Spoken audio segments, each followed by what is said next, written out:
My name is Mr. Dongo, a PFT, Public Finance and Taxation lecturer.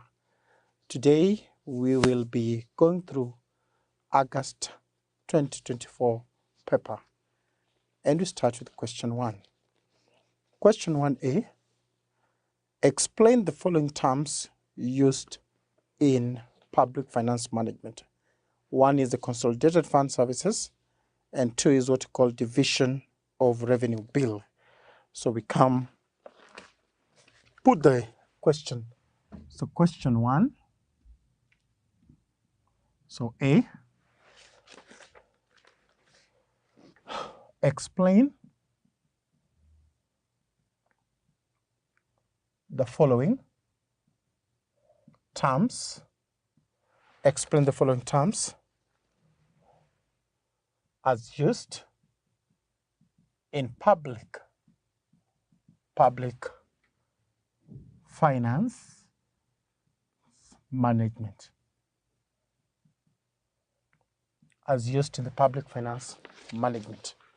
So 1 is what A is consolidated, what we call consolidated fund services.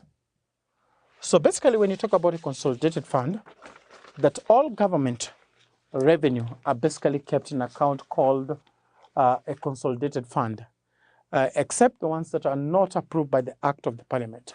So basically, when you say consolidated fund services, we basically mean, we say services. Services means the expenses. We say the expenses means the expenses of which is charged. The expenses of which is charged directly, we say directly against, we say directly against the, against, and you say and payable from the consolidated fund, from the consolidated, we say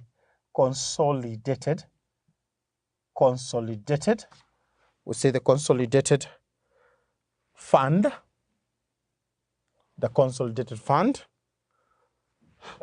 we say under the virtue, we call it under the virtue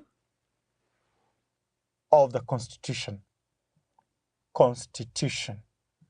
under the virtue of the Constitution, or any act, we say any act of the Parliament, any act of the Parliament, other than, we say other than appropriation, other than the appropriation. So that is what we call consolidated fund services. So services basically means expenses which is charged directly against and payable from the consolidated fund under the virtue of the Constitution or any act of Parliament other than the appropriation. So then we have the second, what we call division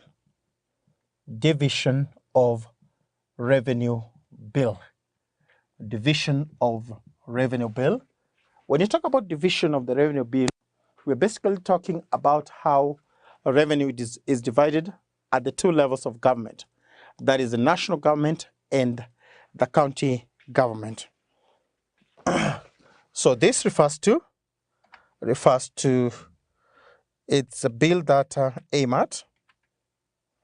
It's a bill, we say it's a bill that aims at equitable, what do you call equitable?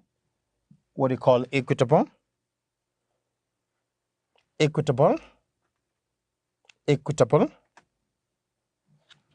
allocation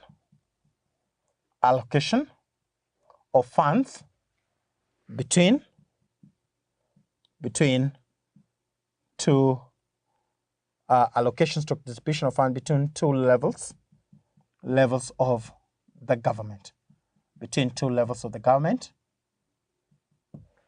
Equitable allocation, or equitable, just say the word distribution. Equitable distribution. Equitable distribution of funds between two levels of government, i.e. national and county government. National and the county government. So when you talk about division of the revenue bill, we are basically talking about how revenue is equitably distributed of funds between two levels of government. That is basically the national government and the county government. The national government and the county government. That is how basically we tackle that question 1A. We'll pick it on the next question. We say outline 5 purposes for which national government should borrow money according to the provisions of section 192 of the Public Finance Management Regulation 2015. So we put it down. That is B, question 1B. We say outline 5 purposes. Outline 5 purposes for which the national government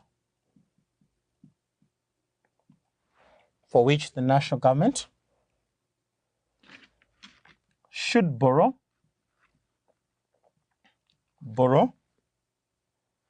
money, for which the national government should borrow money according to the provisions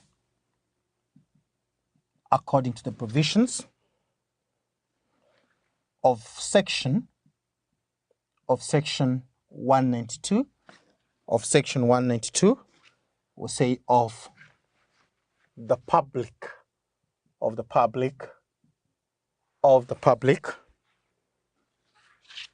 financial management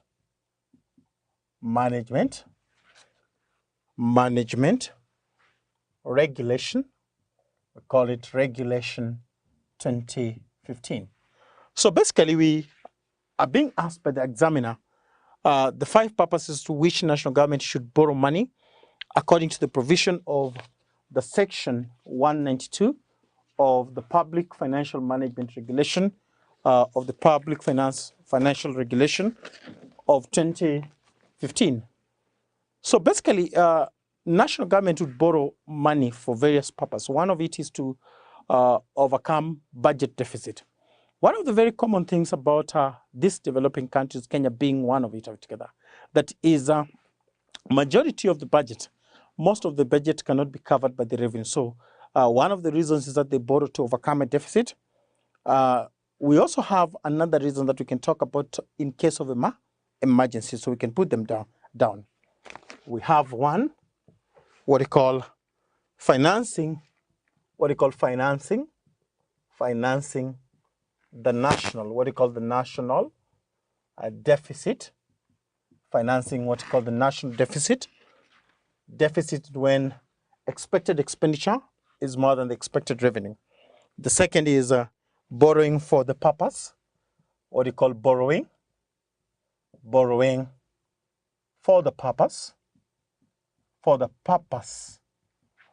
of the cash management, borrowing for the purpose of the cash management, borrowing for the purpose of the cash management, borrowing for the purpose of the cash management. Then we talk about honoring. Sometimes you find that the national government would borrow to pay back loans that are due. So we say honoring, what we call honoring, obligations, honoring obligations, under outstanding, what we call outstanding, under outstanding national government, national government, honoring obligations under outstanding national government guarantees.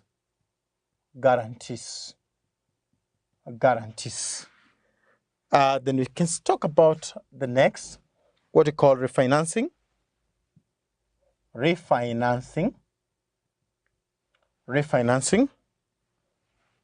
What we call outstanding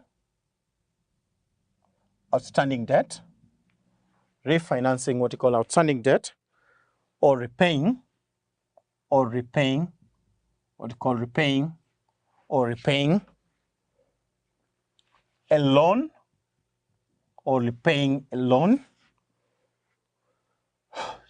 to its date of repayment. Refinancing outstanding debt or repaying a loan to its dates of repayment. So they can also borrow. We can talk about lastly borrow in case of emergencies. They can decide to borrow in case of emergency. These are basically unforeseen events. So basically this is the reasons that the national government will probably borrow in relation to the provisions of Section 192 of the Financial Management Regulation 2015. That is how we basically tackle that question. We'll pick it on the next question. We're being told Section 194 of the Public Finance Management Act of 2012 specify the functions undertaken by the Public Sector Accounting Standards Board. That is PSSB, Public Sector Accounting Standards Board. So with reference to the above statement, describe six functions. We put it down on the board. So that is C. So we talk about section, we say section 194. Section 194 of public, what we call the public financial management of the Public Financial Management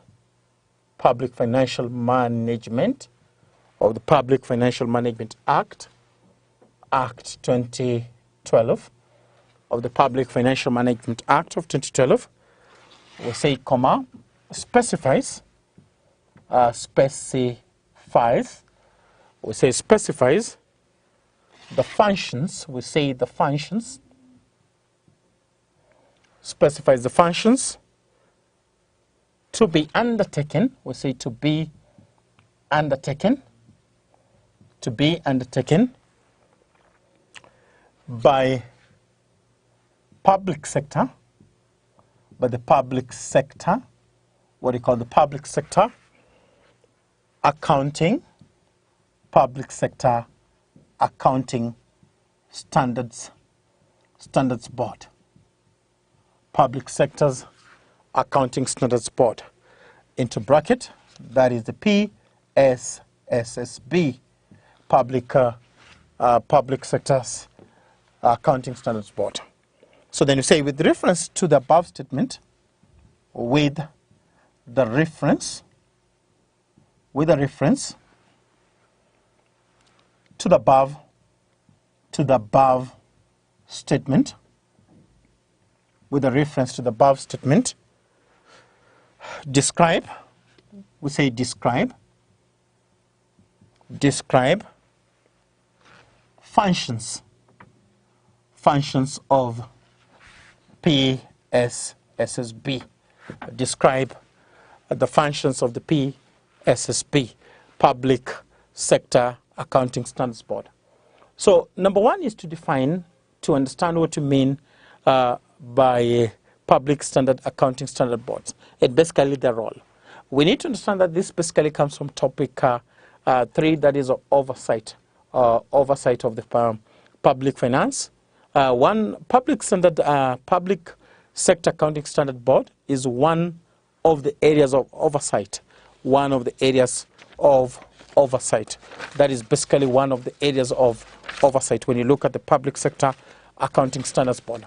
And basically, in going through these questions, in going through this particular question, it's very important that one of the roles of this Public Sector Accounting Standards Board is basically to set what we call accepted accounting and financial standards. One of it as a role in the bid for oversight, we call it set. We say set. Generally, what we call generally accepted. Set what we call generally accepted. Set what we call generally accepted. Accounting and financial standards. The word is to set. The word is to set. Implementation is not the role, but basically is to set generally accepted accounting and the financial standards. The next we can talk about prescribing an audit procedure which basically comply with the PFM, what is the Public Financial Management Act. We say prescribe, prescribe, prescribe, prescribe, prescribe, internal audit procedures, internal audit procedure, internal audit procedure, basically to prescribe internal audit procedure, which comply with PFM Act. So basically, it prescribe internal audit that basically will comply with what called Public Financial Management Act. So we can proceed to the next. That is the third point on that. We say that they set this standard. They don't implement, but basically they set the standard. So the next we can talk about prescribe the minimum standard. What we call prescribe the minimum. We say the minimum. What we call the minimum standard. What we call the minimum standard. Prescribe the minimum standard. Minimum standard of what we call maintenance. Of maintenance. Minimum standard of maintenance of what we call proper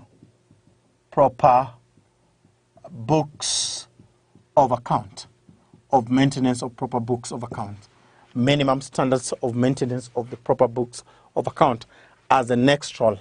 Remember, they do the oversight role. And four, we can talk about what we call publish. What we call publish and publicize. Publish and publicize. Publicize. Publish and basically publicize. And we say publicize the accounting. What do you call the accounting? The accounting and financial standards and the financial, what do you call the financial standards and the financial standards. Publish and publicize the accounting and the financial standards and financial standards and any directives and any, what do you call, any directives, directive and directives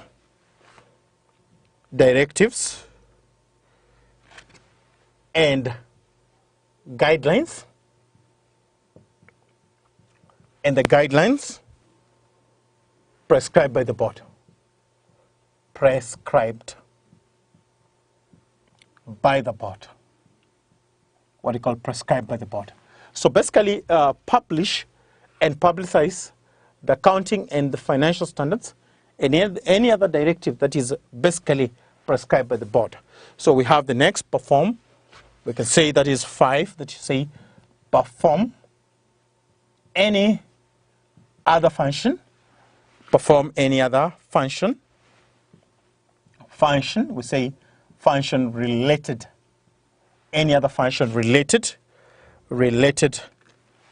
to advancing, what do you call advancing, related to advancing, prescribe any other function related to advancing, financial, taking it higher, financial, and accounting. We say financial and accounting. Perform, this is say perform, perform, we just rub it and write it clearly, perform. Any other function, this is say any other function related to advancing financial and accounting system, system management, system management, system management, and reporting in the public sector, and reporting in the public sector, and the reporting basically done in the public sector. So perform any other function related to what you call advancing financial and accounting system management and reporting in the public sector. And lastly, we say in consultation, we say in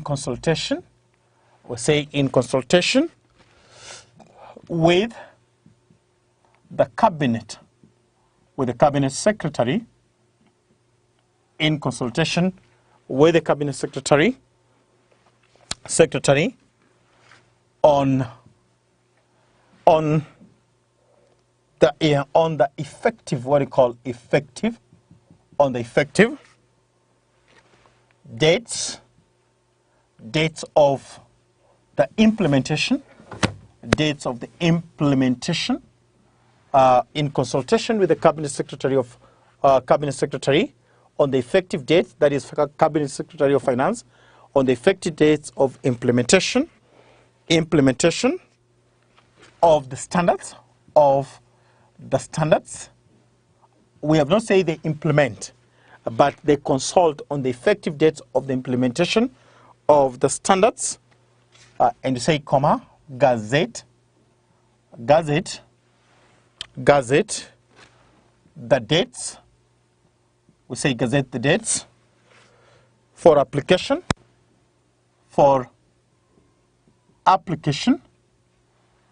gazette the dates for the application of standards,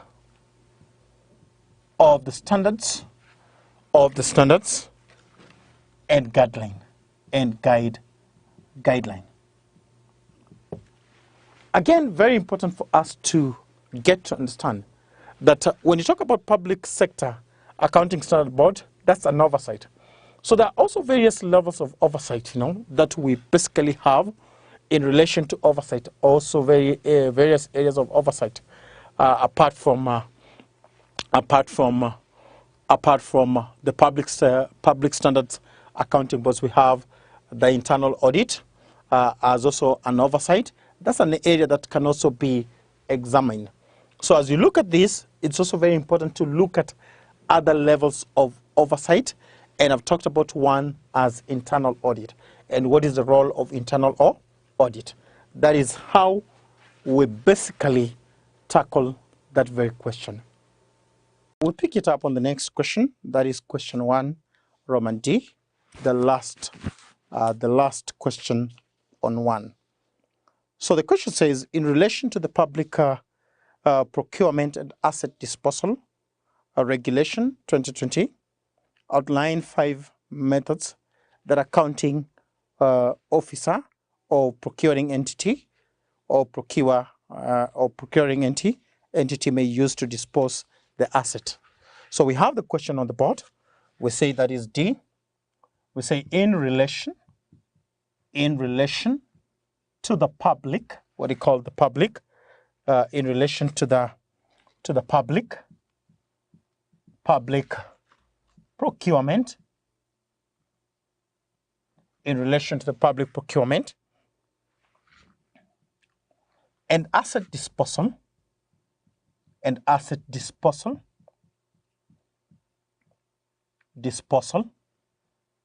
and Asset Disposal Regulation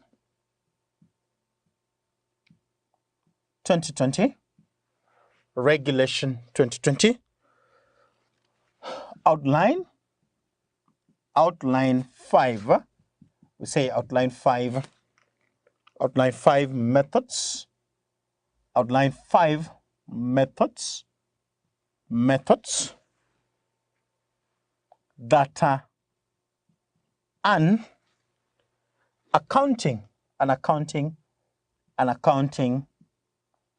officer can, we say, use.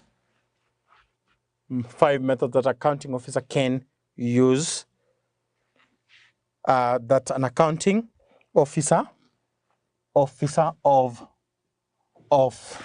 we say of a procuring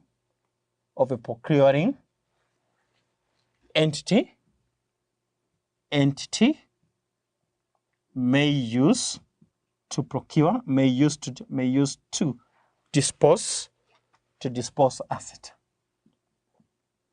May use to dispose asset. So when you talk about disposal, is how we do away with the asset. And when you look at this topic, that is basically topic 4 on procurement.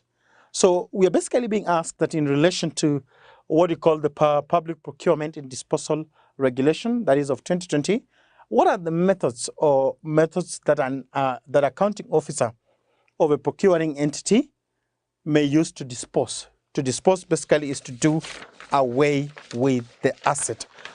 What are some of the methods that would basically be used to do away with the asset? One is, we call it a trade-in. We call it trade-in. What do you call trade-in? You know, you can have a new asset and you do away with the older asset. We call it trade-in. That is the first method that we dispose of an asset. So we move to the next. We move to the next. As we wrap this to the end. As we wrap this at the end. As we wrap this to the end.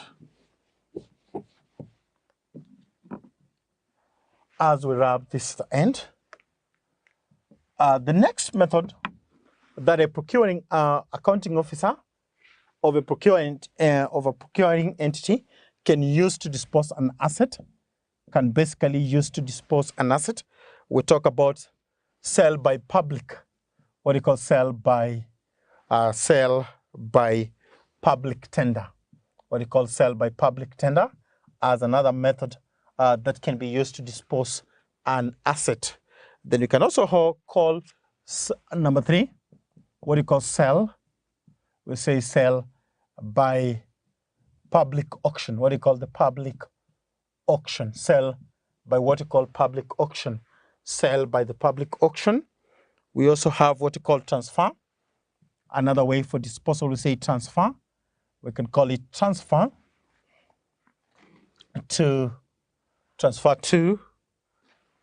another, what do you call another public entity.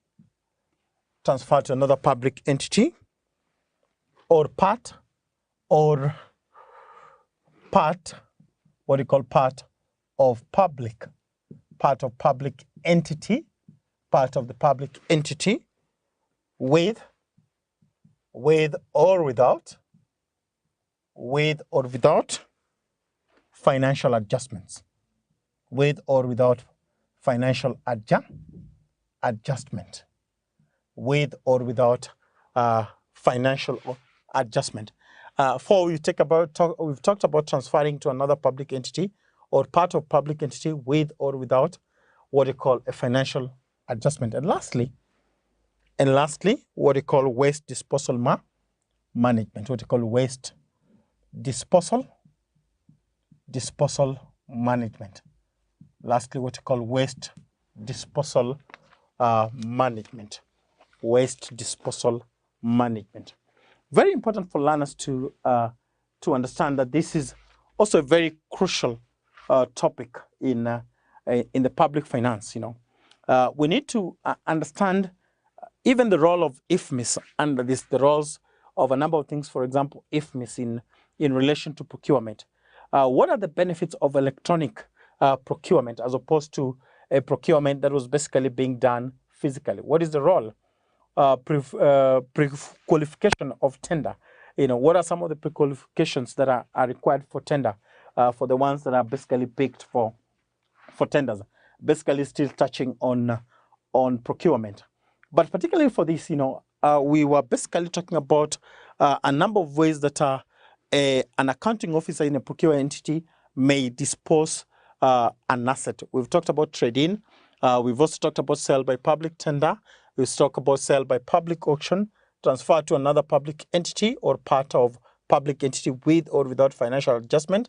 And lastly, we've talked about what we call waste disposal management.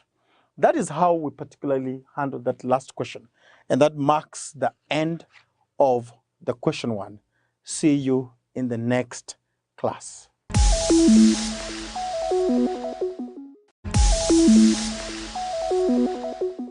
We'll now cover company auditors. And the Act does not specifically define an auditor. And yet this is despite his essential role in the company. But he's an officer of the company for the purpose of a misfeasance under the Act. And an auditor is an officer carrying out duties in the sense of that word, an officer, but he's not liable if only he's appointed for a limited purpose. When you talk about an officer of the company, a director is an officer. We have talked about the company secretary being an officer of the company. And with these, we assume those managerial positions. An auditor cannot fit into that category, especially if he is appointed for a limited time. He's appointed to audit this financial year. So he is not an officer of that company. But he can be considered an agent of the members of the company in a certain respect, because his role is to ensure compliance.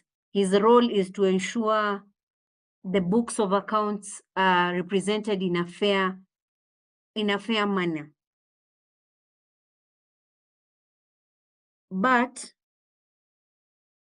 he cannot be an agent of the company if, again, he is not appointed to act out in the best interest of that company. So his role is not defined, but it is looked at in the relationship between himself and the company, himself and the shareholders, where his duties lie and where his obligations will lie. Because the readers of financial statements need to have a guarantee that they've been properly prepared and accepted under accepted set of conventions. Therefore, they need to be relied upon, and they need to rely upon the person certifying them as having been presented in such a manner. So what this means is that the auditors who are to be contracted by the company must be fit and proper to carry out the duties of that office of that auditor. And if reliance is to be placed on accounts, they should represent a true and fair view. And this will only happen if the person auditing is independent of the company, where they are under no obligation to put the company in a favorable light. Theirs is to be impartial to the runnings of the company and look at the books of accounts without having to go back and find out, is the director my friend? And during this period, January to December 2023, was this friend of mine involved in the active management of the company? Therefore, do I need to protect him and present a favorable report to the shareholders, since he's the one who has gotten me this job? He needs to be independent of that. His is to look at the books without giving due care or consideration to who these directors are and their relationship to him or to persons known to him. And this is why we are saying these audited reports will be relied upon. They are what is relied upon when a shareholder, when I want to buy shares in a public company, I will look at the published audited accounts and determine that this company is doing well. Therefore, I want to buy a number of shares that will earn me a return based on the projections, based on the past performance. So his independence is key. His impartiality is very key in that. And the Companies Act has attempted to ensure that the company's auditor is someone properly supervised and appropriately qualified. And the audits so done, they're carried out properly with integrity and a proper degree of independence. And this is what we are saying. You must be able to detach yourself from the relations of that company. You detach yourself with emotions that may occur or may not, that may mislead and interfere with your opinion based on what you have done. Having said that, we need someone with integrity and a proper degree of independence. What are the qualifications of an auditor? And one of the qualifications is that one must be a member of ISPAC. And for you to be a member of the Institute of Certified Public Accountants of Kenya is that you have finished, you have completed successfully CPA, the course you're doing. And upon completion, you have registered with the Institute of Certified Public Accountants, and you get your membership number. You have attended the requisite trainings. You're in good standing. And you are bound by the Act, the Accountants Act, to ensure that your role is held separate. Your duties are held separate. And being a member means you can also be disciplined if you act in a way that seeks to embarrass this professional body.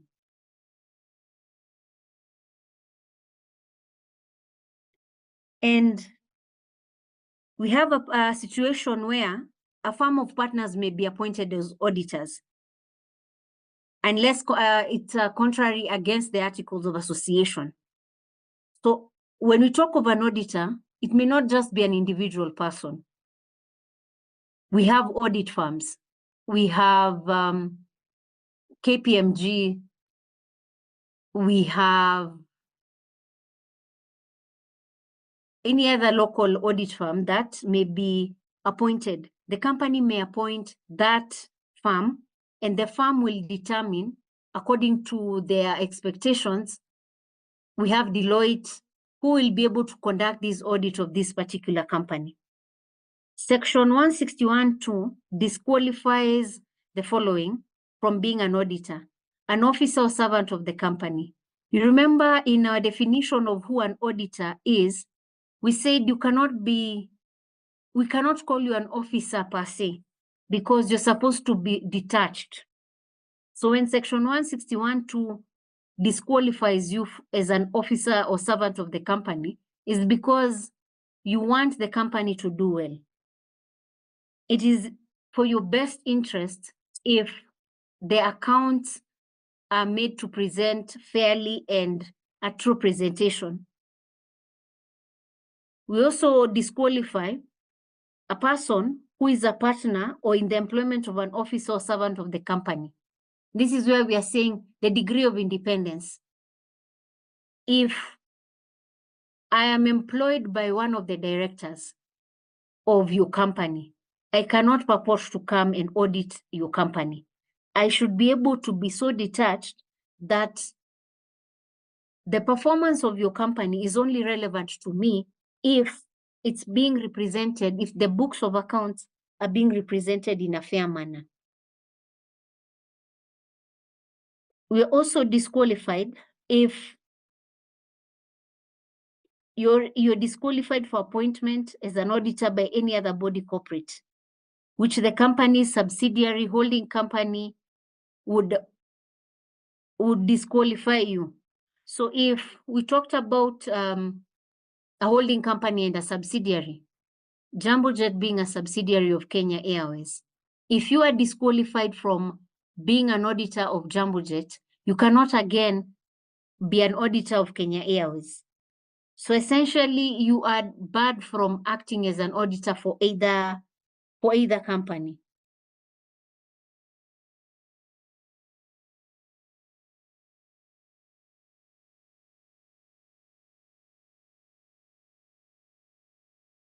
You remember, an officer of the company will include a director, a manager, or a secretary.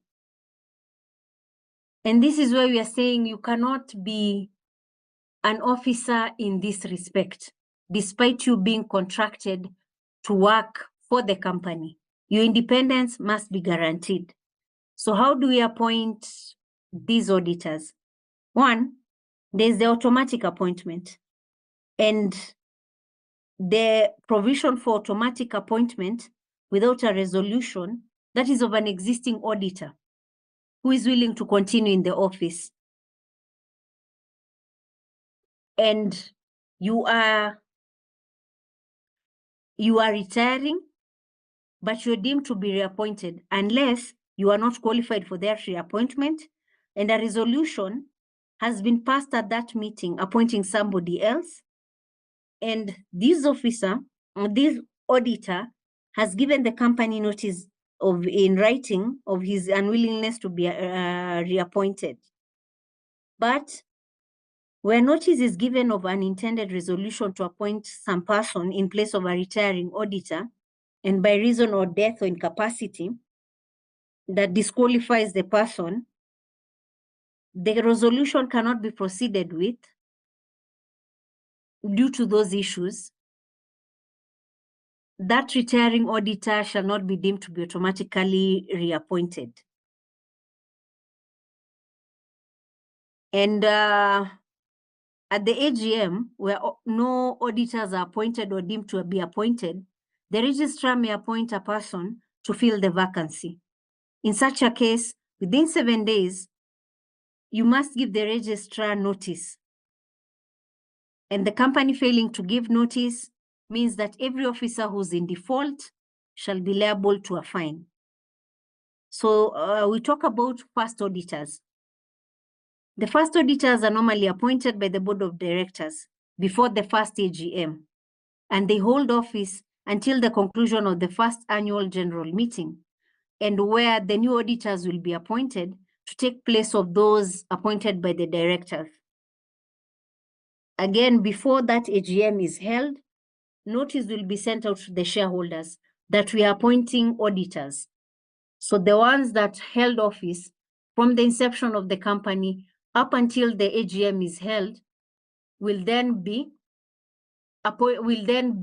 able to be placed aside if they are not eligible for appointment. Remember, we said the company must hold a meeting within the first 18 months of its incorporation. Once it has come into existence, these 18 months are where the first auditors will have been appointed by the board of directors. So once the AGM is done, they may be appointed, they may be reappointed, or they may be retired. And where the board fails to exercise its power to appoint the first auditors, the power shall cease upon the company in appointing the first auditors. If they don't appoint that, then the AGM is where the first auditors will be appointed.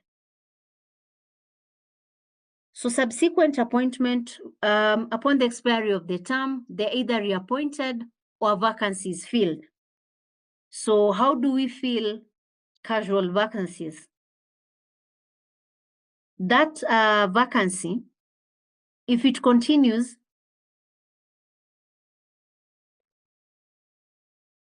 and this maybe has been caused by the resignation of an auditor, a meeting has to be called. to appoint one. And where an auditor is appointed in a vacancy, they'll hold that office until the next AGM. So what you're saying is that there's no vacuum. If an auditor retires, an auditor is declared bankrupt, an auditor is passes on, a meeting is called to ensure that there's an appointment of another auditor who'll hold the position until the AGM.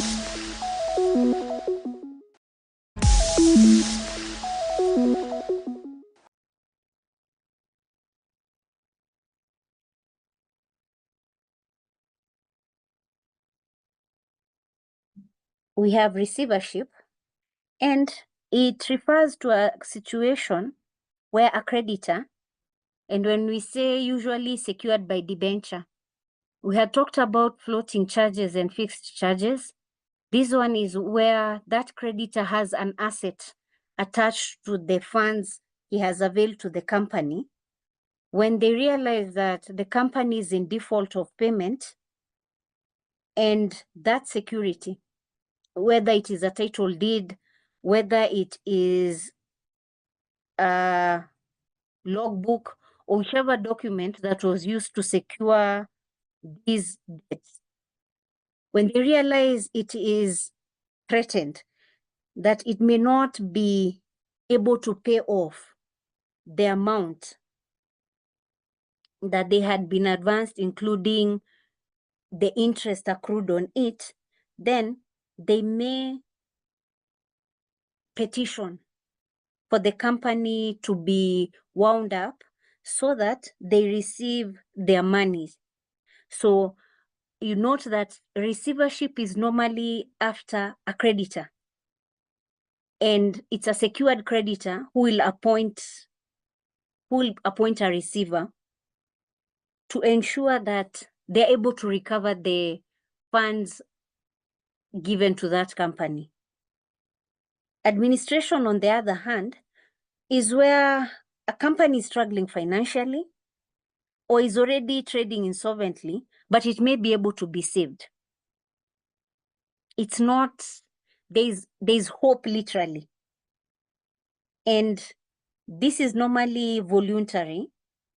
It's where the directors will agree to appoint someone to oversee the saving of that company, and an administrator will investigate the company's affairs, compile a report that will address the current status, including the financial circumstances, the past management, and while they may be appointed by the directors, they also need to report to the creditors, because the creditors are at risk of their money is not being paid to them.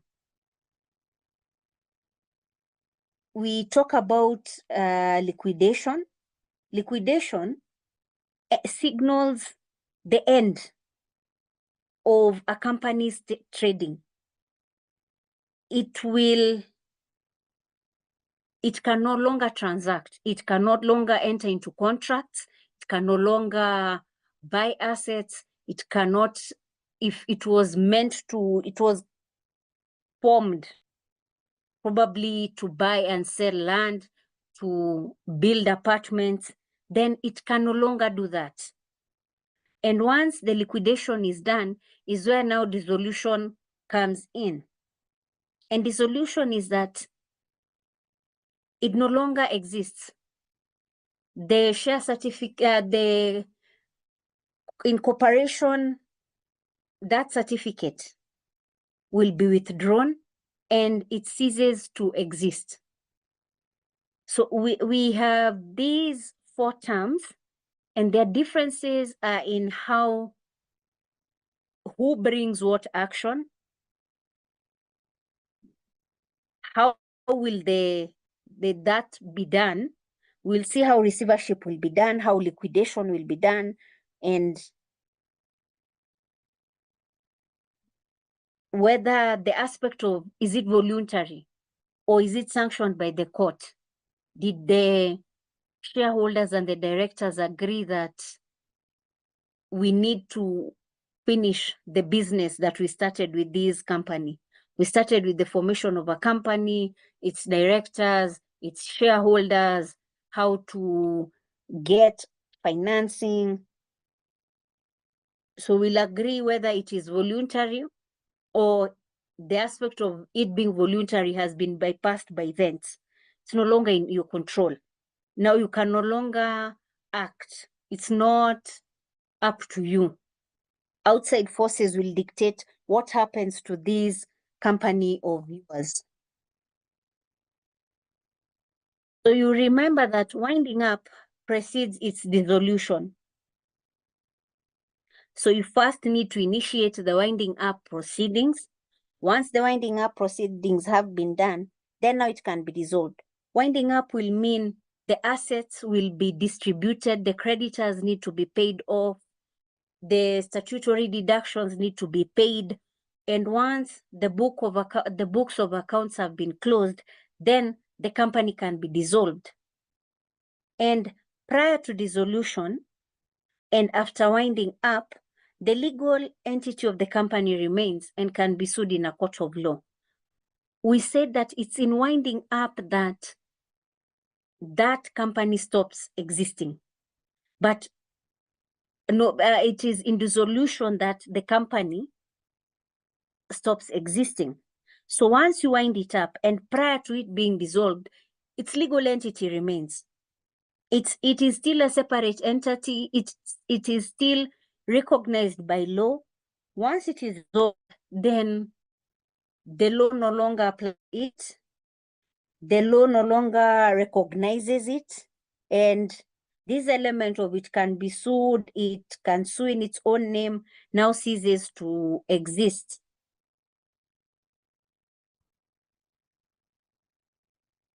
We look at the modes or types of winding up, and we are guided by Section 212 of the Companies Act.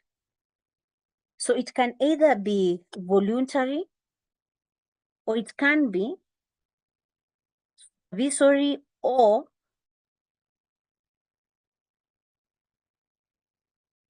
it can be compulsory, where it is the court that now guides the process. It's the court that now decides what will be done to this company. This is Part 6 of the Companies Act that provides the modes of winding up. This is Section 12, and it's either the court, which is what we've said is compulsory, it is voluntary, or it is supervisory. And the provisions of the law will be followed.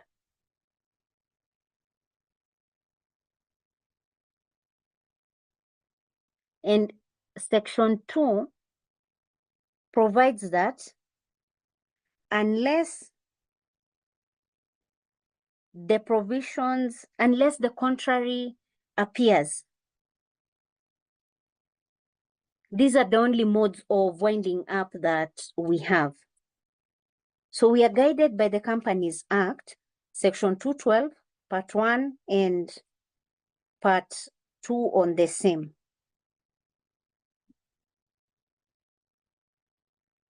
Section 213 provides for the contributories as well as section and the liabilities, whereby we have, when it's the winding up by the court, the High Court shall have the original jurisdiction. Section 219 will provide the circumstances in which the company may be wound up by the court. It can be done by the members or creditors of the company without interference of the court. And the grounds are provided under Section 271, whereby you first pass a special resolution to wind it up voluntarily. And the reason for this may be, one, there is loss of business. If the company, the directors, the shareholders feel It is no longer profitable to operate.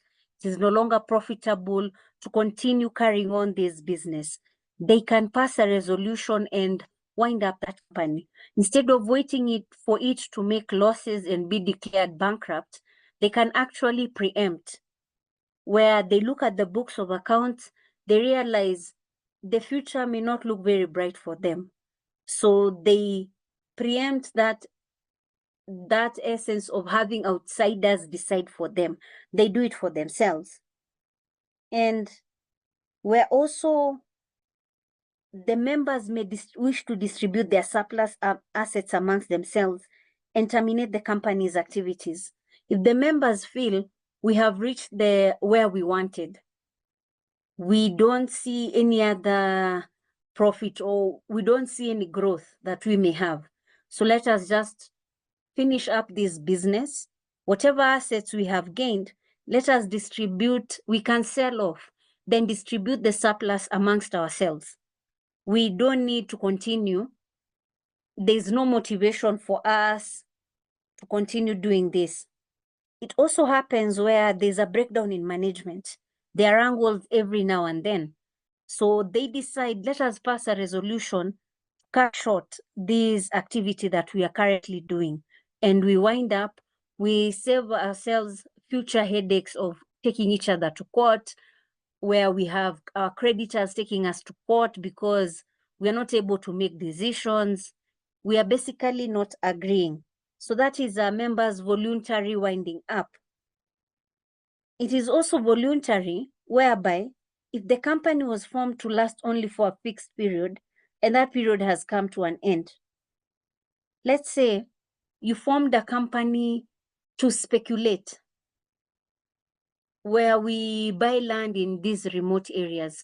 We are saying probably the expressway will pass through the land. We have the SGR. You form a company for a specific reason, and the SGR passes through, or it's rerouted, and you sit down and realize we have no business being in operation.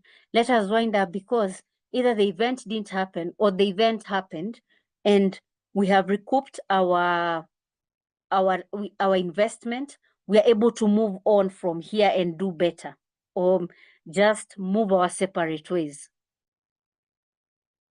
And this is where we are saying that if that you are doing that for a specified event, and we have instances where a founding company director is on, and the members feel there's no guidance, there's no glue that holds us together, they may decide to wrap up that company, to wrap things up and move on from there.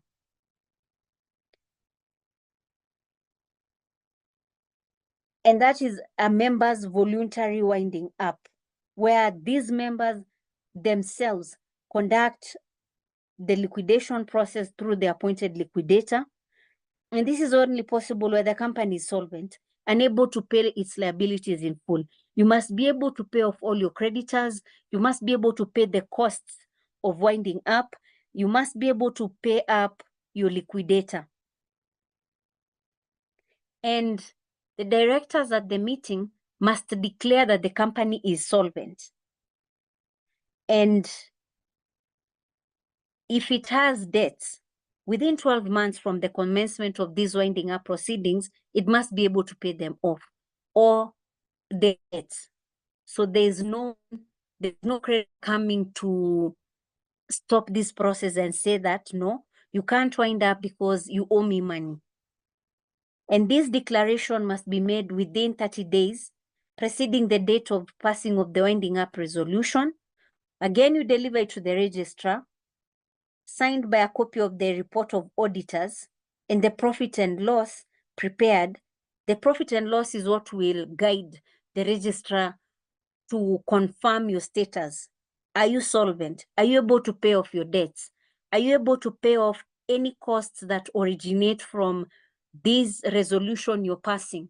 Will the liquidator be properly compensated or remunerated for the job that he is doing.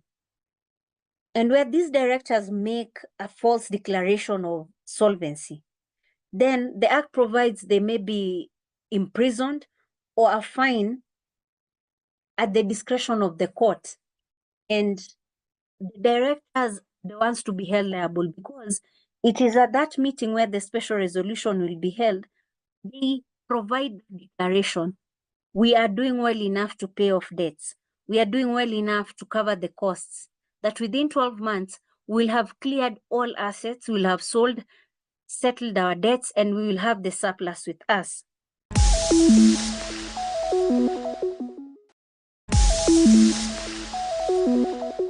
Students, welcome to Manifested Publishers. I would love us to proceed on question 2, that is Roman A. I read it, then I put it on the board. Using a well-labeled diagram, illustrate the regressive supply of labor. So we note it.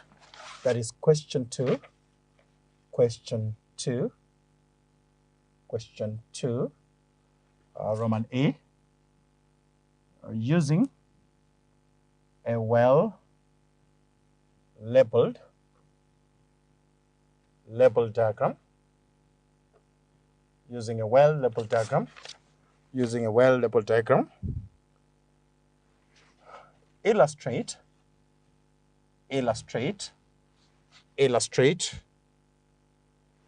the regressive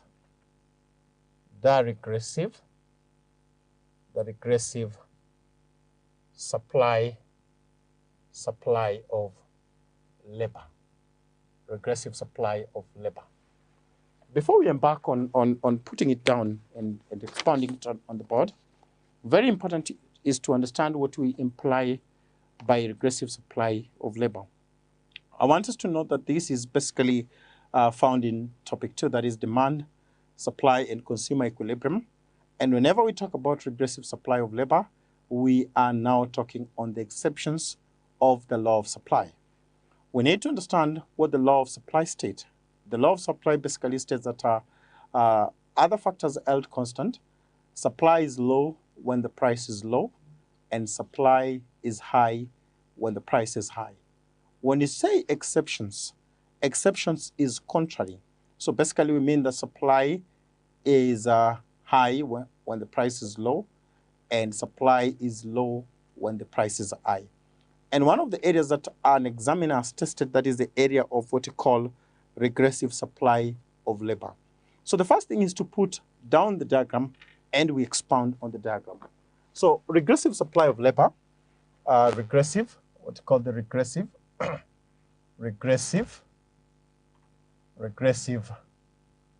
supply of labor,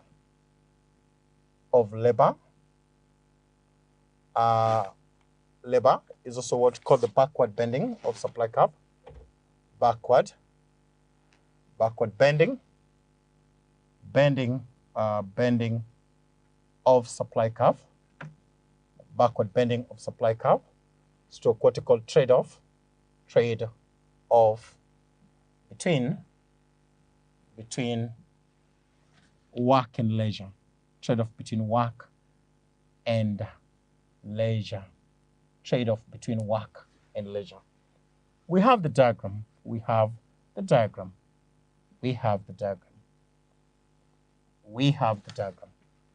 So we can have the diagram here. That is the diagram. This is on wages, and we represent it with W. Then on this side we have labor hours, what we call the labor hours. We represent it with H. So I want us to pick the first one. This is wage 1. We call it wage 1. The number of hours for work is now H1. We proceed to, we can just rub it so that we make it exactly. We just rub this curve. So we have it. So we have it there. So that is H1 at that point. So this is W1, that is W1, that is W1, that is W1, W1. Proceed to the next, that is wage 2. When the wage is increased to wage 2, we call it wage 2. The number of hours offered for work is now H2. We proceed, we increase the wages, that is basically wage 3. When the wages are increased to wage 3, this is what is happening. That is now number of hours offered for work becomes H3. And lastly, I want us to introduce wage 4. Wage 4 here. So when you introduce the wage 4, we have it there, and then we have the wage 4 is there. That is, we now have H4 here. So I want us to look at this before we put it on the board. We're basically saying that when we have wage 1, the numbers of hours offered for work is H1, which is there. As we increase the wage now to wage 2, particularly wage 2, at this point, wage 2 at this point, the number of hours also increasing to H2. The number of hours also increasing to H2. When you increase it to 3, the wages to wage 3, the number of hours also increases to H3. And finally, something strange happens. When now we shoot to wage 4, the number of hours worked now reduces. H4 now gets to this very point. H4 is now at this very point. That is now where we have wage 4. That is contrary to the law of supply. Basically contrary to the law of supply. So we basically say at wage 1, at wage W1, we say the number of hours,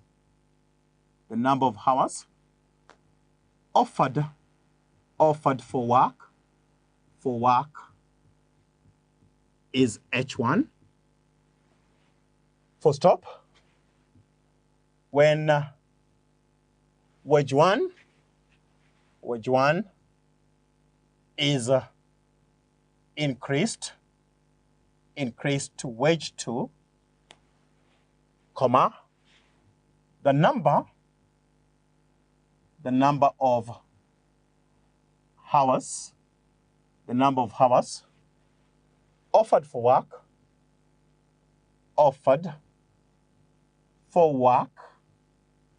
the number of hours offered for work increases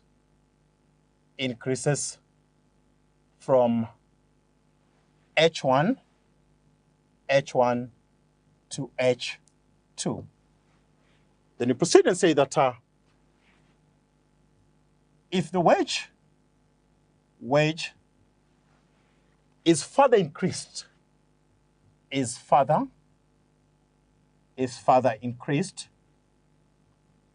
to, if the wage basically is further increased to W3, this is W3, the number of hours offered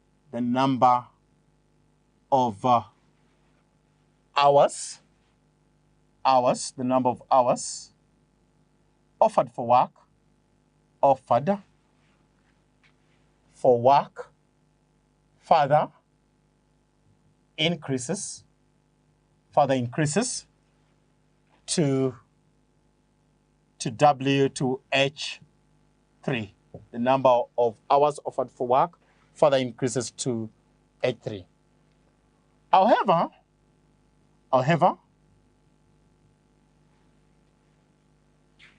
if the wages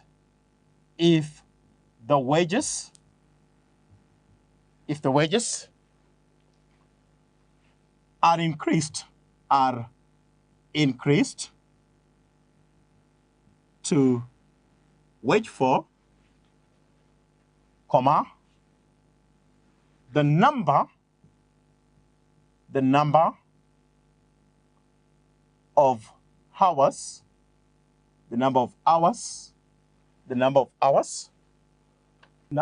hours offered offered for work, the number of hours offered for work now reduces, so we say reduces to H4. Now reduces to H4. And as I do that, I also want us to see it on the diagram. So if you look at this diagram very keenly, at wage one, the number of hours offered for work is H1. As we increase the wage, we know that the number of hours offered for work also increases to wage H2. And as we further increase it to W3, the number of hours offered for work increases to H3. And lastly, if we increase it to wage 4 at this point, now something different happens. The number of hours offered for work, we say reduces. Instead of increasing, as per the law of supply, it now reduces to H4. The question is, why would that happen? Logically, why would that happen? Why would we have that exceptions to the law of supply curve, where we know that if wages are increasing, we expect that now the supply of hours for work should be high. Why is now this happening? So one, the reasons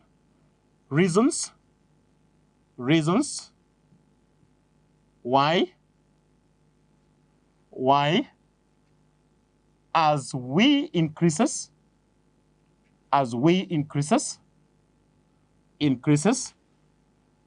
the wages,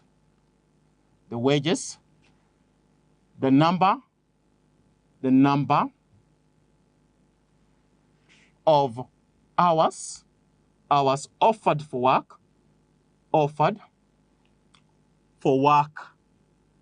reduces. What is the logic behind now as we get to wage 4, the numbers offered for work reduces much? Number one is we say some people work with targets. Some people work with target, and as they attain their target, and as they attain their target, as they attain their target, they no longer desire to work. They no longer desire to work. They no longer desire to work, i.e., they engage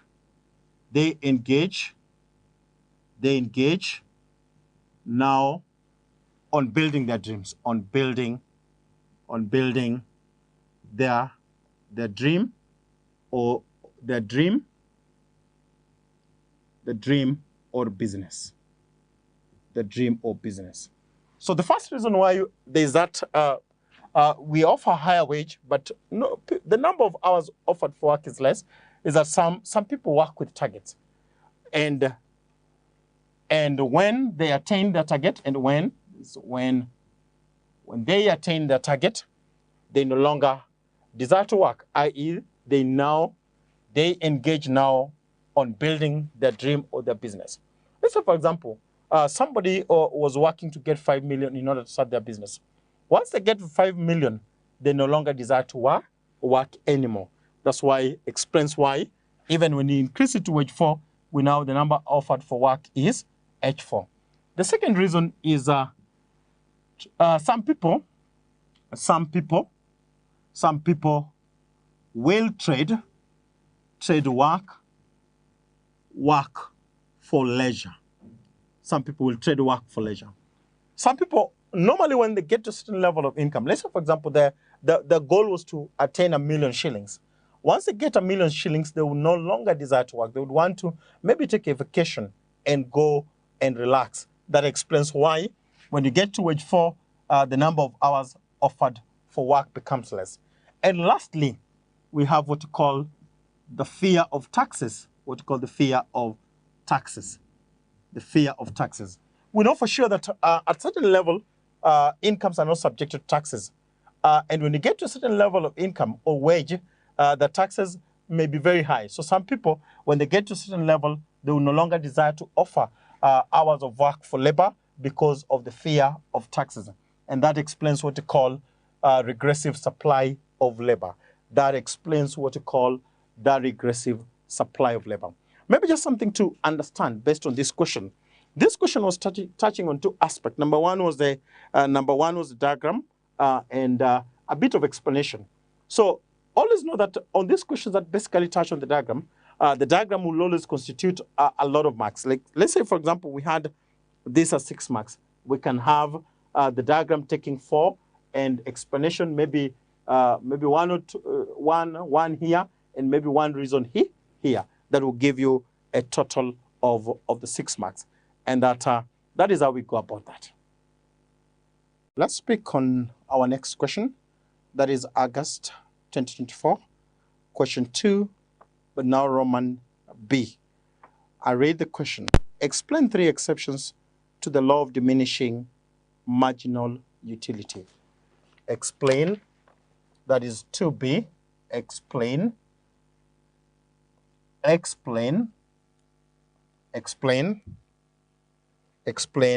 exceptions. 3 exceptions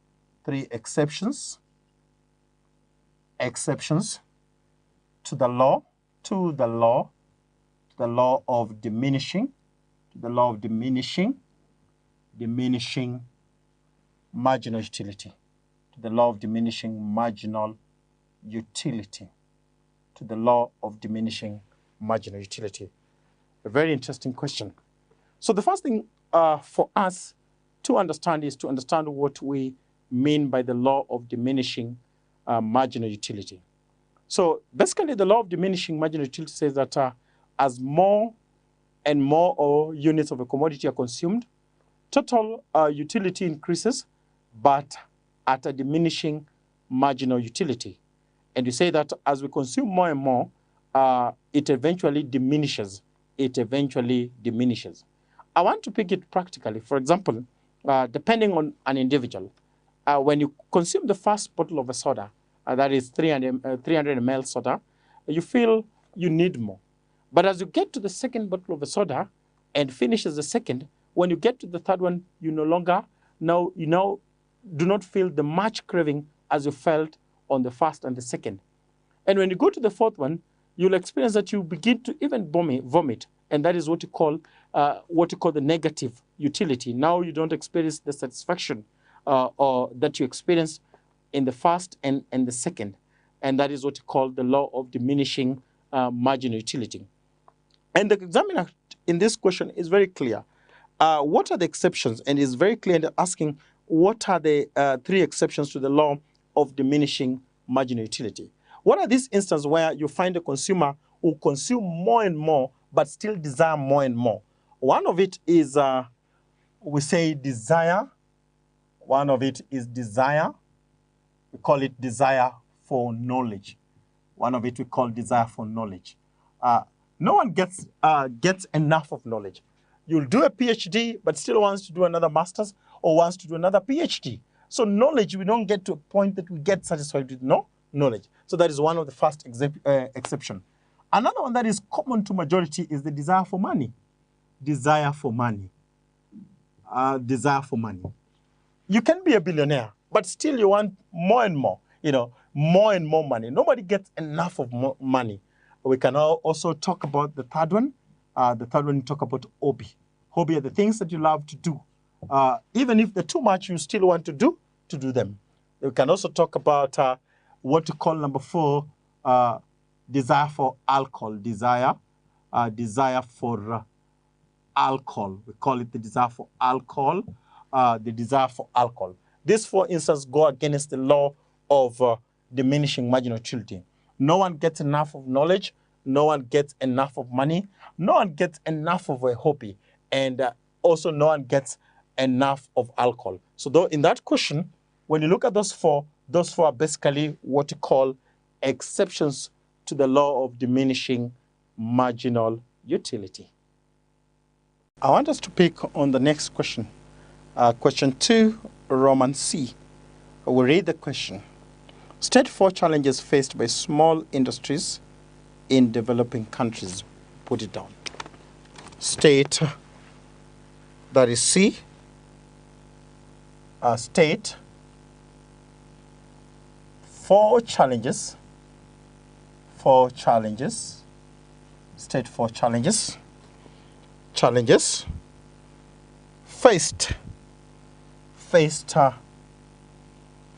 by small industries in developing countries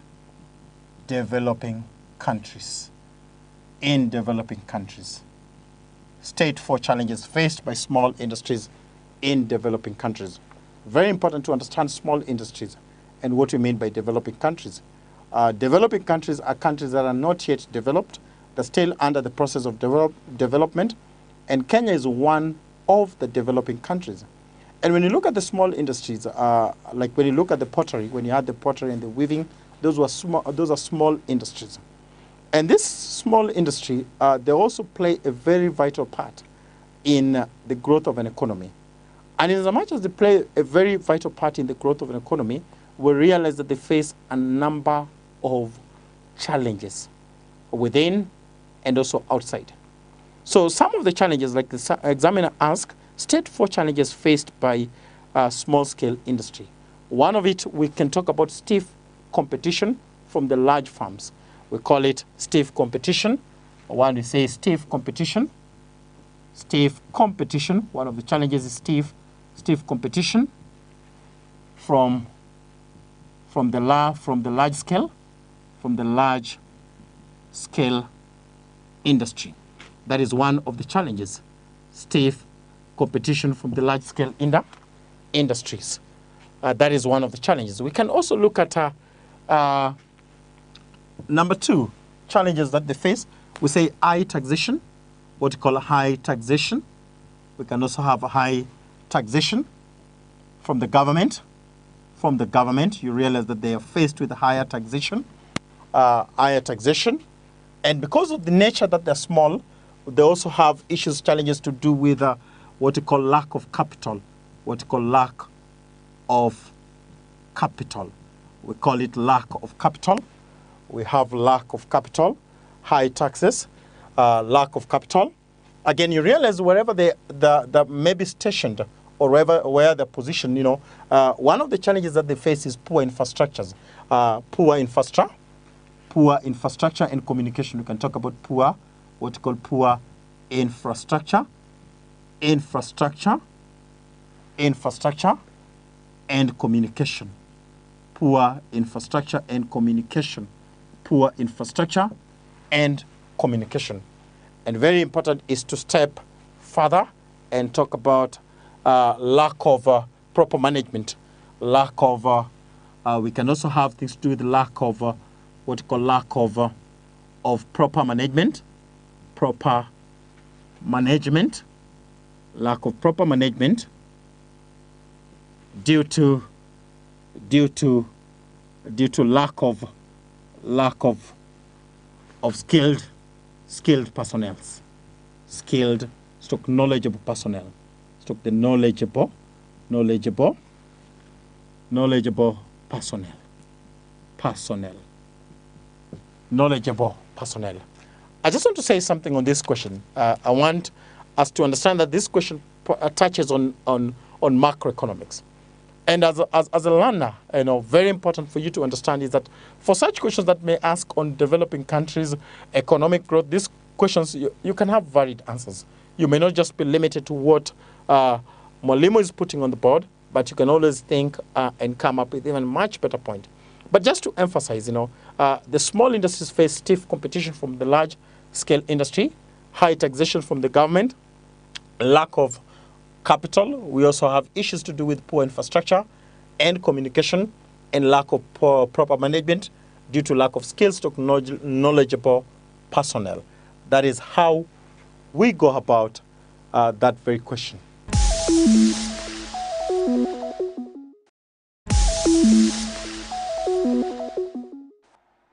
The next statement is a statement of financial position. statement of financial position.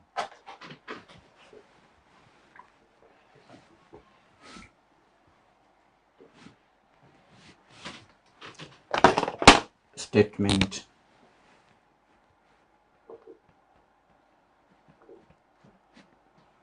of financial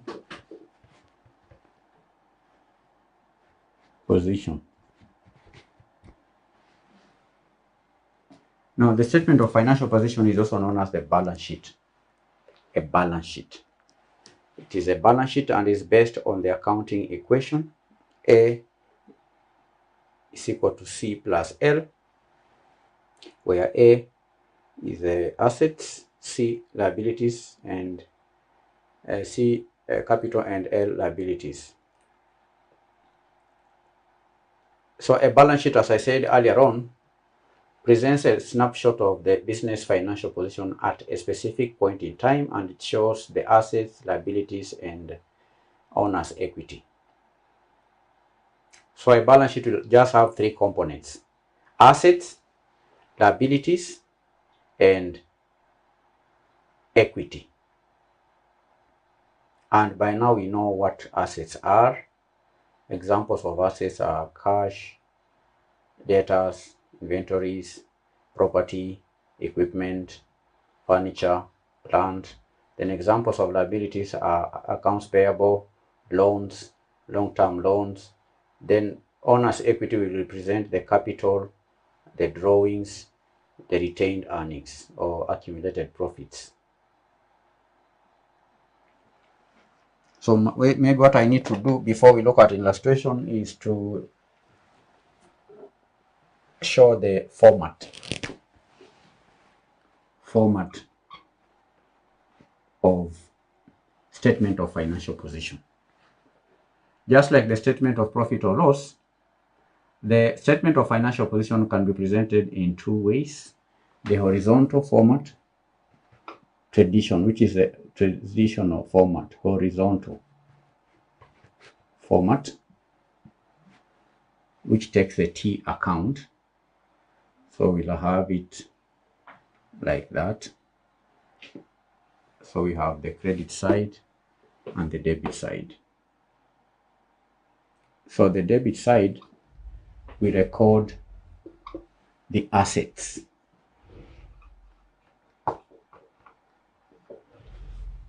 And the assets can be categorized into two: non-current assets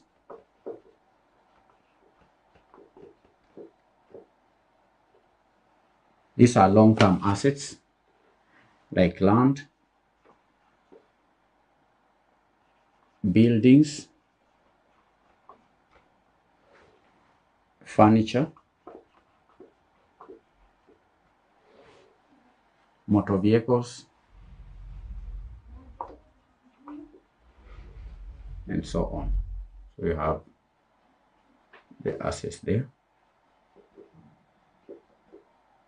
It's total assets, non-current assets. Then there is the current assets. Current assets comprise inventories. We have the account payables or debtors, like that. We have prepaid expenses, cash at hand, we have cash at bank, and so on. These are just examples. So you take the total current assets, we add to this total non-current assets. So these two, we add these two. Total non-current assets plus total current assets. Here we have total assets. So on The debit side will record the assets. Then on the credit side, we'll have liabilities.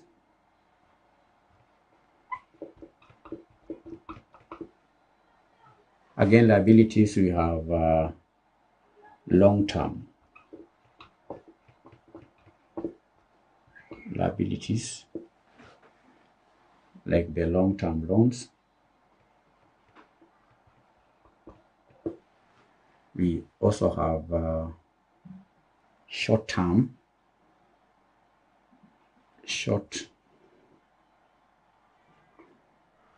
or current liabilities, like accounts. This is accounts receivable, not payable. It's accounts receivable. Accounts receivables. Here we have account payables or creditors, accrued expenses. There is short-term loans,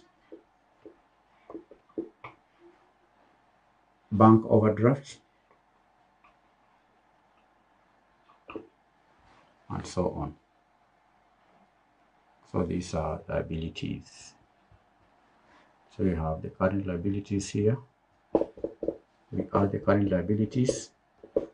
These current liabilities are added to the long-term liabilities. So here we have total liabilities. Total liabilities.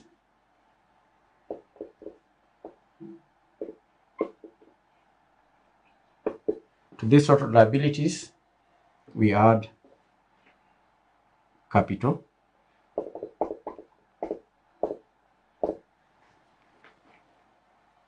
We have capital there. To this capital, we add retained profits or net profit, undistributed profit, the net profit, we add it there. The drawings, we deduct drawings from capital. Then the net, we add it to liabilities. So on the credit side, we have liabilities and capital. Total liabilities plus the total capital. This will give us a total there, which should be equal to the total assets. So that's why I said that the balance sheet is based on the accounting equation. Assets equal to, these assets should be equal to liabilities and capital. So this is the horizontal format of a statement of financial position. Now let's look at the format in a vertical position, which is the recommended format. The recommended format, vertical format.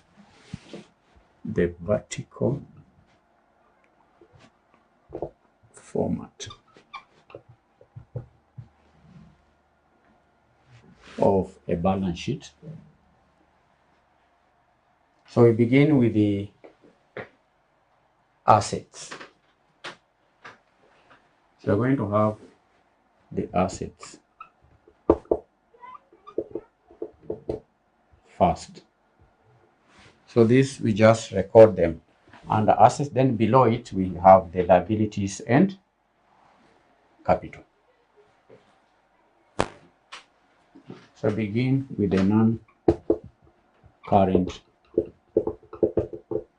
assets. The non-current assets. Two columns. Two columns. Land, buildings, long-term assets.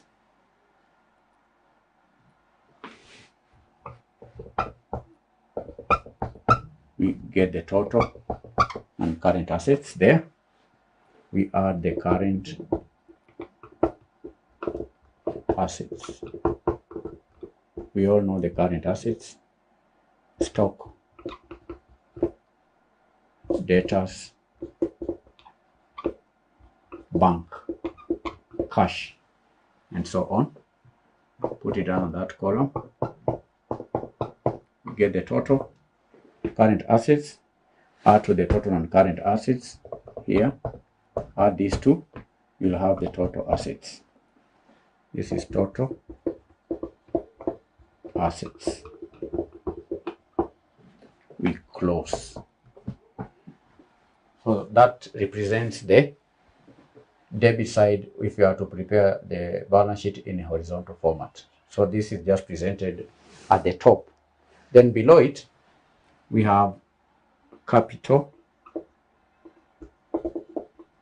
and liabilities.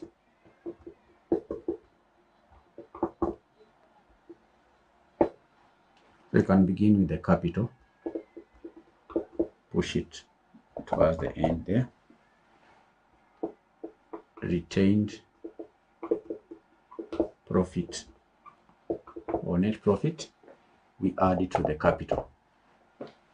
If there are drawings represent the money or goods that the owner takes from the business for own use.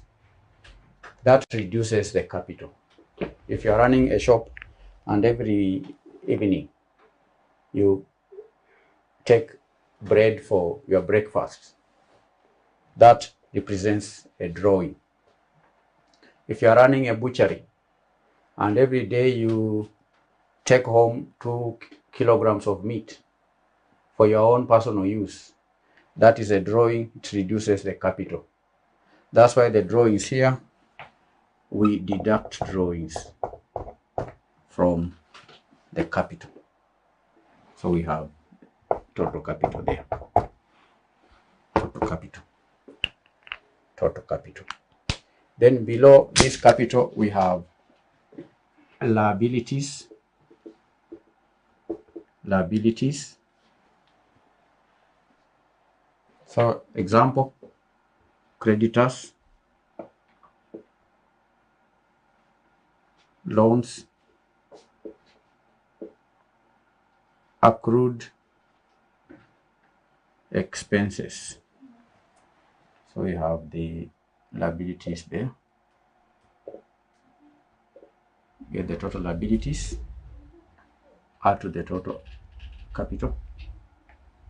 What we have here is total liabilities, total capital, and total liabilities. So the total capital and liabilities must always be equal to the total assets. Balance sheet equation. Assets equal capital and liabilities. A is equal to C plus L. So that's the format for the statement of financial position, both vertical format and horizontal format. Is that clear, candidates? Any question on that? Now, I want us to use the illustration we used in the preparation of the statement of profit and loss account to prepare the statement of financial position. So from the trial balance of Rehema Enterprise, can we now prepare the statement of financial position? The name of the business is Rehema Enterprises, the sole trader. The sole trader's name, Rehema.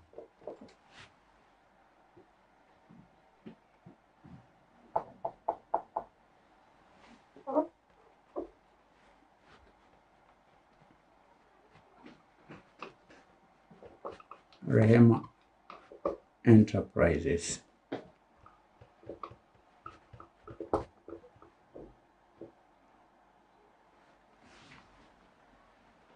Then we write the name of the statement, which is a statement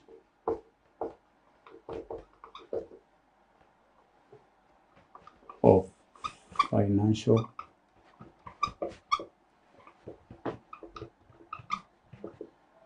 position as at. Position is as at. The trading profit and loss account is for the year ended. This one is as at December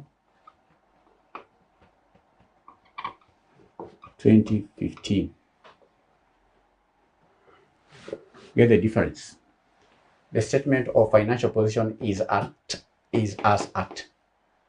The position is as at. The performance is for the year. Profit and loss account is a statement that helps us see the performance of a business.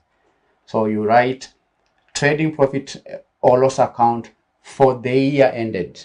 But if it's a balance sheet, you say statement of financial position or balance sheet as at.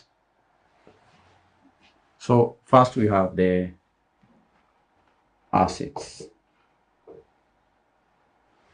We begin with the non-current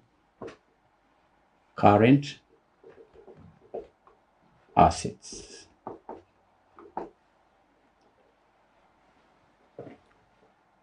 Two columns. Now, can you help me identify the non-current assets from the trial balance? Premises, do you have premises? Yes, premises is 5 million. Premises, 5 million, followed by motor vehicles, motor vehicles, 1.8 million. Then we have fixtures and fittings.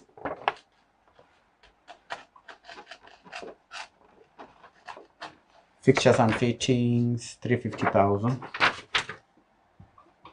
There is no any other non-current assets. Give me the total. Then we add the current assets.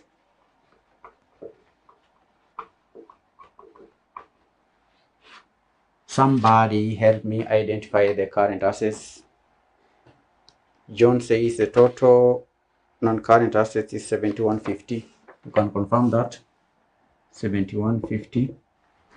Give me the non-current assets. Rehema Enterprises. Ian. All assets and the current and non-current assets, these balances in the trial balance must appear on the debit side. All assets have debit balances. So concentrate your eyes on the debit side. Don't look on the credit side. Just look on the debit side. Give me the current assets. George says debtors. That is correct. Debtors. The amount is 3896. 3896. Give me another item.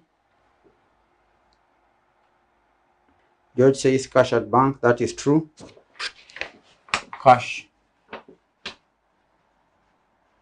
at bank, 482. Cash at bank, 482. Rehema has cash at bank amounting to 282,000. Is there any other? Stock. That is true. Which stock? We are preparing the statement of financial position as at December 2015. So the balances must relate to the date December 2015. The opening stock, you can see from the trial balance, is written opening stock 1st January. That is the opening at the beginning of the accounting period. The stock that we indicate at the end of the accounting period is the closing stock. closing stock. The closing stock is the stock at December 2015. The closing 2946. 2946. Please note down that the value for inventories in the statement of financial position is the inventories at the closing. If you are preparing a balance sheet at the closing of the accounting period, at the end of the accounting period, then the stock should be the one for the date, closing date. But if you are doing a balance sheet as at the beginning of the accounting period, that is when you use the opening stock. So give me the total current assets.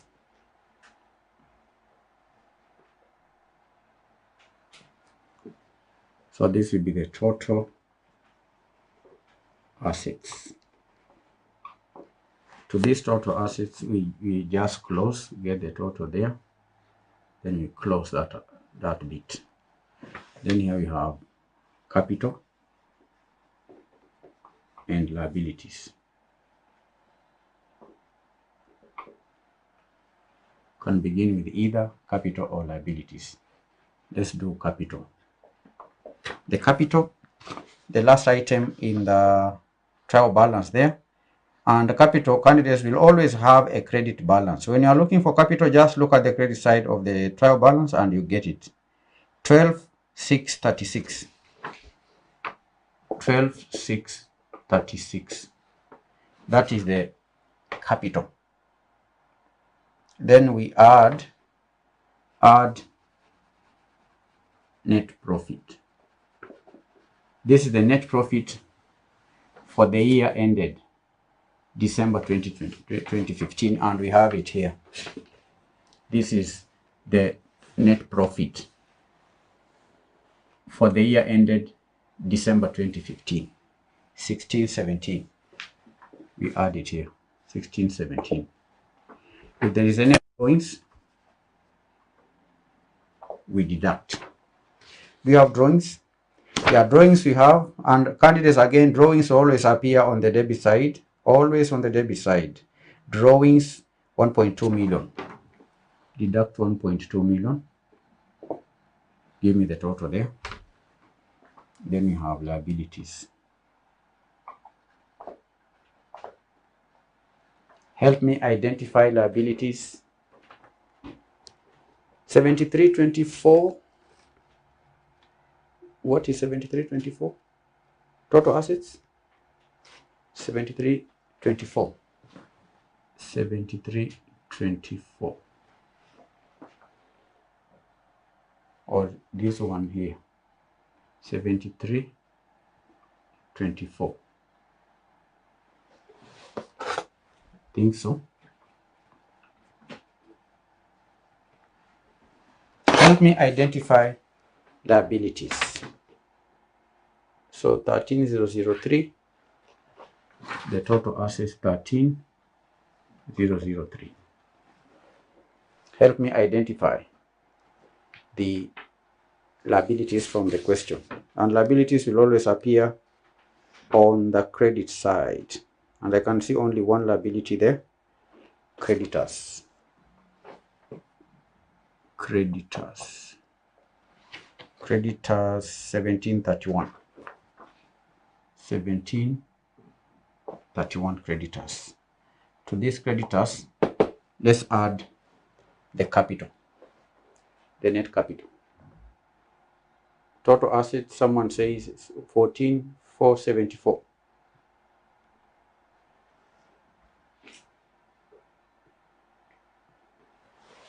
14,474. Let's confirm. 14,474. 14,474. Capital, total capital. Total capital 13,003. 13,003.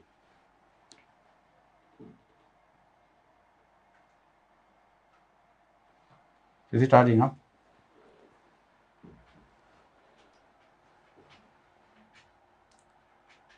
I'm getting another figure, 13,053, capital. 13,053.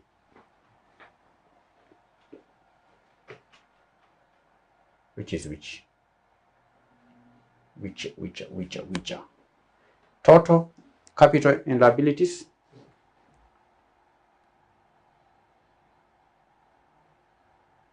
What is 14,784?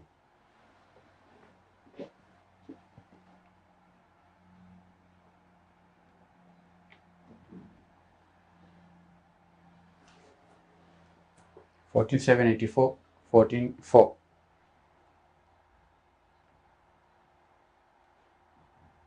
How about total assets? What is the total assets?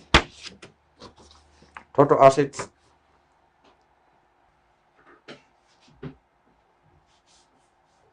Carriage inwards. And that is the carriage inwards. Carriage inwards. Did we account for carriage inwards? Did we account for carriage inwards? No. Carriage inwards in the Rehema trading profit and loss account. Look at the board. Carriage inwards.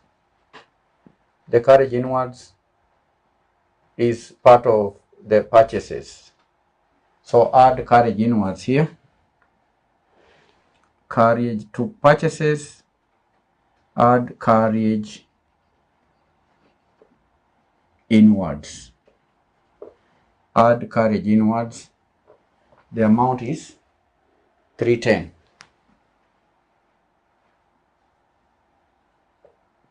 Add 310 there.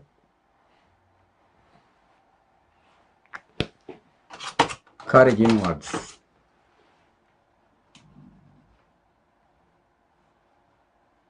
Carriage inwards is part of the cost of sales. Carriage inwards is a transportation cost. If you look at the format that we did, we had carriage inwards. This question has carriage inwards of 310. So add 310 to purchases, then adjust this figure. How much is it? What will be the right cost of sales? Please redo the cost of sales. 2368 plus 11,874 plus 310 minus 322 minus 2946. What is the cost of sales?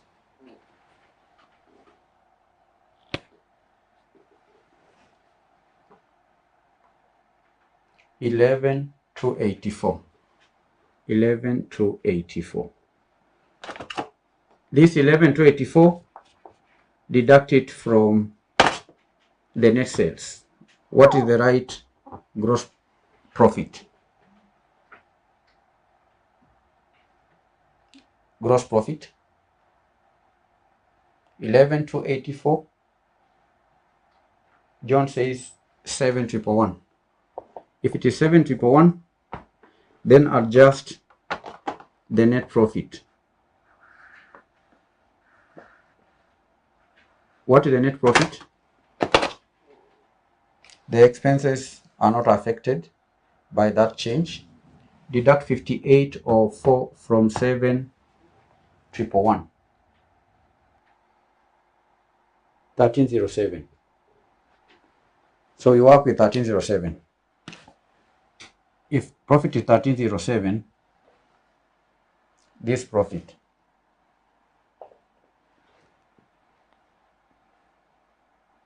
$1307. Now deduct 1307. Let me confirm. Deduct 1307 from 1617. How much is it? Is it 310? So the profit here we adjust this profit.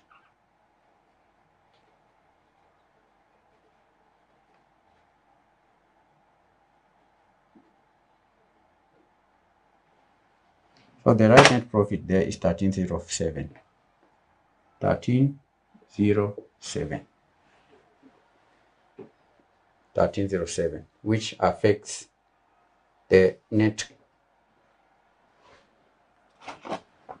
capital. Give me the right net capital here.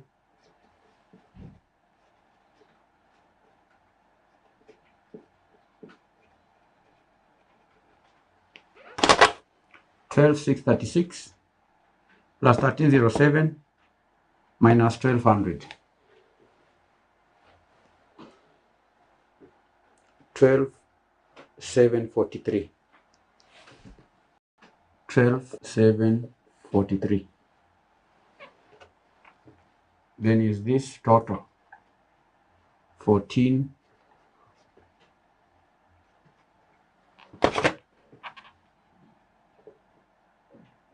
474.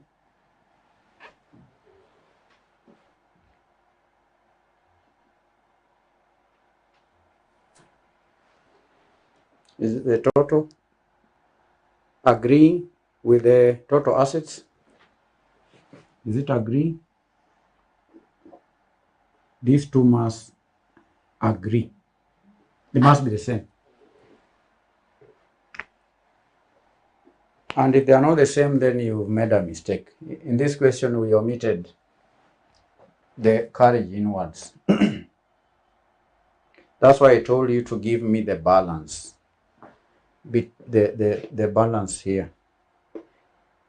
If there is no error in the question, these two must agree.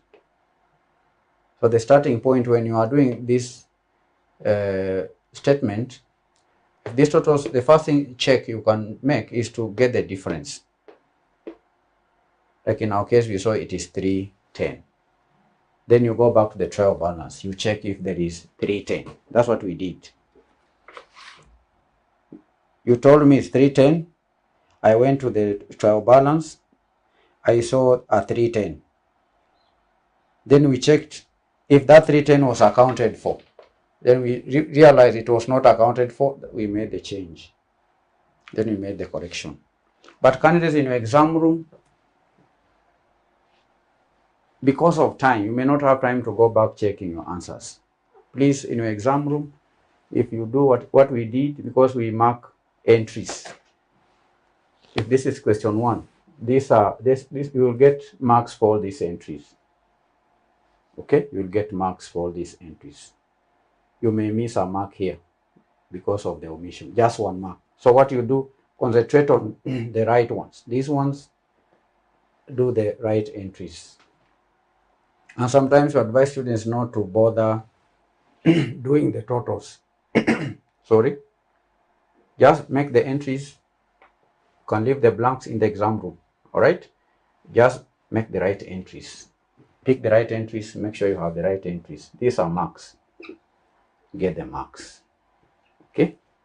Concentrate on inserting the right entries. The right entries. If there's an entry you're not sure about, proceed. Go to the next one. Get the marks. Don't bother counter-checking your work and see where you've made a mistake if this thing is not agreeing. Just do question 1, move to question 2, make the right entries. Because if this omission was made, you just lose a mark and maybe another one for the totals. But out of 20 marks, you score the 18 marks. So thank you. God bless you. Bye-bye.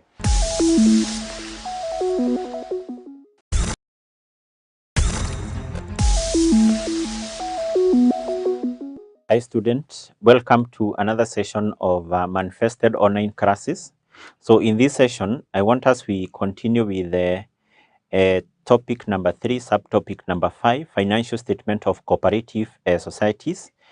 And specifically on this session, I want us we look on an illustration question regarding presentation of financial statement of a cooperative society. So I want us we go through the illustration and then we see what was required. So we are told Marura Farmers Cooperative Society deals in marketing of two brands of coffee, Safi and Mzuri, on behalf of the members. As per the society's bylaws, the society is allowed to retain 20% of the sales for Safi and Mzuri for operation and pay the balance to the members. The following trial balance was extracted from the books of the society as at 31st of December 2021. We have a trial balance there. We have expenses relating to Safi, which include marketing expenses, processing materials, processing wages, and then we have expenses relating to Mzuri, which include marketing expenses, processing materials, processing wages. Then we have loans to members. We have dividends from investment, accrued rents, salary provision, appropriation account, revaluation reserve, statutory reserve fund, entrance fee, share capital, members deposit, salary creditors, bank overdraft, interest on loans to members, and then we have traveling expenses for staff, for committee members, bank charges, bank interest, salaries and wages, committee education, committee seating allowance, printing and stationery, general meeting expenses, members education, entertainment, legal fee, cash in hand, Wakulima Bank Limited savings, investment in Wakulima Bank Limited, receivables from members, receivables from non-members, and then finally we have equipment. Then we have some additional information. Number one, we are told Bora Limited market Safi and Mzuri brand for Marura Limited. On 31st of December 2021, Bora Limited sold Safi and Mzuri brands for $175,000 US and $115,300 US respectively. Bora Limited remitted the above amount to Marura Farmers Wakulima Bank on 15th of January 2022. Marura Farmers Cooperative Society does not maintain US dollars account in Wakulima Bank. So as far as that information is concerned, it is important to note that this company, which is called Bora Limited, which you're told market Safi and Mzuri brands on behalf of the cooperative society, this is like an agency. This is just like KTDA, which is responsible for marketing and selling tea on behalf of various tea factories. So once KTDA sell tea, it remit now money to the bank account of various tea factories, and then which will be able now to pay their farmers. The same case with this particular Bora Limited is an agency of Marura a cooperative society. It market and do what? Sell those two coffee brand on behalf of that cooperative society. So therefore, once it sell, definitely it remit the money to the bank account of the cooperative society. But because you're given the sales in US dollars and the other figures are given in shillings, we have to translate those particular sales into Kenyan shillings, and automatically we're going to translate them using the exchange rate which was existing at the date the money was sent. I hope you can see we are told the money was sent or was remitted on the bank to the bank account of Marura Farmers Cooperative Society on 15th. So that is the exchange rate we are going to use. So in number 2, we are given the exchange rate for the two currencies, as shown below. So we're given the exchange rate on 31st of December 2021, which was 105 shillings, which was equal to $1 US. And then on 15th of January 2022, $1 was equal to 100 Kenya shillings. Automatically, in this case, I've said when translating the sales for the two coffee brand given in the information number 1, we are going to use the exchange rate on the date the money was remitted to the bank account, that is on 15th of January 2022. Number 3, we are told audit fee of 6 million is to be provided for. Number 4, salaries and wages amounting to 3.2 million had not been paid. These accrued salaries and wages. 5, interest on members' deposit is to be provided at shillings 6.08 million. And then finally, we are told, as per the relevant ministry's regulation, cooperative societies are required to transfer 20% of their net earnings to statutory reserve fund. This is something I mentioned in the first topic or in the first lesson of this particular topic, that cooperative societies are required to 20% of their net profit to a statutory reserve fund. So what are we required as far as that question is concerned? We are required to prepare the following financial statement for Marura Cooperative Society for the year which ended 31st of December 2021.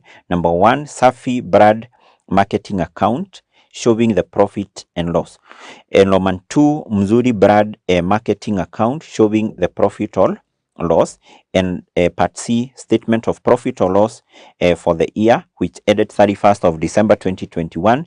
And finally, statement of financial position. So as far as the first two accounts are required, part A and part B, whereby you're required to prepare the marketing account of the two coffee brands. We're required to prepare those two accounts basically to show the profit or the loss which was realized from selling these two coffee brands. And what we are going to do, we are going to take now the sales, the sales of the two coffee brand, which is given the additional information number one. And then there is some information which are given in paragraph 1 that this cooperative society is required to retain 20% of the sales and automatically remit the rest, which is 80% now to the members. So once we take the sales given in number 1 and we determine the amount to be retained, which is 20%, the amount to be paid to the members, which is 80%, then we are going to less now the expenses specifically relating to those two coffee brands. So we start with part A of that particular question. We are required to prepare a Safi brand marketing account,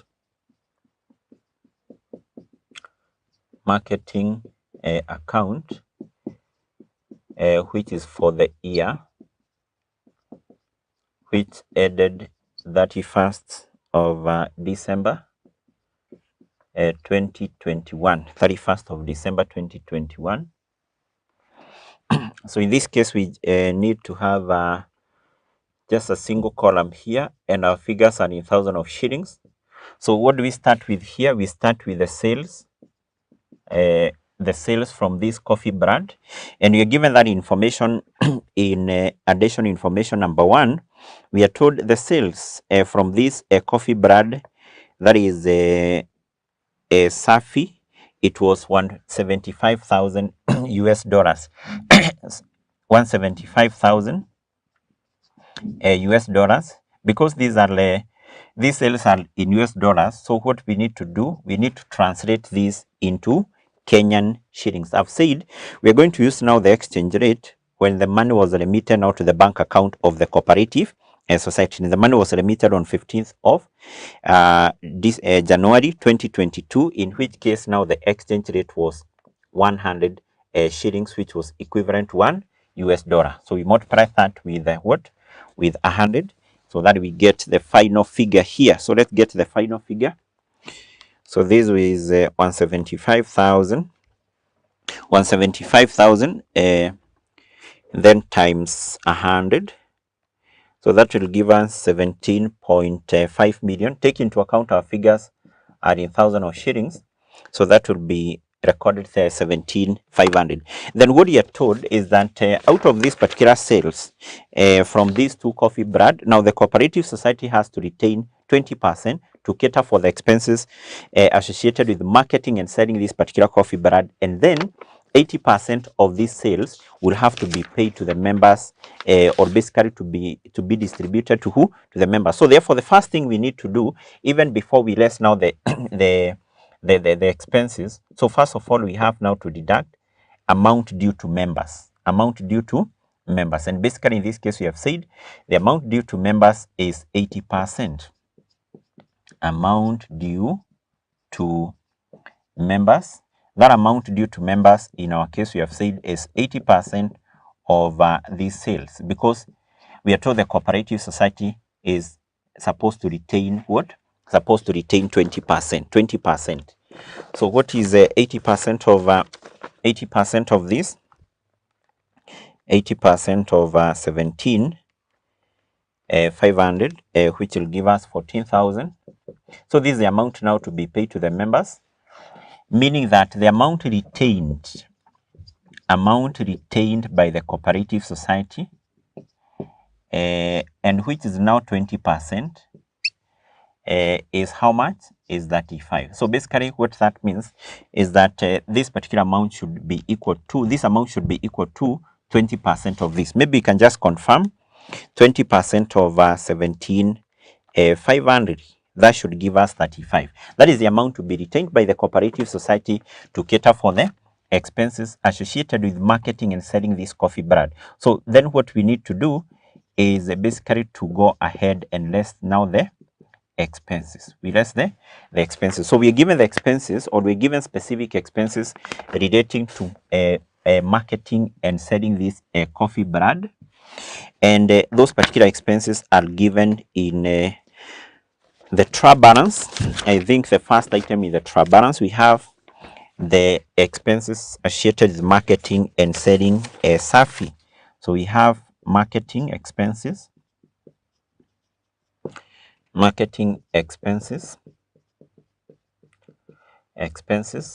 is an amount of 640. We also have processing materials,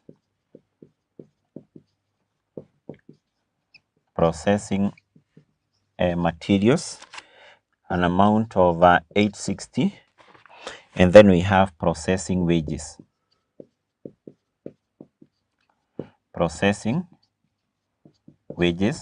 which is an amount of 900. Yes, an amount of 900. So whatever you get down there is basically now the profit which this particular cooperative society was able to get from selling this coffee brand. So 35 minus 640 minus 860 minus 900. So this will give us 1100, and basically this is now the profit for the year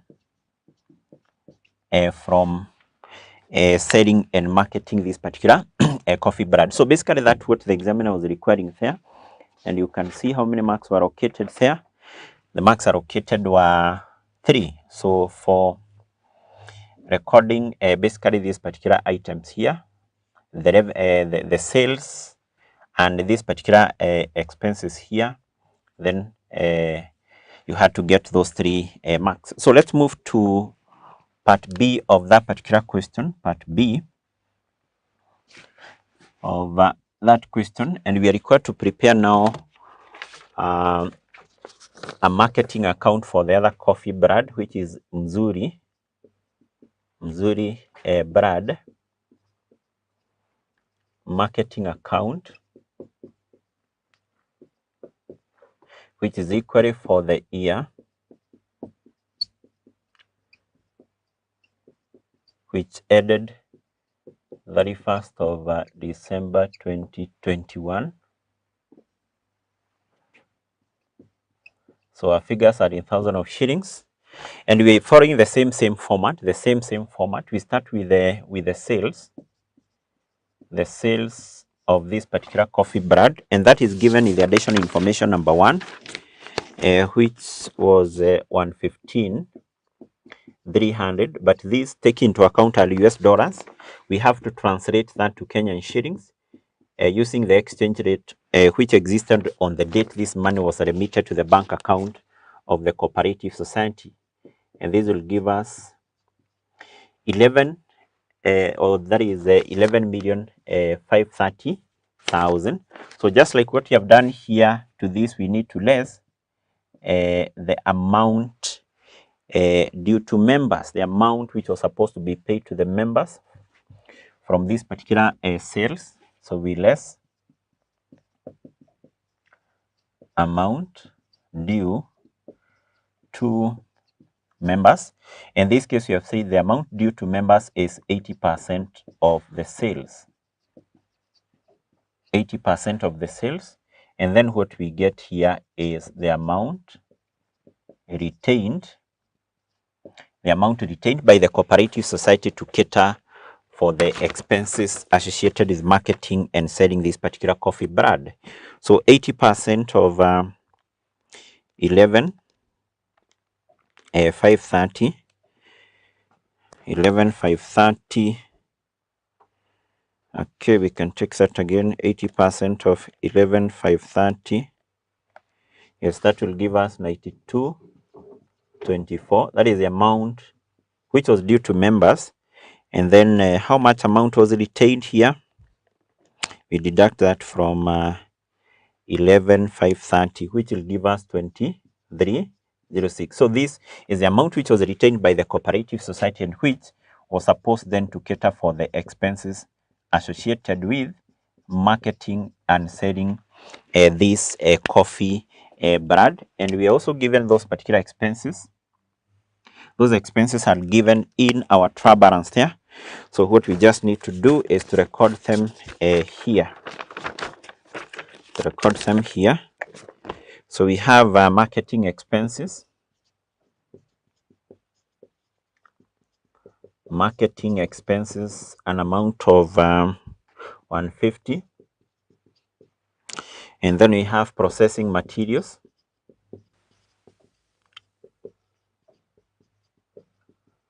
Processing materials, an amount of 320. And then we have processing wages. Processing wages, which is an amount of 30. Yes. And then from there, what we do, we get the profit for the year. The profit for the year from this coffee brand. So what do we have here? We have an amount of 2306 minus 150 minus 320 minus 30. That gives us 1806, which is now the profit for the year. Equally, that is what was required as far as part B of that question was concerned. These are some of the items which were marked as far as that part is concerned. And by doing that, you get now your three marks. So let's move to the other part of that particular question, that is part C. But even before we do that, there is something we need to note here, which is very, very important. One, when the year was coming to an end, this particular agency, remember we have said that this cooperative society has an agency, which is called what? Bora Limited. As per the information given in note 1, this agency had not limited this amount of money to the bank account of the cooperative society as at the end of the year. So therefore, this amount here, 17,500, and also this one, 11,530, it was an amount which the agency owed to the cooperative society. So therefore, in preparing our statement of financial position, this particular amount plus that one, because it is the amount which the cooperative society was expecting, it will be recorded there as an asset. So basically, we refer to that as the amount now to be received, or the amount receivable by the cooperative society from that agency. On the other hand, this particular amount which was due to the members, 80%, this amount was not yet paid to the members of the cooperative society when the year was coming to an end. And therefore, in preparing our statement of financial position, this one will be recorded there as a liability, because this is what the cooperative society was supposed to pay to the members. It had not paid that amount. So therefore, it is important to note that. Let's move to part C of that question. In part C, we are required to prepare now a statement of profit or loss for the year which ended 31st of December 2022. Now, this one is prepared to determine the profit or loss for the entire cooperative society. Remember, what you have prepared in part A, part B is prepared to determine the profit from marketing and selling the two coffee brand. So Part C, we are required to prepare a statement of profit or loss, statement of profit or loss, which is for the year which ended 31st of December 2021. 31st of December 2021. So in this case, we need to have 2 columns. And we prepare these by comparing the incomes of a cooperative society with the expenses. With the expenses, automatically we start with the incomes and then we less the expenses. So which are some of the incomes of this particular cooperative society? So even before we go back to the trial balance, because we know our cooperative society is responsible for marketing 2 coffee breads on behalf of the members, we know that from marketing of the 2 coffee bread, there was a profit of 1100 from marketing and selling of Safi, and 1806 from marketing and selling of what? Muzuri. So that is the first source of income to this cooperative society, and that is what we bring here. So profit from the 2 coffee bread, Safi, which is a figure of what? Of 1100. And then we also have the profit from the other coffee bread, which is Mzuri, a figure of 1806. Then what we need to do, we go back to the trial balance, we take the other incomes of this cooperative society. It's important for you to remember all incomes have a credit balance. So when checking for incomes from the trial balance, you check the items on the credit side of the trial balance. So the items on the credit side, I think the first item, we have dividends from investment. Dividends from investment. Dividends from investment is a figure of 470. Below that, we have accrued rent. Accrued rent, these are liability. Sundry creditors is a liability. Appropriation account, this is like the retained profit at the start of the year, which is not an income. Revaluation reserve is a component of equity. Statutory reserve fund is a component of equity. And then below that, we have entrance fees. This is still an income to a cooperative society, and this entrance fees is a figure of what? Is a figure of 300.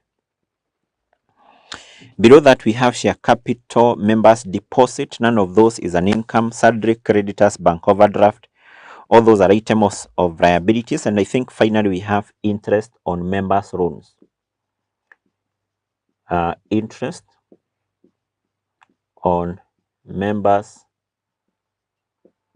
loans, members, or interest on loans to members. Remember what you have said is that once a cooperative society give loans to the members, a cooperative society definitely will have to charge some interest. That interest charged by the cooperative society is basically what? Is an income. Yes. So I think those are the only incomes which we have. So then what we need to do is to get the total incomes. So let's add all those figures so that we get the total incomes. We have 1100 plus 1806 plus 470 plus 300 plus 35 890 35 890. Okay. Yes, that will give us the total incomes of 39 566. Yes, after getting the total incomes, what do we do next? We proceed and we less now the expenditures. The expenditures of these cooperative societies, expenditures of the cooperative society. So here we have a number of expenses, and Before taking the expenses in the addition in the trial balance, it is always advisable first of all deal with the expenses affected by the additional information. Let's go to the additional information. In the additional information, number one, I think we had information about sales of the 2 coffee brands. That has nothing to do with the expenses.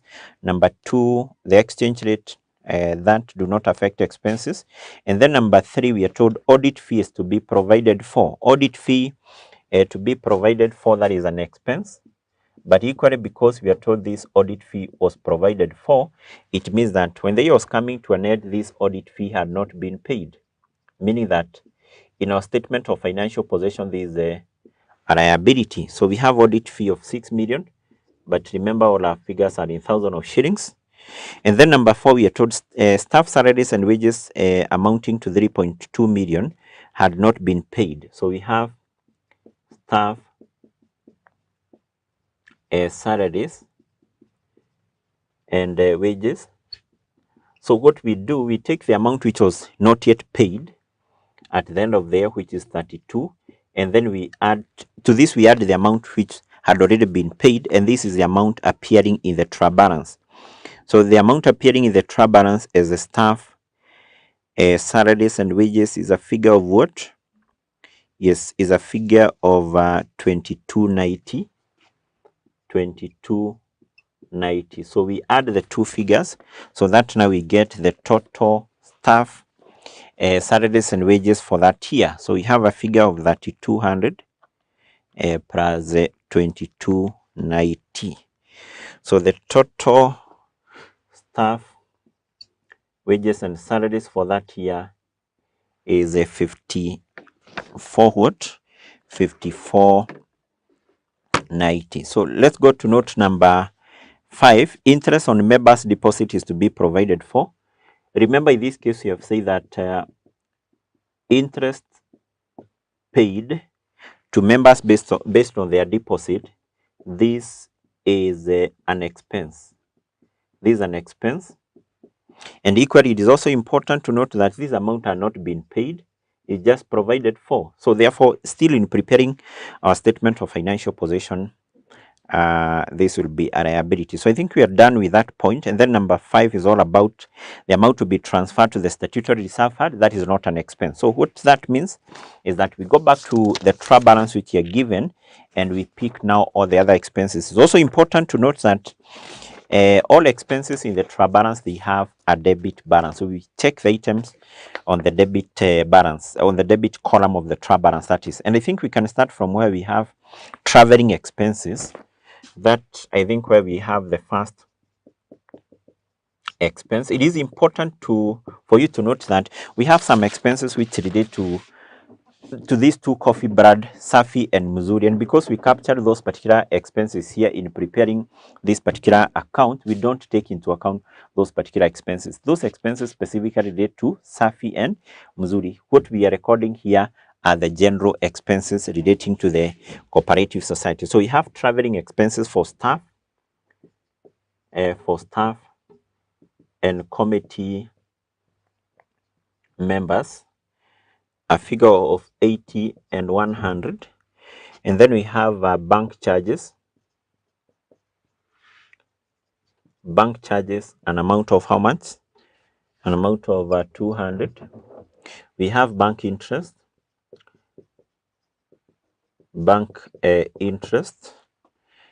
which is a figure of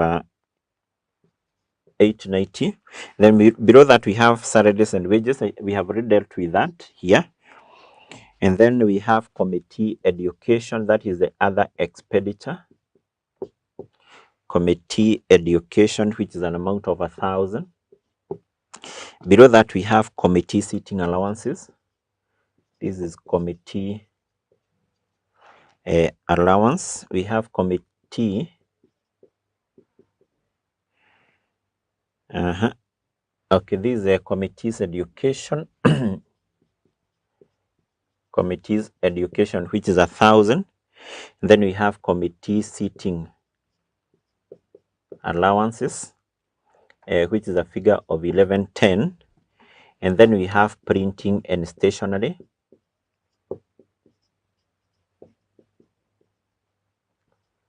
printing and stationery. So printing and stationery, we have a figure of 2050. And then we have general meeting expenses.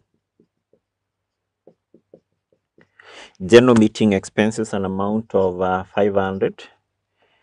Below that, we have members education. Members education. Members education is a figure of 1,500. And then below that, we have entertainment. Entertainment. Entertainment is a figure of 50. And then next, and finally, we have the legal fees. The legal fees, which is a figure of what? Of 400. So those are, I think, the various expenses which relate to this cooperative society. I hope we have not skipped any.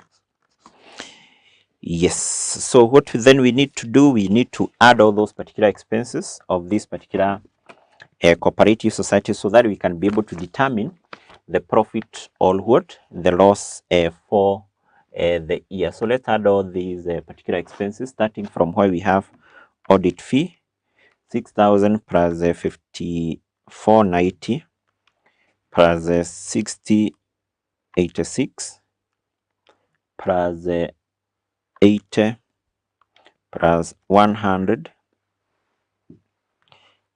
plus 200 plus 810 plus 1,000 plus 1110 plus 2050 plus 500 plus 15 plus 50 plus 400. Yes, so that is giving us a total of 376. So what we need to do, we need to less that now from the total incomes which we have here. We deduct that from 39,566. So that will give us the profit for the year.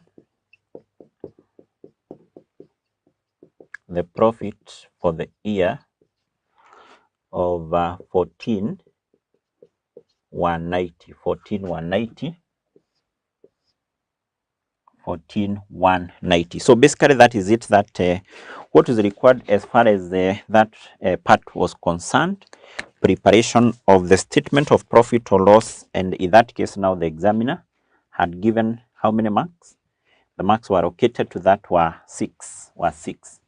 So by recording those particular items of incomes and the expenses, you had to get now 6 marks. So finally, let's prepare now the statement of financial position as required in part D of that particular question there. So you prepare statement of financial position.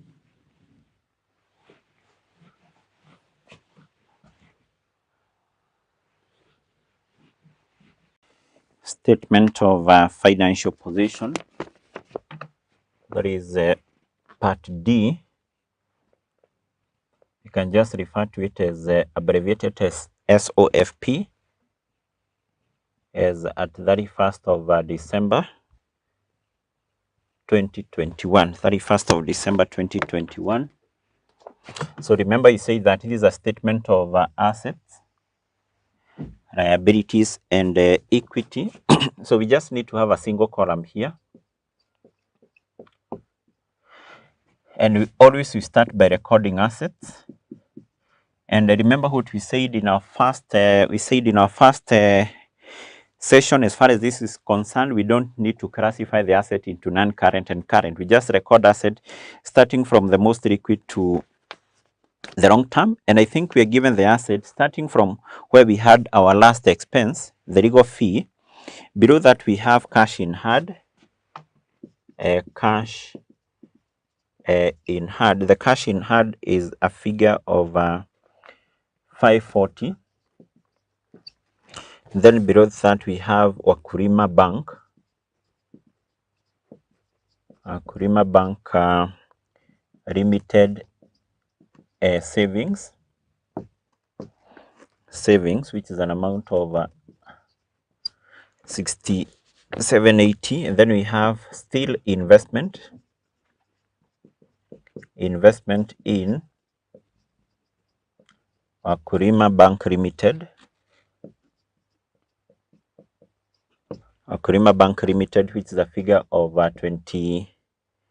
6550. Then below that we have receivables. We have receivables from members, which is a figure of 2960. We also have receivables from non-members, a figure of 22,500. And then we also have office equipment.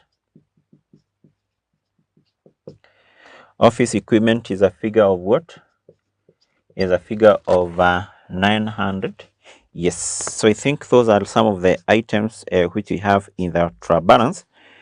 But I think also below the various expenses relating to Safi and also Mzuri, we have now the loans to the members. Remember, we have said that once a cooperative society has given loans to the members, advanced loans to the members, these particular loans to the members to a SACCO or even to a cooperative society is an asset. The cooperative society expects now the members to repay back that amount of money. So basically that is an asset. Then what else do we have maybe from the additional information? From the additional information, number one, we have now the amount which this cooperative society was yet to receive from the marketing agency, which is Bora Limited. So we can just refer to that as the amount due. This is the amount which was not yet remitted to the bank account of the cooperative society by the marketing agency, which is known as what? Bora Limited.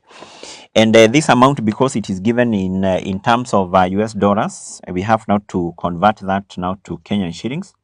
So we take the sales from Safi, 175,000 US dollars. We can just take it as 175. And then from the other coffee brand, 115.3. And then we get the total. We translate that now to the Kenyan shillings by multiplying that with the exchange rate on the date the money was remitted. So we have 175 plus 115.3 times what? Times 100. So this is the amount of money which now Bora Limited was yet to remit to the bank account of the cooperative society. So therefore to the cooperative society, this is basically an asset. So that's what we have in note number 1. Additional information, note 1. Note 2 has nothing to do with the sales. Note 3 is that is a liability. Note 4, that is still a liability. And then number 5 is still a liability. And then number 6, this one will affect now the appropriation account. I'll be able to show you now the necessary what? Adjustment we are going to make as far as that is concerned. Yes, so what we need to do here is to get now the total assets. So let's add all these assets starting from where we have 540 plus 6780 plus 26,550 plus 2690 plus 22,500 plus 900 plus 972 340 plus 29,030 030. Yes, that will give us a total figure here of 1,061,330. So those are the total assets. Next, we record now equity. Equity, this one comprises of a share capital, members' deposit, plus the various items of what? Of reserves, of which all these items, they have a credit balance. So let's start by recording the share capital of this cooperative society that is given in the trial balance. Share capital is given as a figure of 900. So then below that we have members deposit,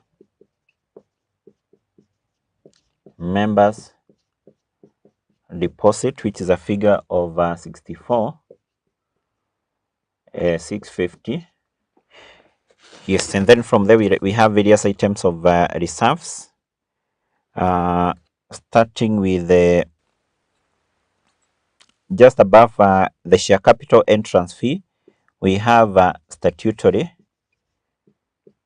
reserve fund. This one will need to be adjusted because whatever you given there as a statutory reserve fund, this is a statutory reserve fund at the start of the year, and then what you are told as per note number 6 is that 20% will 20% of the net earnings is the same with the profit for the year, will be transferred to statutory reserve fund. So this should be 20% of what? 20% of this profit for the year. 20% of that what? Profit for the year. So it should be 20% of 14,190. So that we get the statutory reserve fund at the end of what? Of the year. So then below that, or basically above that, we have revaluation reserve. Revaluation reserve that remain the same, which is a figure of 750. We are going to compute that figure. And still we have appropriation account. Appropriation account, this account still, or this figure still need to be adjusted because what you're given there is the appropriation account at the start, which is what? Which is 50. To this, we should add the profit for the year. The profit for the year, remember, is 14,190, but equally we are going to less the amount which was transferred to the statutory reserve fund, which is 20% of 14,190. 14,190, and we get now the appropriation account balance at the end of the year. So I think we have picked all the items of equity. We have picked all items of what? Of equity. So I think what we just need to do here is to get now these final figures, starting with the statutory reserve fund. So let's first of all get 20% of this, 20% of 14,190 plus 13,740. That will give us 16,578. What about the appropriation account balance? So we have we have what? We have 6050 plus 14,190, and then to that we less what? We less 20% of 14,190, and that will give us 17,402. Yes. So those are the items of equity. So what we then need to do is now to get the total equity.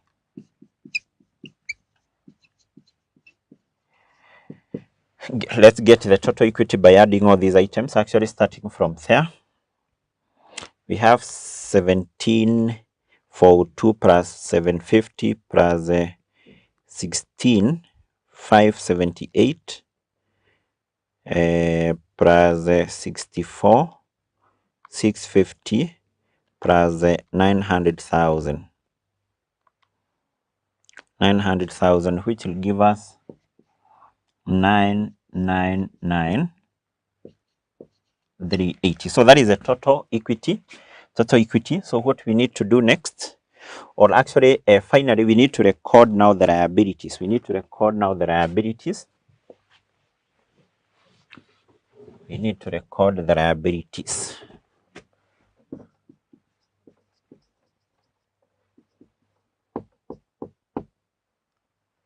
The liabilities. So we have various items of liabilities. Let's start with what we have in the additional information.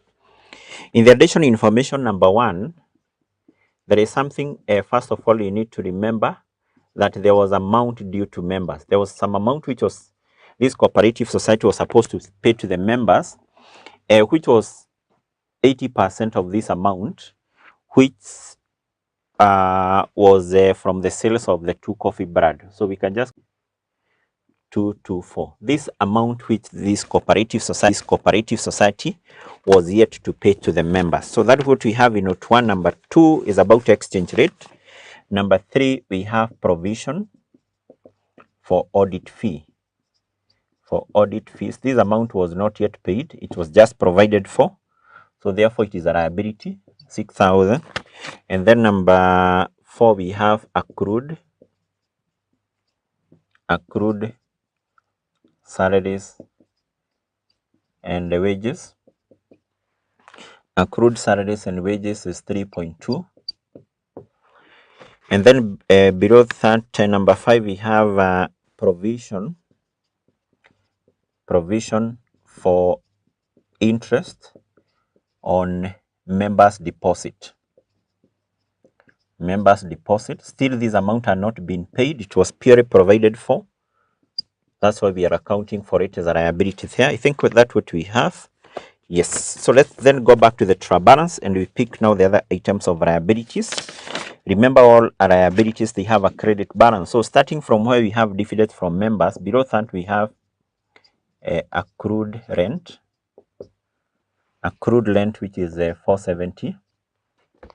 Below that we have salary provision. Salary provision 4950. 4950. And then down there we have salary creditors. Salary creditors, which is a figure of 3410. And then we also have a bank OD, bank overdraft of 6150. 6150. Yes. So I think we have recorded all items of liabilities. None of the item which you have not recorded. None of the item which you have not recorded. Yes. So what we just need to do here is now we get the total. We get the total equity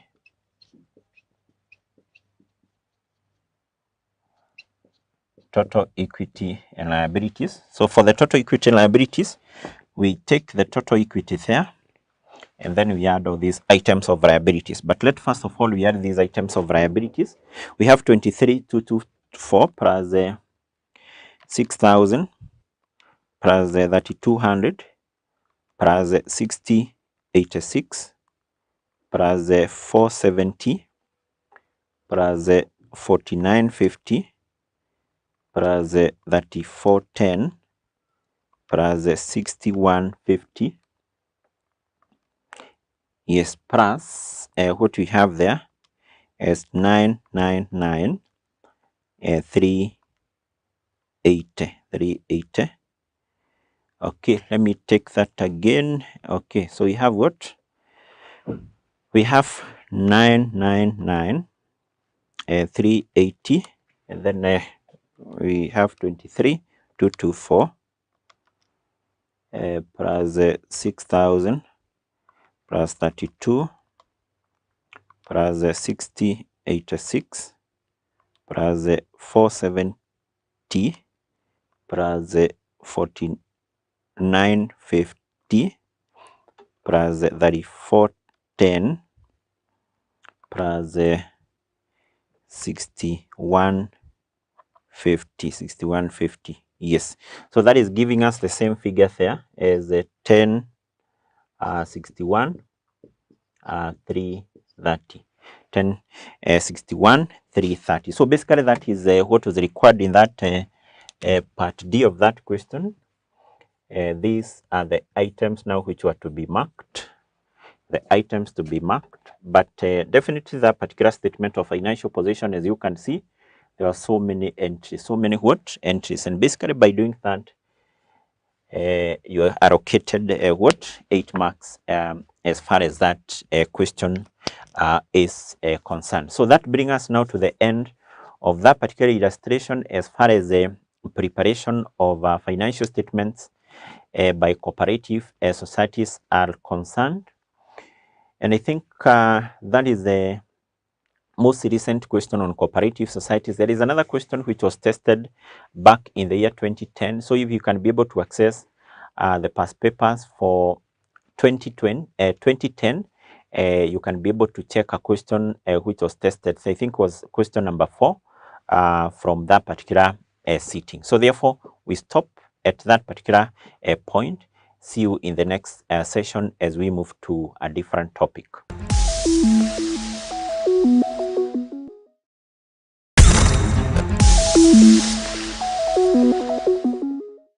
Greetings, candidates. Welcome to the study of the subject leadership and management. And in my hand, I have the KASNEB syllabus that was released in 2021 KASNEB revised syllabus for paper number 13, leadership and management. This paper was renamed from strategy, governance and ethics. And in today's lesson, I'm going to do an adumbration of this subject. The unit description is as follows. The syllabus reads that this paper is intended to equip the candidate with knowledge, skills, and attitudes that will enable him or her to apply and demonstrate leadership and management skills to grow an enterprise under various circumstances and environments, including under uncertainties. That is the main objective of studying leadership and management.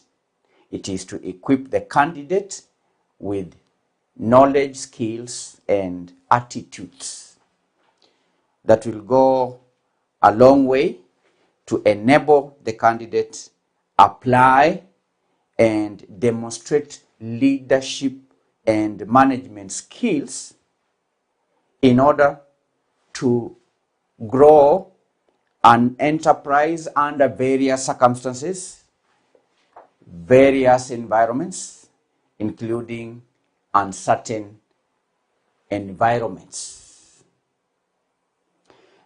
The syllabus also lists 5 learning outcomes. A candidate who passes this paper should be able to, number 1, demonstrate an understanding of leadership techniques and management principles. Leadership techniques and management principles. Number 2, apply knowledge of leadership and management theories in organizations. Number 3, effectively undertake management functions. Number 4, make rational management decisions in an organizational context. Then lastly, embrace and manage strategic change. These are 5 learning outcomes. Now, candidates, the content is organized in 12 topics. 12 topics. The first one is Introduction to Management. Number 2, Evolution and Development of Management Thought. Number 3, Leading as a Function of Management. Number 4, Other Functions of Management. Number 5, Environmental Analysis. Number 6, Leadership Approaches and Strategy. Number 7, Decision Making. 8, Enterprise Management. 9, Project Management. 10, Marketing Management. 11, Leadership and Strategic Change. Then lastly, case studies in leadership and management. Case studies in leadership and management. These are 12 topics. 12 topics, and candidates will be covering each topic at a time.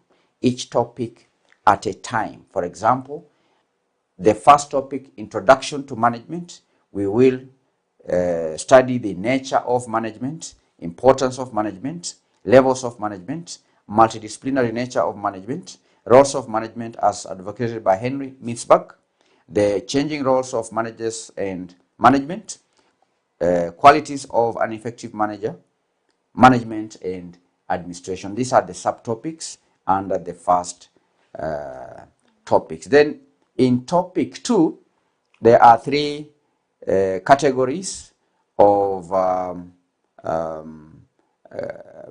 evolution and development of management thought.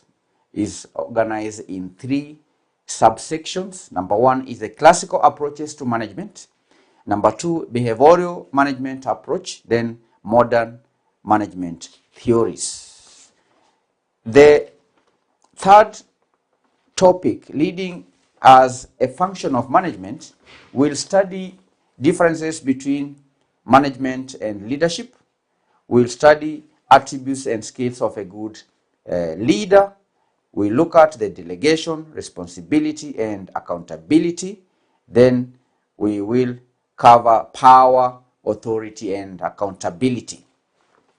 In topic number 4, which is known as other functions of management, we will discuss the planning function, the organizing function, the staffing function, and the controlling function. Topic number 5, which is environmental analysis, we are expected to cover microenvironment, macro environment, internal environment, external environment, and tools of environmental analysis. Then in topic number 6, leadership approaches and strategy, we look at the leadership traits, leadership styles, leadership skills, formulation of an organization's strategic direction, differences between transactional leadership and transformational leadership, conflict resolution mechanisms, then ethics in leadership. In topic number 7, we will discuss the importance of decision-making models, types of decisions, decision-making process, problem-solving skills, decision-making under different conditions, challenges in decision-making, effective, and lastly, effective decision-making. In topic number 8, we are expected to study the meaning and concept of entrepreneurship, entrepreneurial development, enhancing creativity and innovation in organizations, methods of generating ideas, introduction to business plan, protection of intellectual properties. That is the last subtopic in the study of enterprise management, protection of intellectual properties. In topic number 9, candidates are expected to cover number 1, project management concepts. Number 2, characteristics of a project. Number 3, importance of projects. Number 4, features of projects and baseline surveys. Number 5, illustration of the project life cycle. Number 6, project planning and organizing. Number 7, project resources and costing. Then lastly, number 8, project completion and evaluation. In topic number 10, known as marketing management, we will discuss the meaning and importance of marketing. We will look at the marketing management orientation and or philosophies. We study the marketing mix. We'll discuss the development of marketing information. Number 5 is the marketing strategies. Then we have marketing research and intelligence. And lastly, international marketing and e-commerce.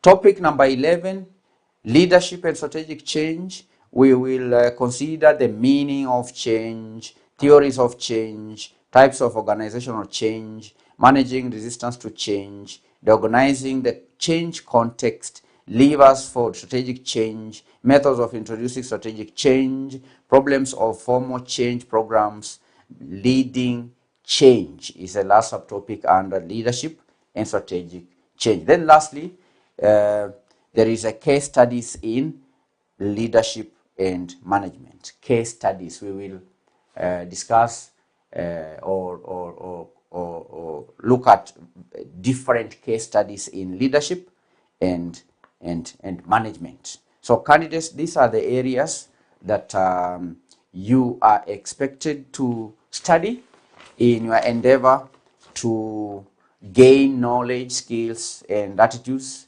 that will enable you to apply and demonstrate leadership and management skills to grow an enterprise. And that should be done under various circumstances. You are expected to manage an enterprise under various circumstances and environments, including uncertain environments. So I hope, candidates, you will be joining us in all the lessons. We are going to cover each and every aspect of this syllabus. It is expected that as we go through this syllabus, when you join these classes, make sure you take down notes. If you have questions, you are free to post your questions. Below this syllabus, there is a comment section where you can ask questions. Make sure you also practice active recall. Carry out continuous revision. Over and above the video lectures, we have also developed the study materials, study texts, and revision books based on the revised syllabus that was promulgated in the year 2021. The books are updated and they cover all these areas that we've mentioned. So make sure you study ahead. Study ahead. Always study ahead. Make sure you familiarize yourself with the various aspects of the syllabus, and as we progress with this coverage of this syllabus, make sure you always go back, answer questions, past paper questions, because some of the topics in leadership and management were retained, because I remember I said that this subject, leadership and management, was just renamed. In the old syllabus, the paper was known as strategy, governance, and ethics. There are certain topics that were maintained, like the first one, introduction to management. There is a topic on evolution and development of management thought.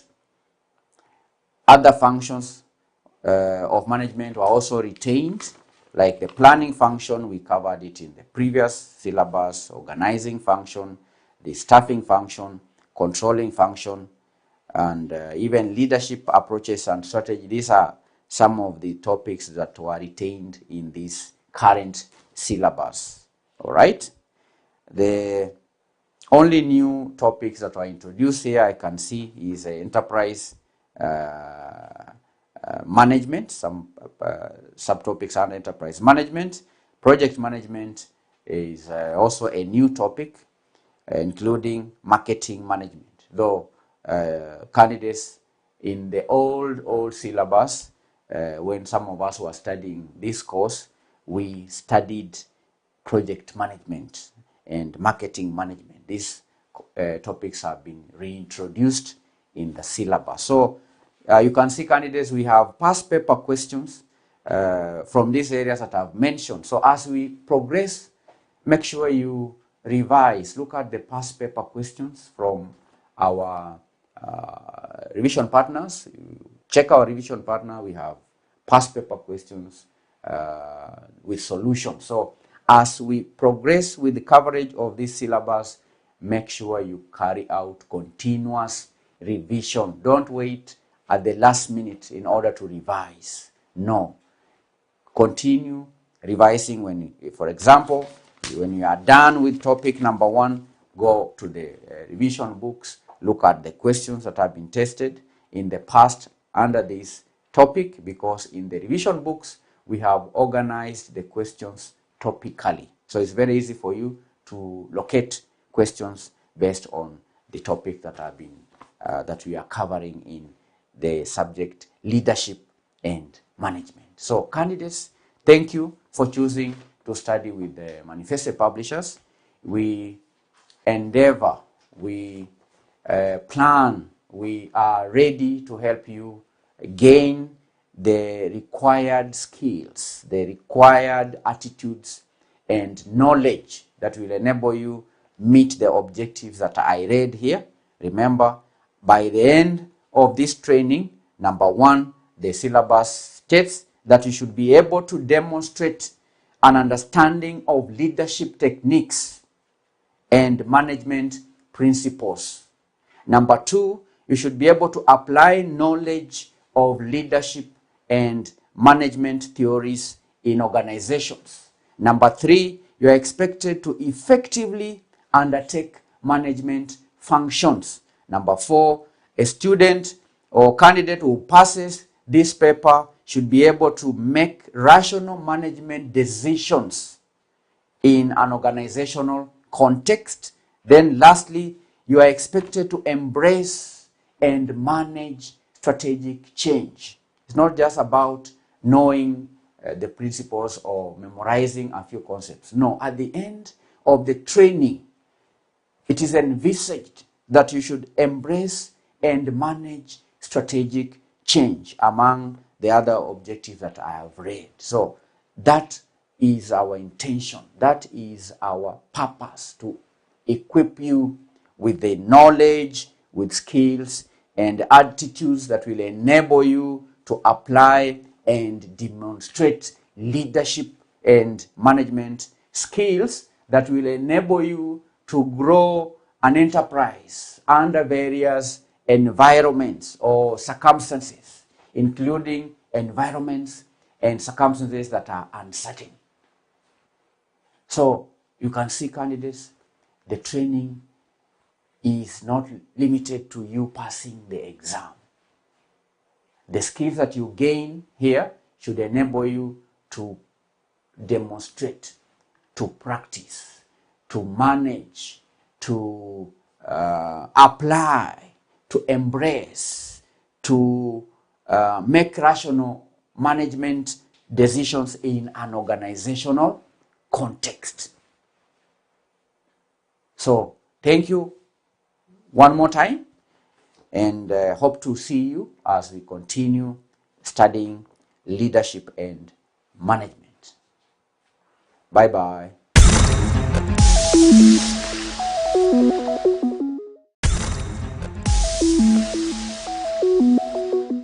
Hi students, welcome to another session of Manifested Online Classes. My name is Joseph Kimani, Lecturer for Financial Reporting and Analysis.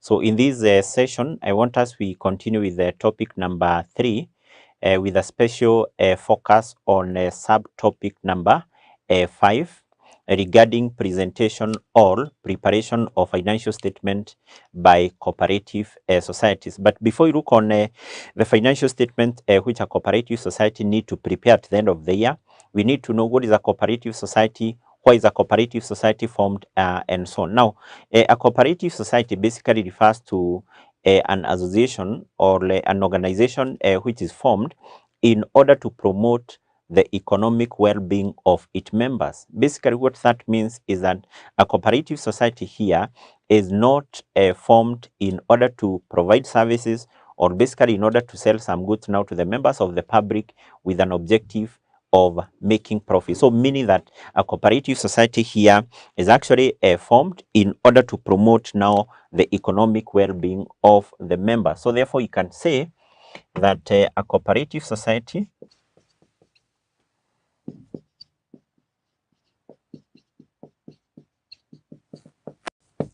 yes, so therefore in that case you're saying that a cooperative society here will be formed in order to do what? To promote now the economic well-being of its members and not to provide services or basically to sell goods now to the members of the public in order to do what?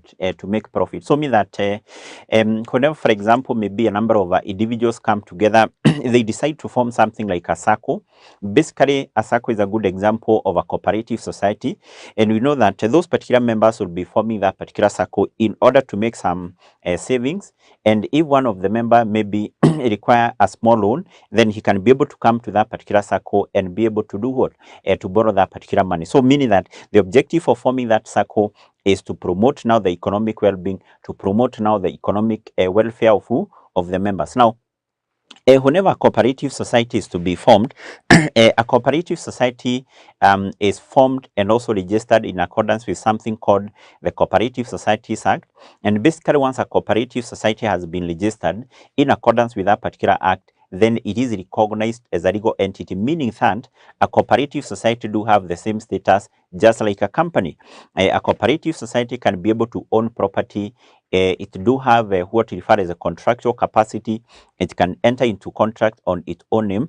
It can sue or be sued. It can own property and so on. So therefore, a cooperative society do have the same status, just like what? Just like a company. It is a legal entity. Now, according to the Cooperative Societies Act, we have 3 types of cooperative societies which can be registered or which can be formed in accordance with that particular what? Act. So therefore, in this case, we can look on the different types of cooperative societies. Types of cooperative societies,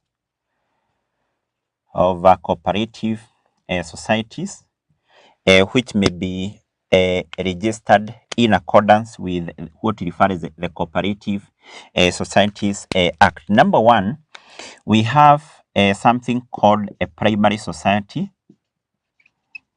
A primary society.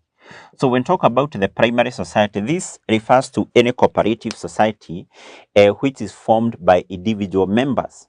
And according to the Cooperative Societies Act, for this particular cooperative society to be formed, it must be formed by a minimum of 10 qualified persons. And actually, for a person to qualify to be a member of a cooperative society, according to the Cooperative Societies Act, such a person need to have attained the age of 18 years. Number 2 is that such a person must be a resident or basically must own land within the cooperative society's area of what? Of operation. And number 3 is that that particular person must be within the profession, within the employment within which now the cooperative society is operating. So mean that if, for example, a cooperative society is formed like a coffee farmers, for any person to qualify to be a member, then such a person must be a coffee farmer. So therefore, it is important to note that primary societies are those particular cooperative societies here, which we are saying are formed by individual members. And also we are saying that according to the Cooperative Societies Act, for this particular cooperative society to be formed, it must be formed, or basically it is formed by a minimum of 10 qualified members, or basically 10 qualified persons. Number 2, we have something called the secondary cooperative society, or basically we can refer to it as the cooperative union.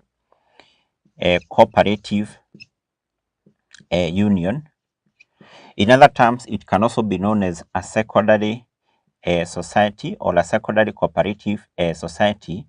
And this is a particular cooperative society which will be formed by 2 or more primary societies. So mean that members of 2 or more primary societies may come together and they decide to register now a certain cooperative society. That cooperative society now which will be registered, or basically which will be formed, then we say it is formed by a primary society. So therefore, cooperative union is that particular cooperative society which is formed by 2 or more primary societies. 2 or more primary societies. Number 3, or the other type of cooperative society is something known as the cooperative union.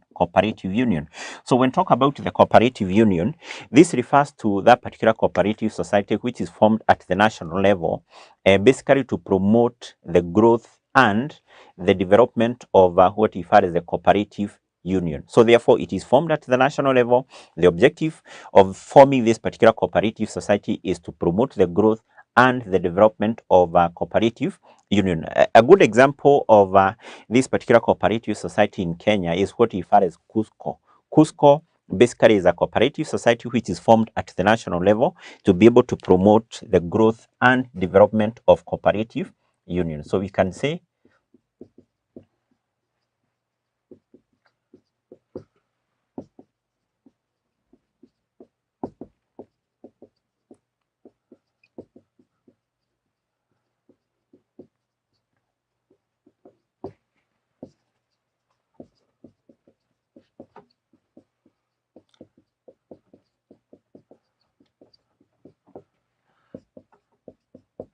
yes, so therefore, what we refer as a cooperative union. Okay, cooperative union, we can use the word Apex Society.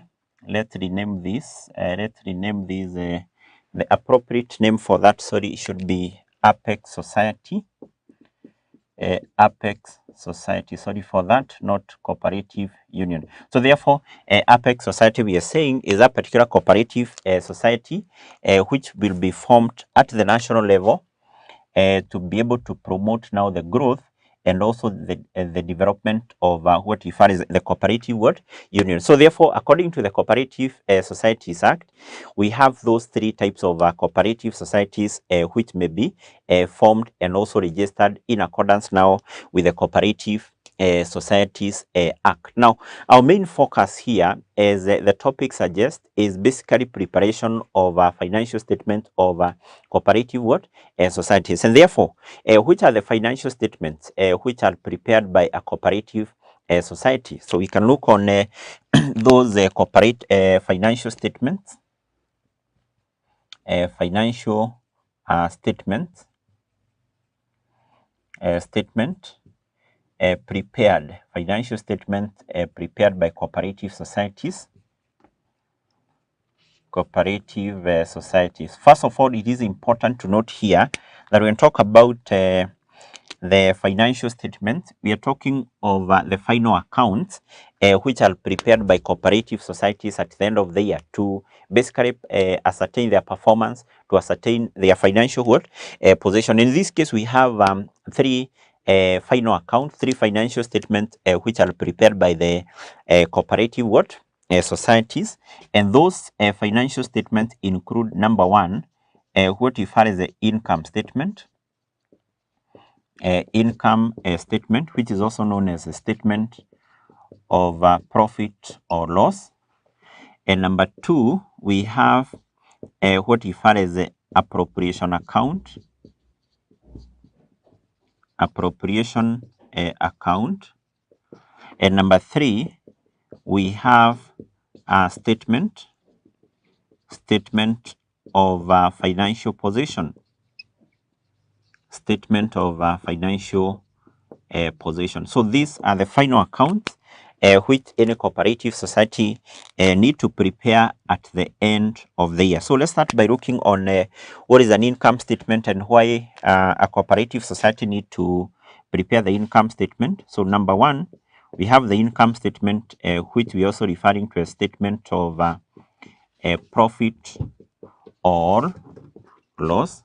And as the name suggests, a statement of a profit or loss, or basically what you're referring to as an income statement, this one is prepared to determine the performance of a cooperative society. So mean that in preparing the income statement or the statement of profit or loss, basically what the cooperative society will be doing is basically comparing the income of a given financial year and what you refer as what?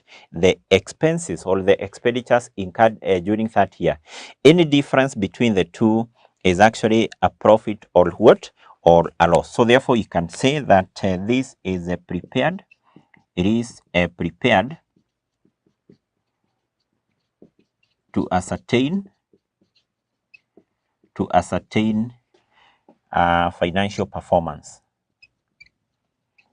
Financial performance of a cooperative society. of a cooperative society. In other terms, we can say just prepare to ascertain the profit or loss of a cooperative society in a given financial year. So how do we prepare, or how is this statement of profit or loss presented? So let's look on the format or the layout of what if as a statement of profit or loss. Statement of profit stroke loss. Automatically is the one is prepared for a certain year. Yes, so here always we start by recording incomes of the cooperative society. Incomes of the cooperative society. A cooperative society may have various sources of incomes, including things like investment income, and we prepare this account on using vertical format. So a cooperative society may be having something like investment income, things like interest on loans to members. So whenever a cooperative society gives members loans, like a SACCO, the cooperative society or basically the SACCO will charge some interest. That interest is basically what? An income. So also a cooperative society may be having the other source of income like entrance fees. If you are you want to join a cooperative society, you may be required to pay some fee. So these are some of the good examples of the incomes of a cooperative society, and then from there you get incomes, the total incomes, and then now to this we proceed and less the expenditures. Less the expenditures, or basically the expenses of the cooperative society. And here we basically deduct now the expenses incurred by the cooperative society in a given financial year. This will include things like maybe salaries and wages to the staff, things like management committee allowances,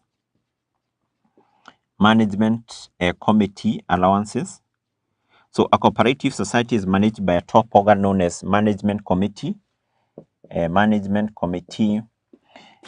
Things like what? The interest on members' deposit.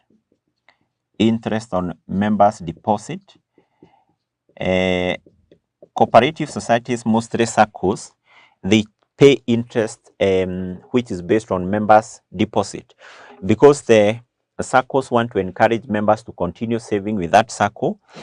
So at the end of each year, as a member, you are paid some interest which is based on your what? On your deposit. So we take into account that.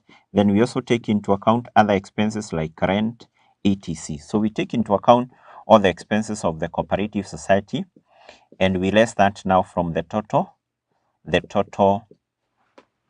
income. So whatever you get here is now the profit for the year.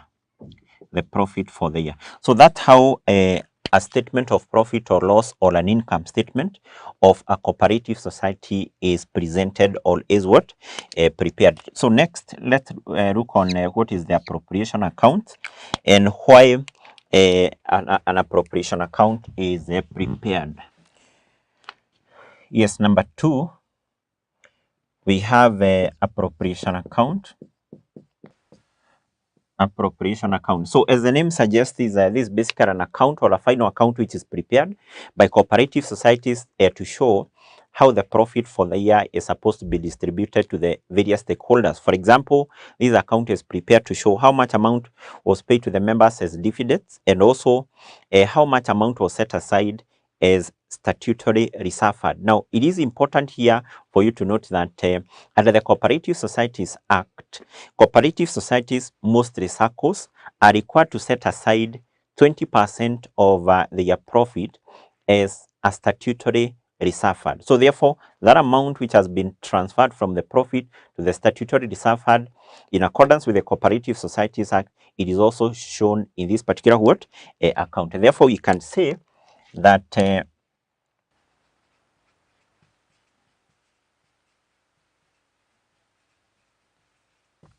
yes, so this one is prepared to show how the profit for the year profit for the year was distributed to various stakeholders in form of dividend, in form of transfer to the statutory reserve fund, and so on. So how do we prepare this particular account here?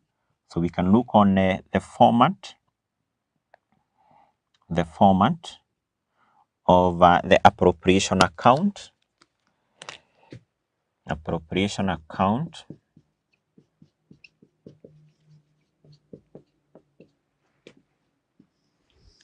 Yes, so in preparing the appropriation account here, always we start with that particular profit for the year, which was determined after preparing now the income statement. Profit for the year, that's what we start with always. And then to this, we proceed and we less dividends which were paid. So if there are some dividends now which were paid, we come, we less those particular dividends here. We also deduct the transfer to the statutory reserve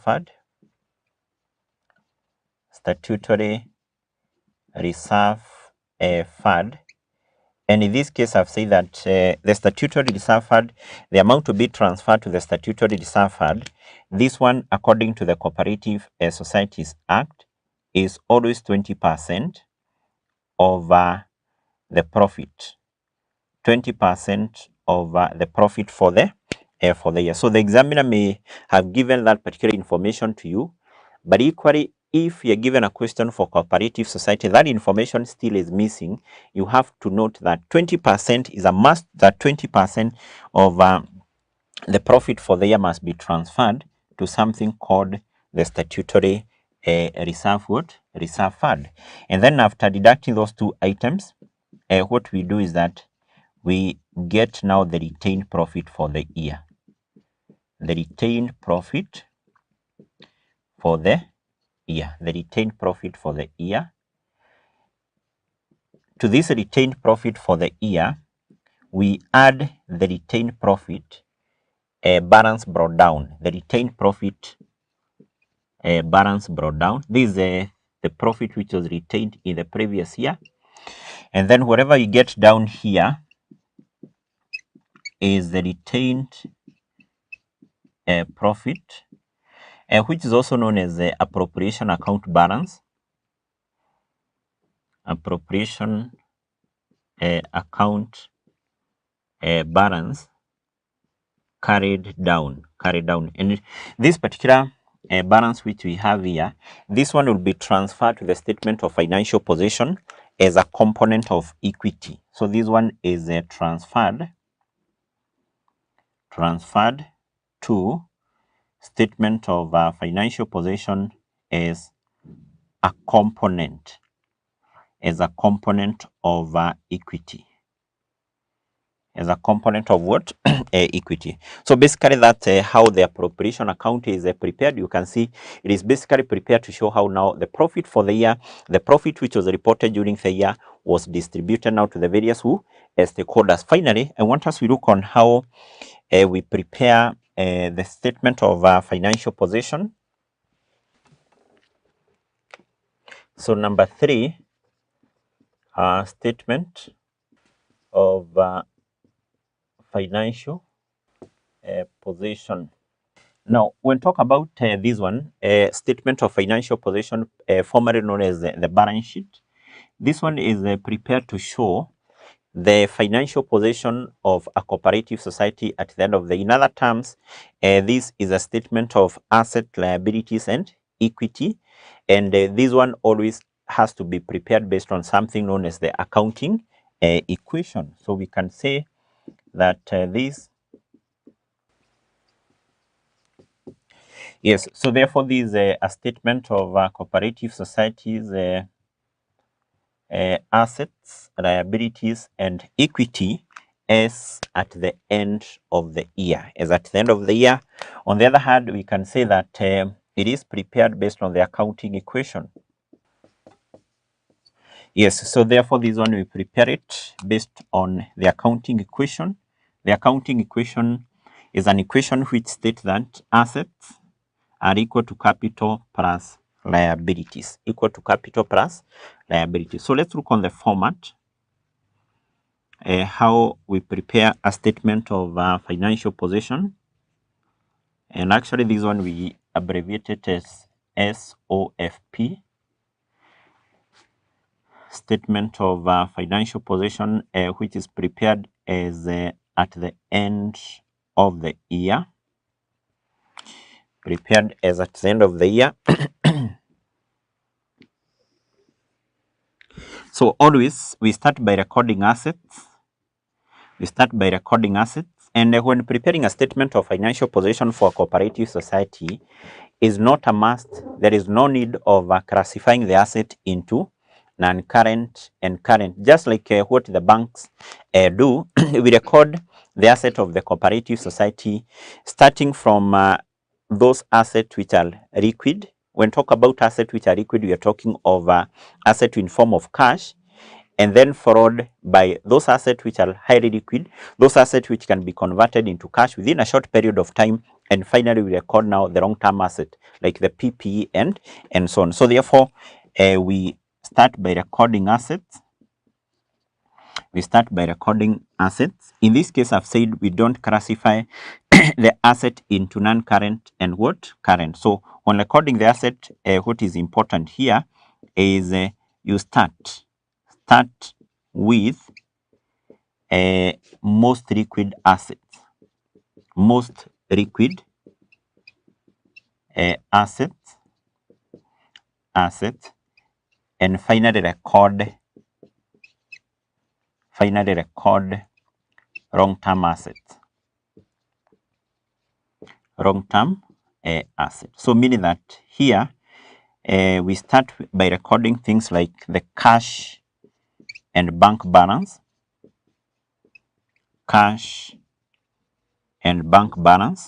and then next we record things like investments. We also record things like loans to members. Whenever something like a SACCO has given the member some loan, that is an asset. The cooperative society expects the members to repay back those particular loan, and then you finally record the long-term asset, such as now the PPE, property, plant and equipment. So therefore, I've said here no need of classifying the asset into non-current and current, and then from there get the total assets. Next, we record now the capital and the liabilities.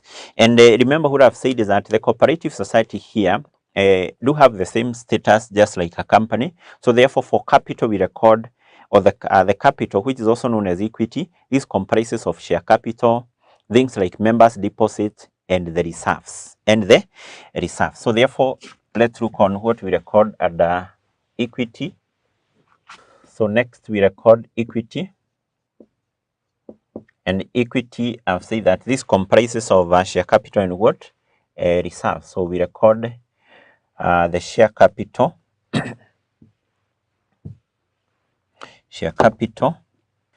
We also have the members' deposits. So it is important to note that if maybe the cooperative society we are dealing with is something like a SACCO, members will have made some deposit with such a SACCO. But generally, as a member of a SACCO, you can't be able to withdraw that particular amount of money anytime you want. So you can only be able to get back that particular amount of money if now you do what? You want to quit from that particular cooperative society. So mean that particular amount of money which you have deposited with your SACCO remain with the SACCO. The SACCO uses that as capital, because mostly SACCOs use that money in terms of giving loans to members, and that's why you can see we are treating that as part of capital. As part of what? Capital. So we record other items of equity, like the statutory reserve fund, fund. I've mentioned something to do with this, and then things like the appropriation account, and other reserves like the revaluation reserves, etc. Yes, so those are the various items of equity. And then get the total equity there, get the total equity, and finally record liabilities. Equally here, when recording the liabilities of a cooperative society, no need of classifying them into non-current and also what? Current. You just record all the liabilities here, which include things like what? Things like creditors,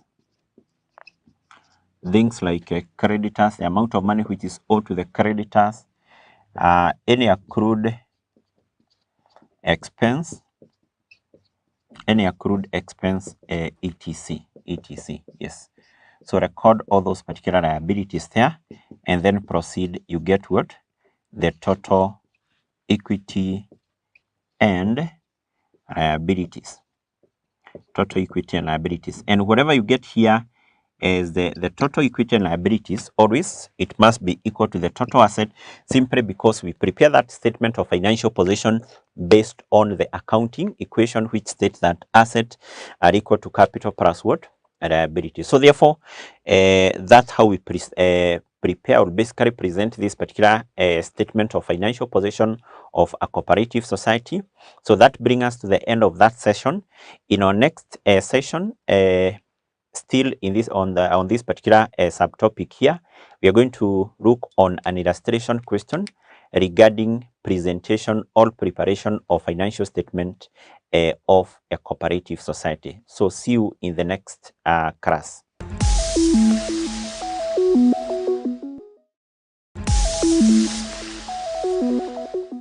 Welcome to Manifested Publishers. My name is Mr. Dongo.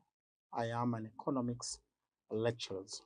Today we'll be covering that is Economics August 2024 paper, question 4, and we start with Roman A.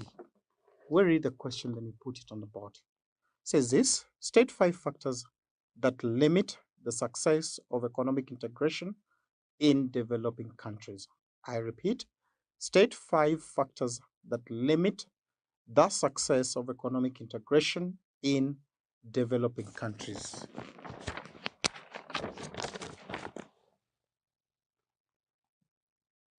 State 5 factors that limit the success of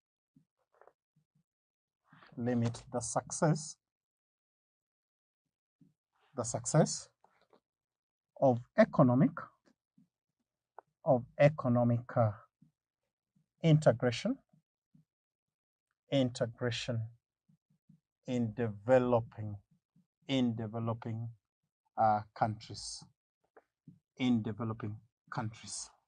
So state 5 factors that limit the success of economic integration basically in developing countries. Developing countries, first of all, are countries that are not yet developed. They're in the process of developing. And when you talk about economic integration, we talk about these countries coming together basically to facilitate trade amongst member states.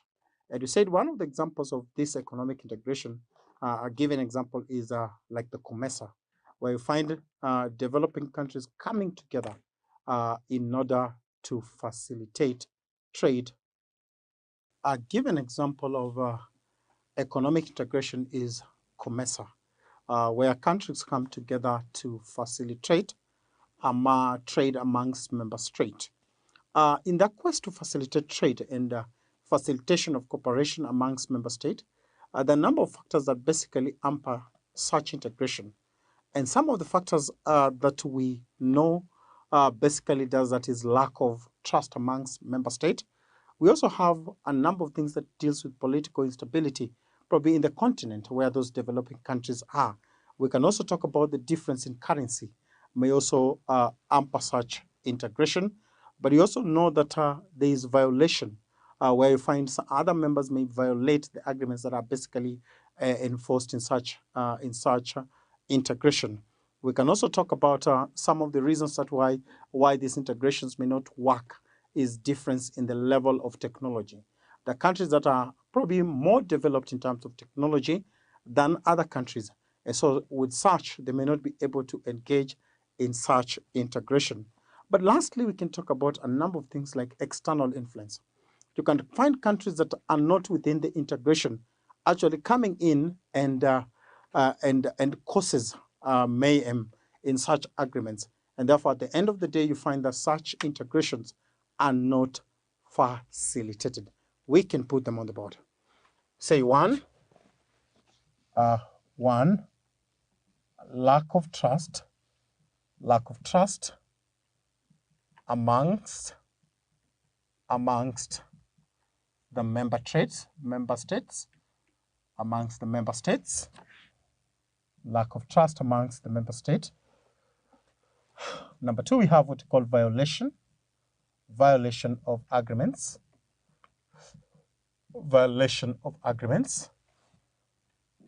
We have number three, very important, we call it external influence. External influence. So we can also have political instability, what we call political instability, within the region. Political instability within the region. And lastly, we can talk about what we call difference in currencies. What we call difference in currencies. Difference in currency. We can add one. We have that is difference. What we call difference in the levels of technology. Difference in the level of technology. That when we have difference in the level of technology, that may also hamper agreements within the integration. And that is basically how one should approach this very question. And in looking at that question, the examiner is very clear that it needs 5 points. So the 5 points meaning that each point is equivalent to 1 mark. So as you do that, you must make sure that you're within those points and you can provide extra so that you stand a chance that even if you're not in a position to get the second or you're not able to get the third, but you have an extra mark on that, then you'll be able to get the whole question. That is how we basically approach that very question. We pick it on the next question, still on question 4, Roman B. So this is what the question says. Distinguish between debt distress and debt conversion. So we put it down on the board. That is B. Distinguish debt distress and debt conversion. Distinguish debt distress and debt conversion. Distinguish the debt distress and debt conversion.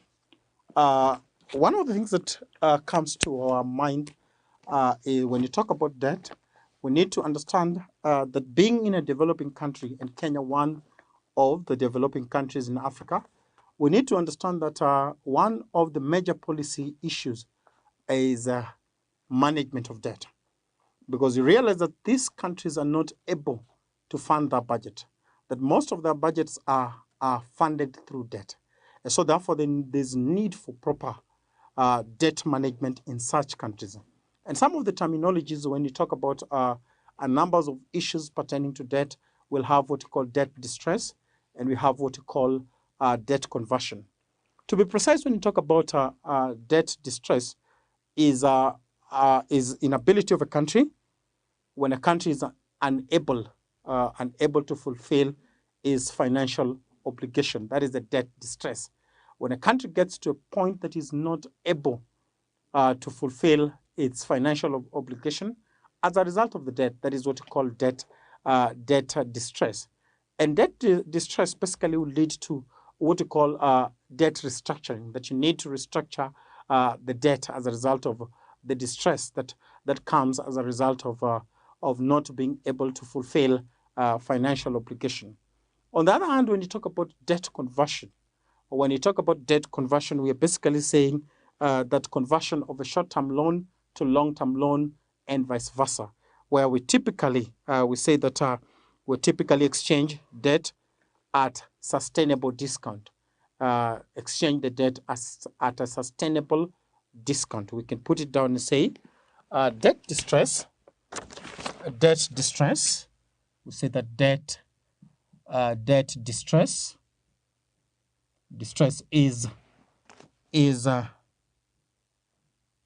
inability, is a country inability to fulfill the financial obligation. That is what you call a debt distress. And debt restructuring, and therefore debt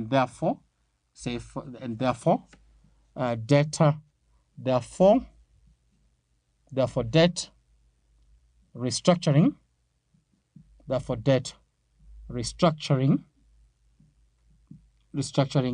is required, and therefore debt restructuring is required. You get to a scenario where you are so much faced with the debts that you are not able to fulfill your financial obligation, and therefore what you call the restructuring of debt basically will be necessary in such circumstances. Then we proceed to what you call debt conversion. Debt conversion. What you call the debt conversion. So when you talk about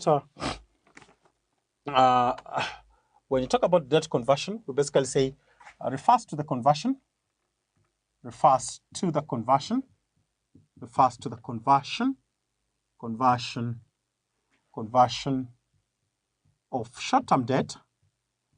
short-term debt to long-term debt,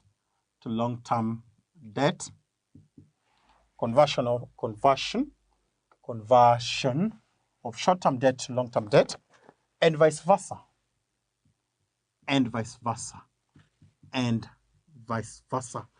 conversion of the short-term debt to the long-term debt, and vice versa. Or we can basically say that exchange of debt, what you call exchange or stroke exchange of the debt. We say stroke exchange of the debt, typically to a sustainable discount. Typically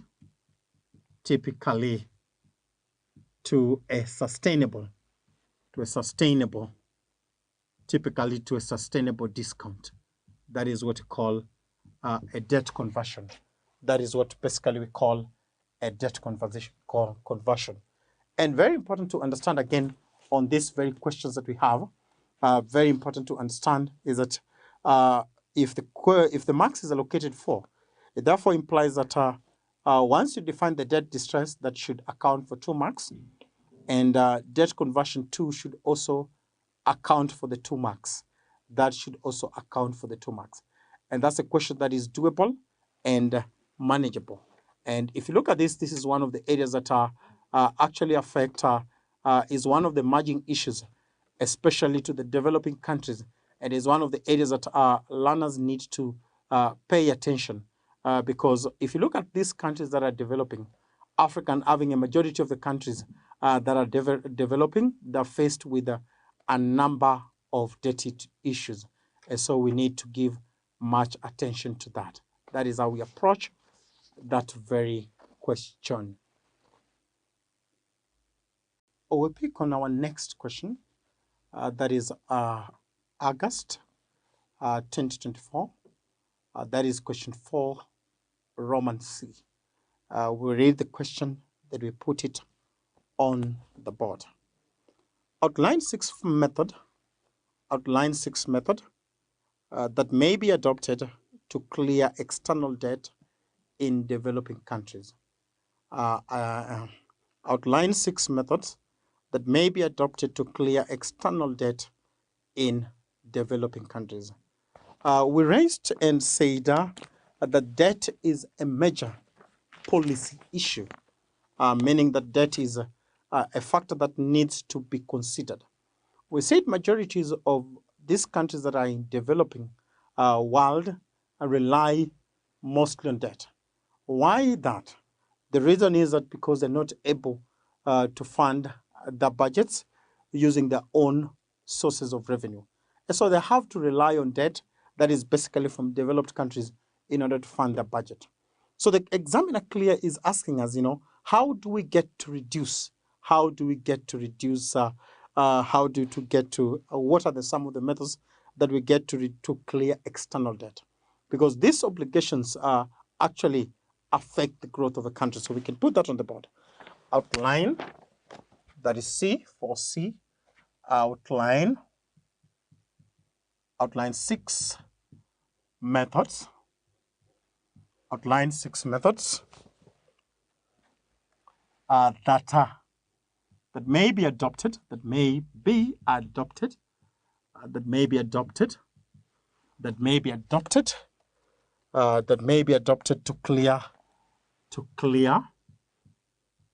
to clear external,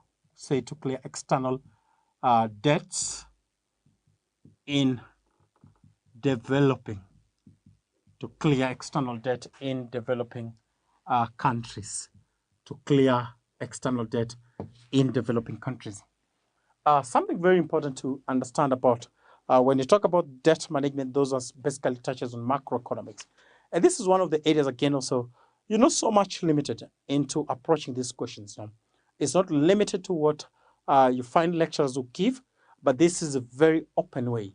If we look at our country, for example, Kenya as a case study, what are some of the ways that are very common in a country dealing with clearing external debt? One of the very common that we know as the citizens of a country is that, that the country uses, Kenya being a case study, is widening of the tax bracket. One is what we call it widening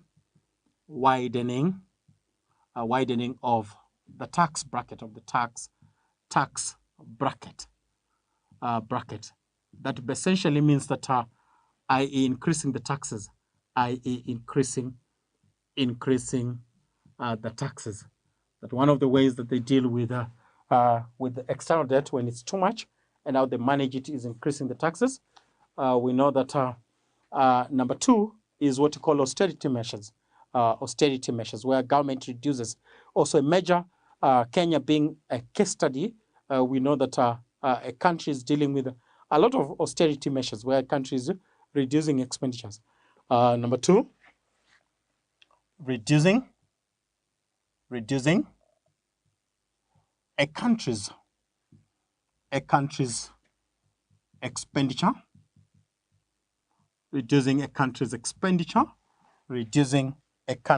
expenditure, so that much of the money that is available can be used in order to pay the debt, And very important, number 3, we talk about debt conversion. And debt conversions, we basically say that you can convert short-term debts to long-term as a way of reducing. So we talk about number 3, what you call the data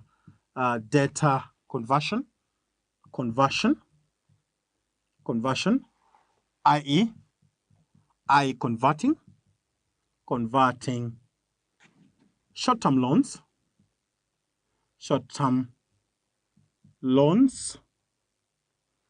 to long-term loans, and vice versa, to long-term loan and vice versa. Converting short-term loans to long-term loan and vice versa. We know that when you talk about long-term loans basically take a longer time for them to be repaid or for them to be cleared. A country may decide to dealing with this long-term loan and making them short-term so that they can clear them within the period. So we can also talk about what you call increasing government borrowing, increasing the government borrowing. You can also increase the government borrowing in terms of internal. You can increase the government borrowing in terms of internal so that you can repay the external debt. Increasing the government borrowing, increasing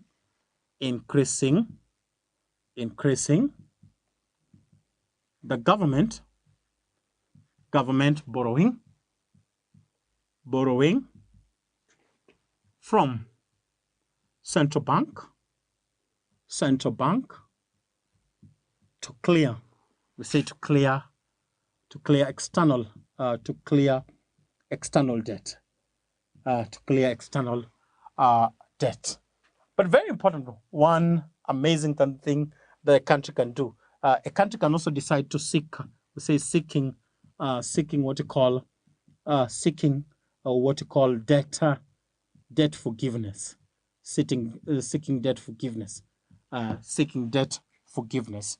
The number of points that you can be asked where we say a country can refuse to pay debt as a way of doing away with the external debt. But the most precise and most clear way is seeking of what you call debt forgiveness.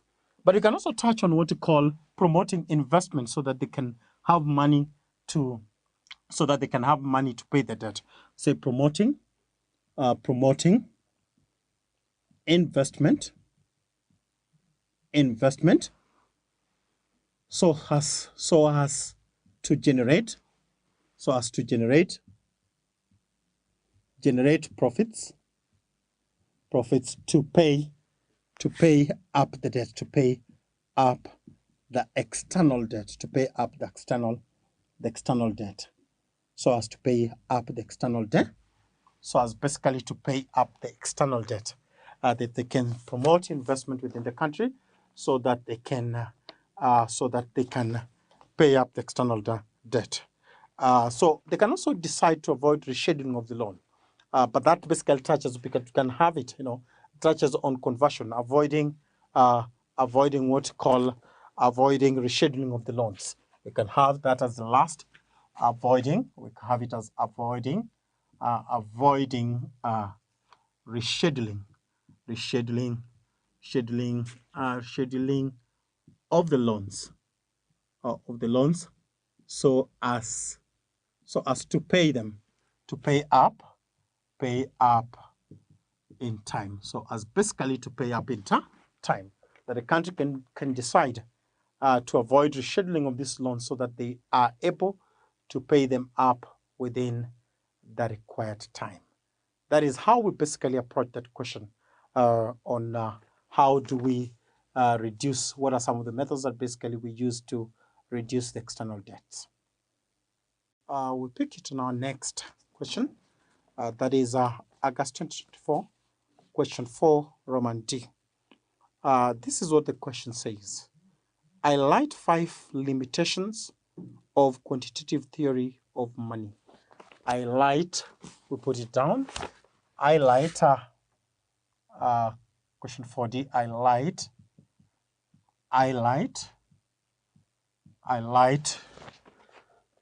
5 limitations. 5 limitations of quantitative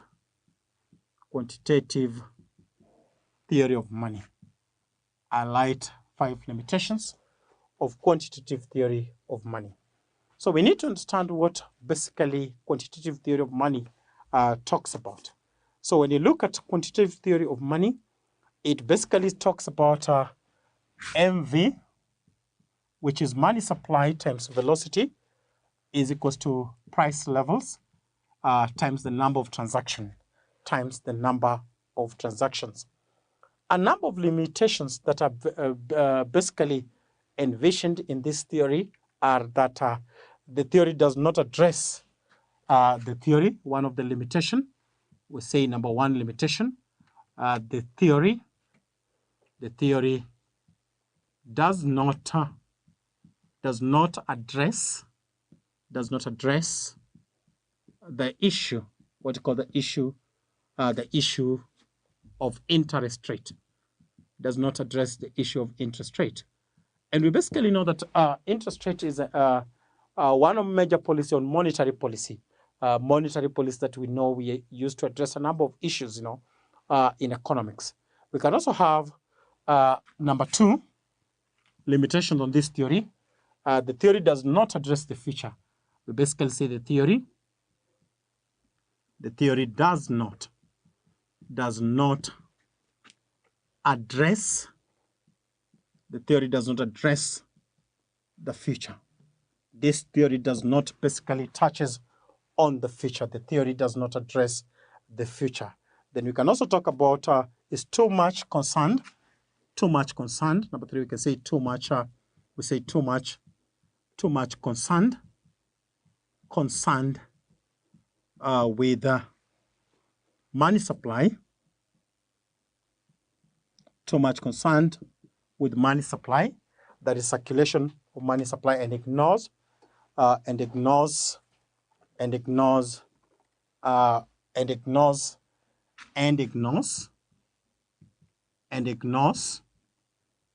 the demand for money.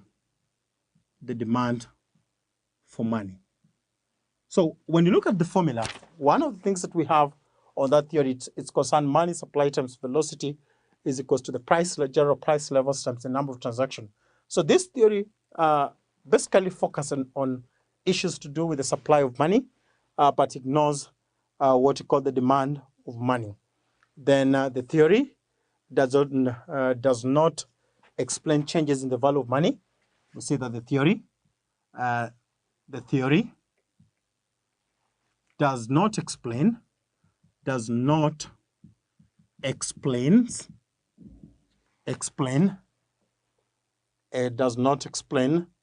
the changes, what you call the changes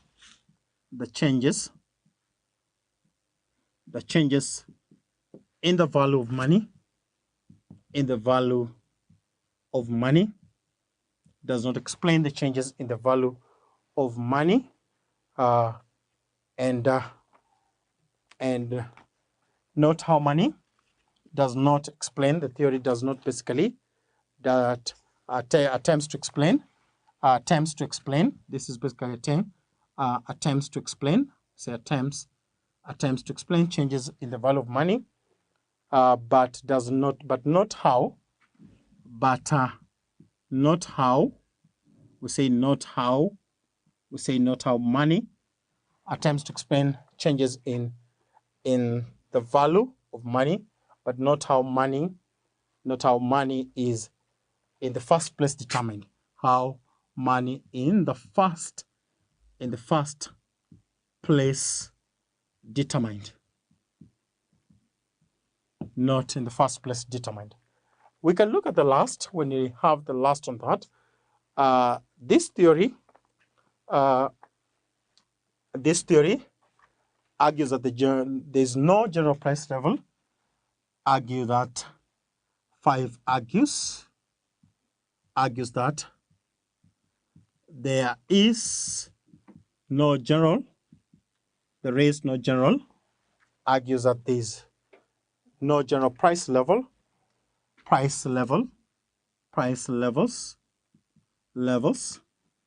but rather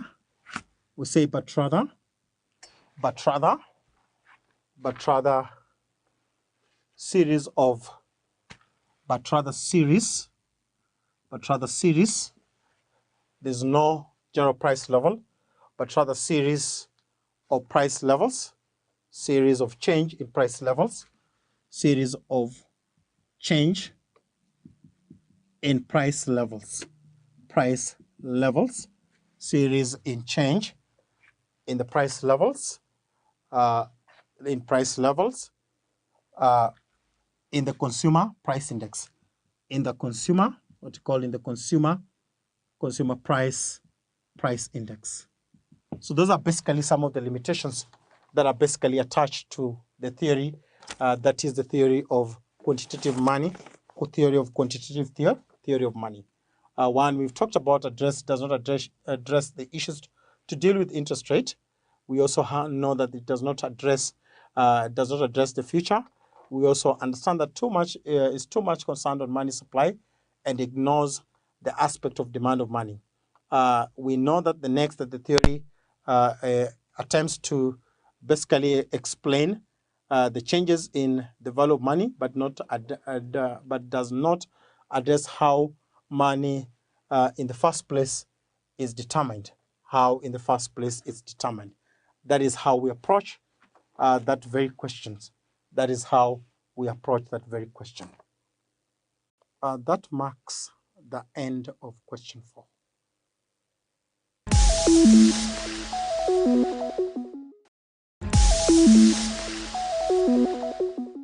We come to winding up by the court, and this is covered by section 219 of the Act. And it's the court that makes the first order that the company to be wound up. And thereafter, once the order is made, the liquidator is appointed. And the court, this is a compulsory winding up. And this is where a company has passed by a special resolution to be wound up by the court. Then the court will order the winding up. And the reasons a company may pass a special resolution is where there is no chance of the company trading profitably in the future. The company has seen that there is no chance of it being viable in the next few months. It has looked at the books of accounts. It has realized that if we continue, then we're only entering into debt. We are not making profits. We are taking a debt to pay off another debt, literally robbing Peter to pay off Paul. So the company, once it realizes the danger that lies ahead, it passes that special resolution, goes to court, and requests the court or asks the court to wind up this company. Then the court will do that compulsory. It will take over that process. Or where the working capital is no longer there. We have talked about a company not being allowed to reduce that working capital, where it has done its misdeeds and there's no longer any working capital. Then the court will institute the procedure of winding it up, where the objects for which the company was created has been archived or it has been changed. You create a company for this, you go ahead and do something different. The memorandum states the objective of that company. Why is it in existence? So where the court finds that objective is not being followed, that the reason for the existence of the company is no longer being followed, then it may compulsorily force that company to be wound up. And that is part A of passing the special resolution, which is what we were talking about, in which how would a special resolution be passed in the winding up. We also have that default in holding a statutory meeting or delivering a statutory report to the registrar. The Act keeps on reminding the companies that when you pass a special resolution, deliver it to the registrar. When you have these meetings, deliver them to the registrar. Your reports, auditor's report, the filing of the annual reports, deliver them to the registrar. Section 130 talks about the first AGM, 1 month, but before the expiry of 3 months after commencement. So where the registrar, after the expiry of 14 days on which the statutory meeting ought to have been held, then it can institute these proceedings that you are not following the law laid down. You have formed the company, you know the provisions of the Companies Act, you have purposely chosen to not follow them. Then the registrar will petition, and the court, once the court takes over, it compulsorily winds you up. Another instance where the court can wind up a company is where within 1 year of incorporation, the company does not commence business. And this is in respect of public companies. If the company is incorporated, 1 year has lapsed, nothing is being done, then the registrar may petition the court to wind up this company. And not only must you commence, you must stay operating. You just don't start and not continue. You start and continue doing the business which you intended to do when you had the idea of forming a company. So there's a reduction in the in membership below the statutory minimum. So for a private company, we said you have to have 2 or more members. Public company, 7 or more. So where in the public company, the members are less than 7, then the court may order this company to be wound up.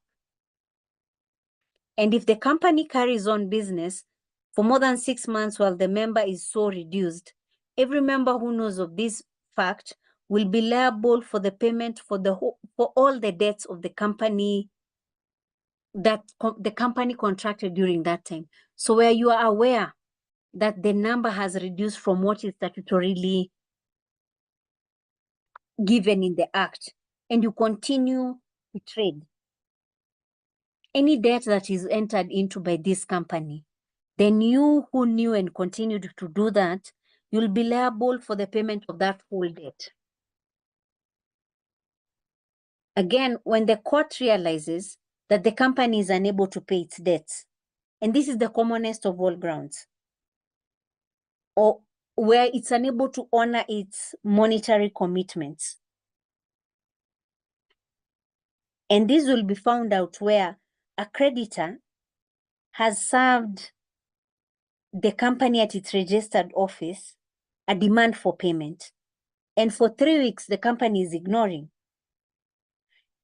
And when the creditor takes the company to court and a decree is issued that pay creditor ABC this amount of money that you owed them due to this service or due to these goods that were delivered.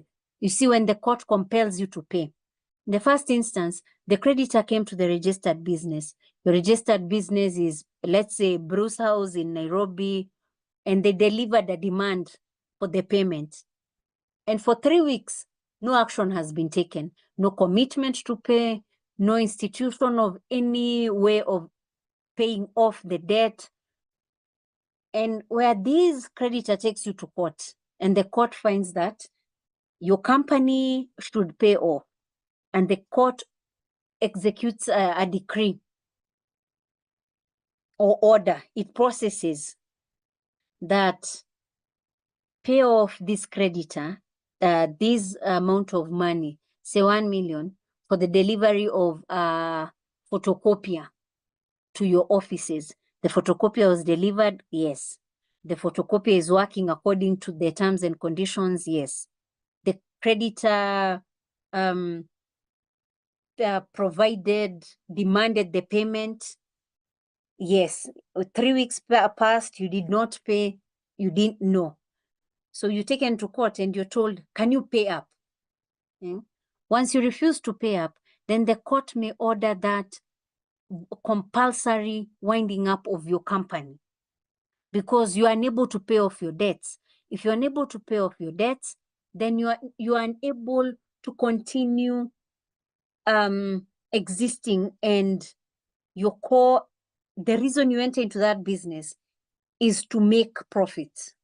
So where you're unable to meet your obligations, then you may be wound up so that you do not mislead probably a shareholder that would want to buy into the company's shares, or you do not mislead a creditor that they want to invest in your company. So where again, it is just and equitable to wind up the company. And just and equitable is a question of fact. It depends on the circumstances of each case. And the first instance is where the main object for the company no longer exists. It's impossible or impracticable. We gave the example of these plastic paper bags in Kenya. They were banned. So if you had formed a company for the production, distribution, and sale of these nylon papers that we used to have, either for packaging in supermarkets or packaging while selling goods, and the law is passed that they are banned from, especially those light ones, they are banned. Their very existence is banned in Kenya. And the company is not able to meet the obligations of the required size that were given, the thickness of that nylon paper, then the company no longer has a reason to exist. So it is just and equitable for the court to wind it up. We also have the issue of just and equitable. There's a deadlock in the management of the company. When the board of directors who are given this mandate to run this company, to make decisions for the company, because as much as it is a separate legal entity, it is not able to make its decisions for itself. And where the shareholders are many. We gave the example of a public company. The shareholders may be in thousands. So the day-to-day may not be practical. At any given chance, even these AGMs, not everyone is able to attend. This is why we have proxies. So the logical thing is to appoint a board of directors who do the day-to-day, who are able to ensure that the company is running, the company is paying off debts, and where they're not able to communicate, they're not able to have any decisions that are for the benefit of this company, then they're no longer serving the people who have employed them. They're no longer serving the purpose in which they are there. So if they're no longer serving the shareholders, if they're no longer making decisions for the benefit of this company, then the company may be making profits. You see, there are those companies that may not require a lot of interference, a lot of guidance. But if at any given time there's a loggerheads between the directors, between the management, that operating manager and the managing director, then it's only just and equitable to wind up this company. There's also the element of unfair prejudice. And this is where the affairs of the company are being conducted in a manner that prejudices the minority shareholders. At any given time, the ones with the muscles will always be able to run the show. This is where we were saying the minority shareholders must be protected. Any action that is done that seeks to undermine the minority shareholders, then that action, if brought to a court of law, will be null and void. So where a company is carrying on its business and it consistently prejudices the minority shareholders, we have not agreed to, as the minority shareholders, the holders of maybe less than 20%, and we have not agreed to have these, the sharing of the profits. We instead want to reinvest. But the majority shareholders who will feel the larger impact in having dividends declare no. We are not reinvesting. We are going to distribute the surplus. It's no longer just and equitable for the minority shareholders. And where they keep on being oppressed, then it will only be fair if that company is wound up.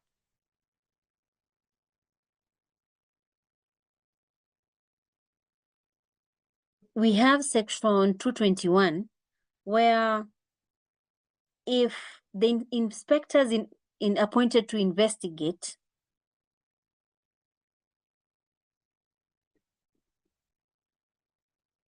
find that there's mismanagement.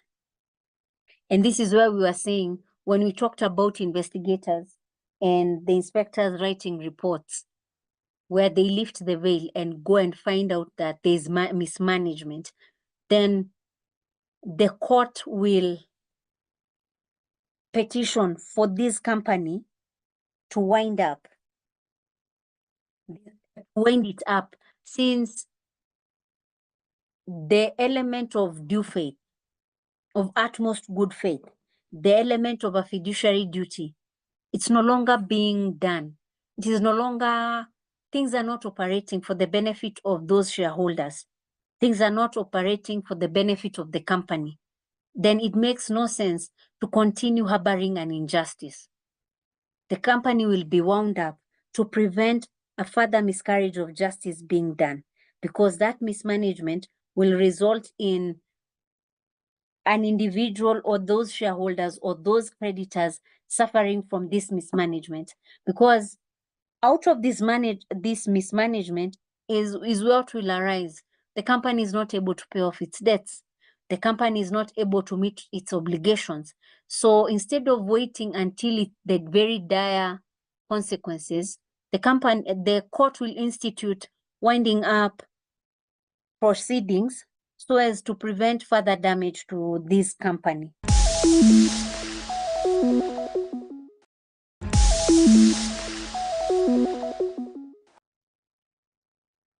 So we talk about the powers and duties of auditors. And some of the duties are that he must acquaint himself or herself with the Articles and the Companies Act. The Articles and the Companies Act guide the relationship between the members of the public, members of the company, and the company itself. The memorandum is the core document, is what the business is all about. So for an auditor to be able to do his work properly or her work properly, they must be able to know what are the provisions for the relationship between the company and its members. And in these provisions, what does the Companies Act say? Are these provisions in accordance with the Companies Act? Are they not in accordance? And can they be upheld?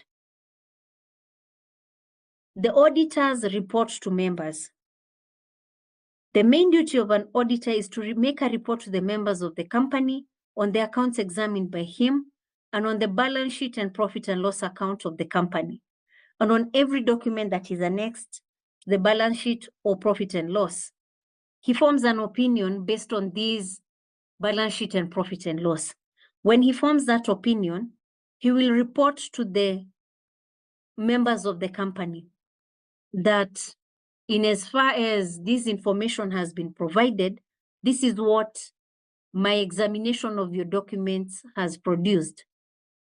So in London and General Bank, Lindley LJ observed that a person whose duty is to convey information to others does not discharge that duty by simply giving them so much information as is calculated to induce them, or some of them, to as an auditor who gives shareholders means of information instead of information in respect of a company's financial position, does so at his peril and runs the very risk of being judicially held to have failed to discharge his duty.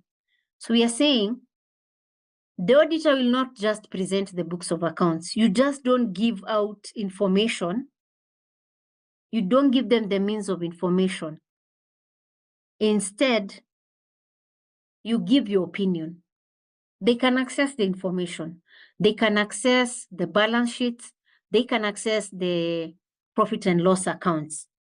But you as an auditor, you're supposed to examine them alongside any other annexure, because your signature is to be on every document that you examine, and come to the members and tell them, upon examination, upon being provided with these documents, my opinion is that your books either represent a fair value or they do not represent a fair value of the books of accounts. And in doing this, the duties have been set out in City Equitable Fair Insurance Company. And these are that the measure of an auditor's responsibility depends upon the terms of his engagement, either by a special contract or as contained in the articles. When you're called upon and told to do a general audit, that is exactly what you're supposed to do. When you're called upon and told to do a special audit, you'll be given the scope that we need you to examine the books of account for this quarter only. And why for this quarter only? We believe that the board of directors entered into contracts that were not for the benefit of the company, but we have not been able to identify which contracts these are. You've been given a special audit, so your duties and your responsibilities will be according to what you have been set out to do. We talk about the duty imposed on the auditor, and it depends on the information and explanations furnished to him. You are not an officer of that company.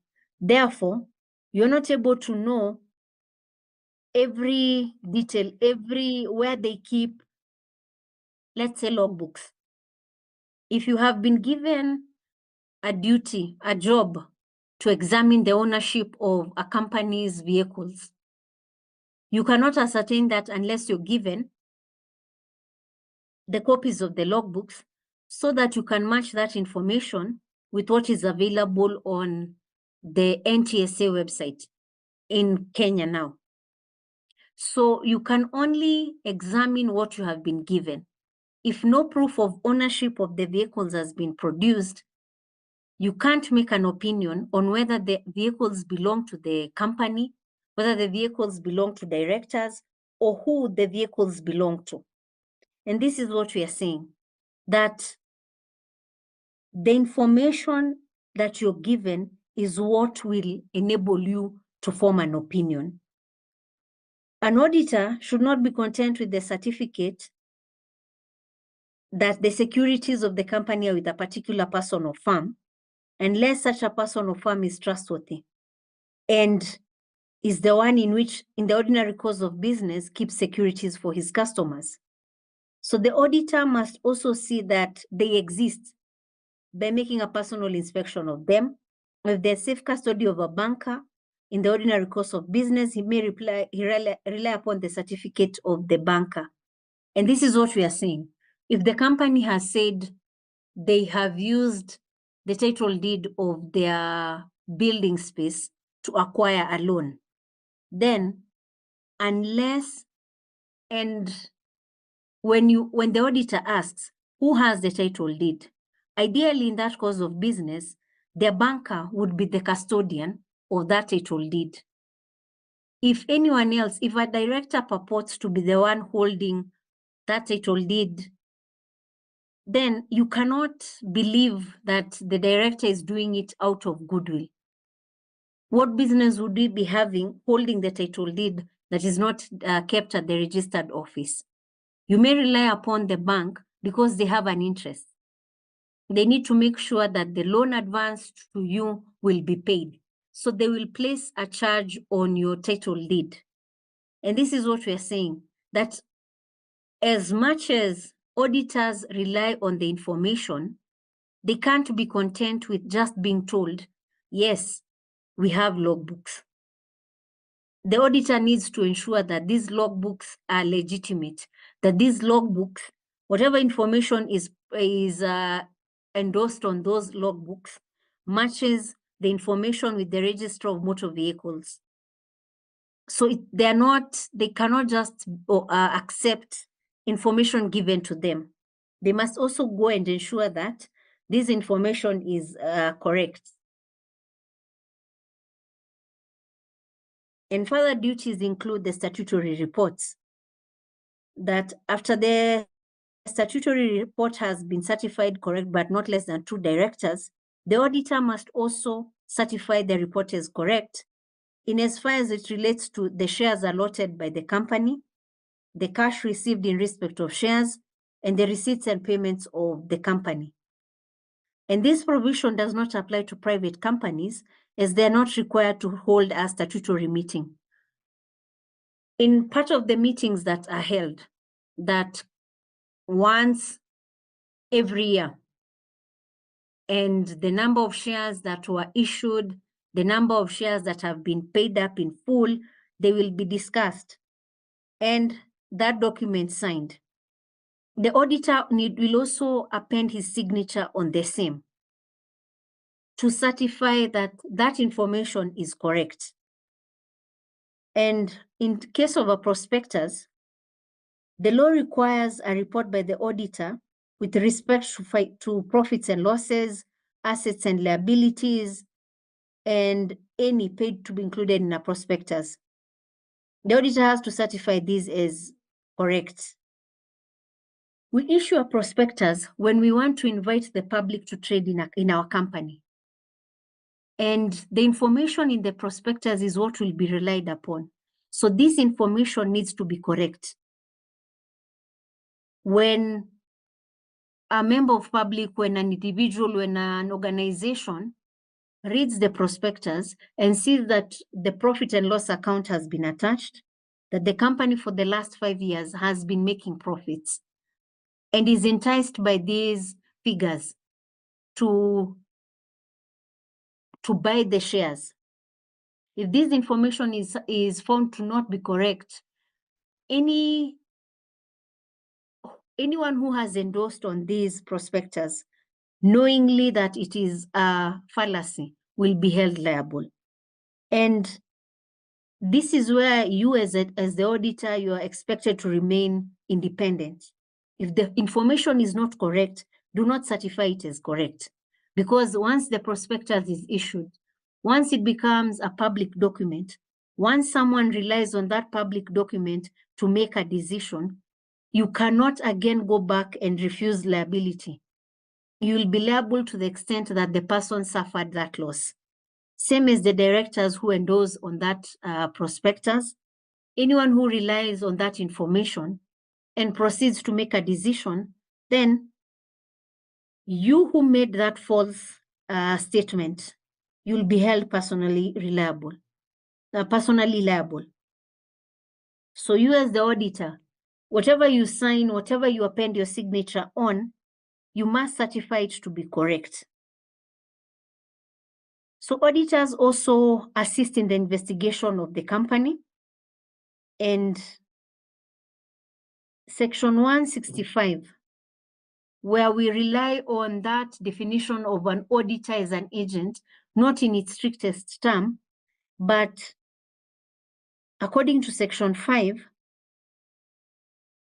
to preserve and to produce to an inspector any person authorized by him or on his behalf, the previous approval, all books and papers which are in their custody, and to give the inspector assistance in inspecting all the books and papers of the account. So in this aspect, you as the person or as the company tasked with ensuring that whatever is represented protects a true and fair view of the books of the account, you will be required upon to assist with the investigation of any company that you are working with. So we talk about the duty of care and skill, that you as the auditor, your qualifications are not put to test. Your independence is not put to test. Your integrity is not put to test, because your job is to ascertain that the books show the true financial position. And you must more than merely verify the numerical accuracy. You also go into the entries or omissions that may have been used to cover up. You go into the finer details. And you check the cash and bank balances. So we talk about the powers of auditors. And this is where the auditors have a right to access the books and accounts and vouchers of the company. And they may require from the officers such information and explanation that they think necessary for the performance of their duties. So where the directors do not provide this information, you as the auditor must indicate that you are not furnished with enough information to make a conclusive report as to the true and fairness of the books of accounts. And you remember auditors are appointed at general meetings. So it is their business to ensure they attend the general meetings. And in attending the general meetings, they must be sent all notices. And where an issue has arisen that focuses on them as auditors, they must be able to speak up and provide the correct information.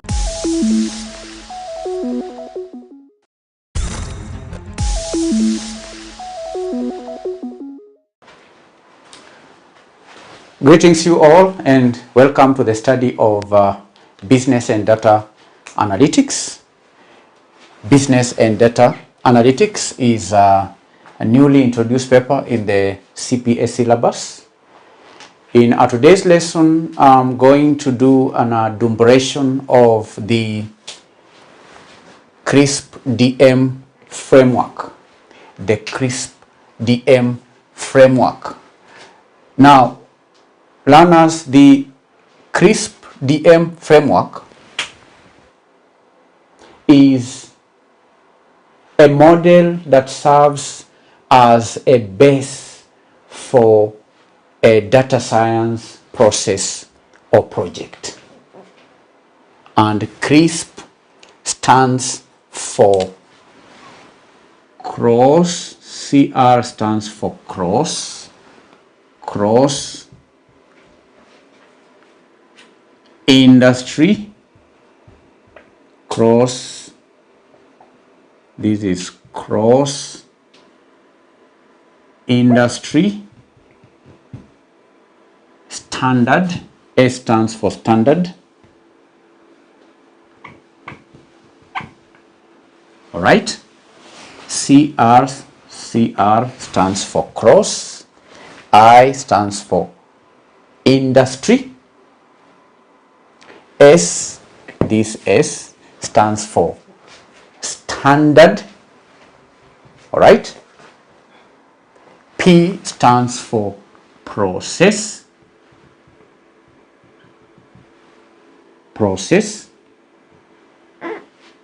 DM stands for data mining,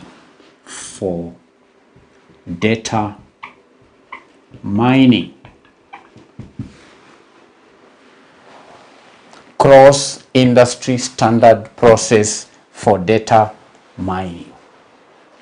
It is a process for data mining. So what is data mining? Data mining is the process of extracting and discovering patterns in large data sets. Data mining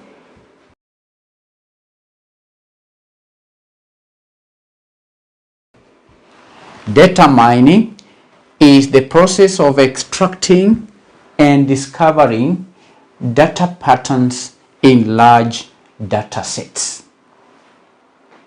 All right, so candidates, the CRISP DM framework, I've said, is a cross-industry standard process for data mining, which is a model that serves as a base for data science. Data science. What is data science? Data science. Now, Data science is the field of study that combines domain expertise, programming skills, and knowledge of mathematics and statistics to extract meaningful insights in data, meaningful insights from data. In other words, data science is a process of finding anomalies, finding patterns, finding correlations within larger data sets to predict outcomes. And using a broad range of techniques, you can use such information to increase revenues, to cut costs, to improve customer relationships, to reduce risks, and so on. Data science. And one may ask, what's the distinction between data science and data analytics? Because remember, our subject is data analytics. What's the difference between data science and data analytics? Now, candidates, while data science focuses on finding meaningful correlations between large data sets, data analytics, on the other hand, is designed to uncover the specifics of the extracted insights. In other words, data analytics is a branch of data science that focuses on more specific answers to the questions that data science brings forth. So, data analytics is a branch of data science. It's a branch. There are many branches of data science. So data analytics is one of the branches. So learners, in this lesson, I'm just doing an adumbration of the KASNEB framework, the cross-industry standard process for data mining. And I've defined data mining as the process of extracting and discovering patterns in large data sets. This KASNEB industry standard process for data mining is a process model that serves as the base for a data science process. It's a process. It is what? It is a process. That means there are steps or stages or sequences or phases in the process we are calling cross-industry standard process. Cross-industry standard process. It is a process. And within this process we have sequential phases. Sequential phases in the cross-industry standard process. There are sequential phases. And these are the sequential phases, the phases or the steps, all right? The phases or the steps. It has various steps which include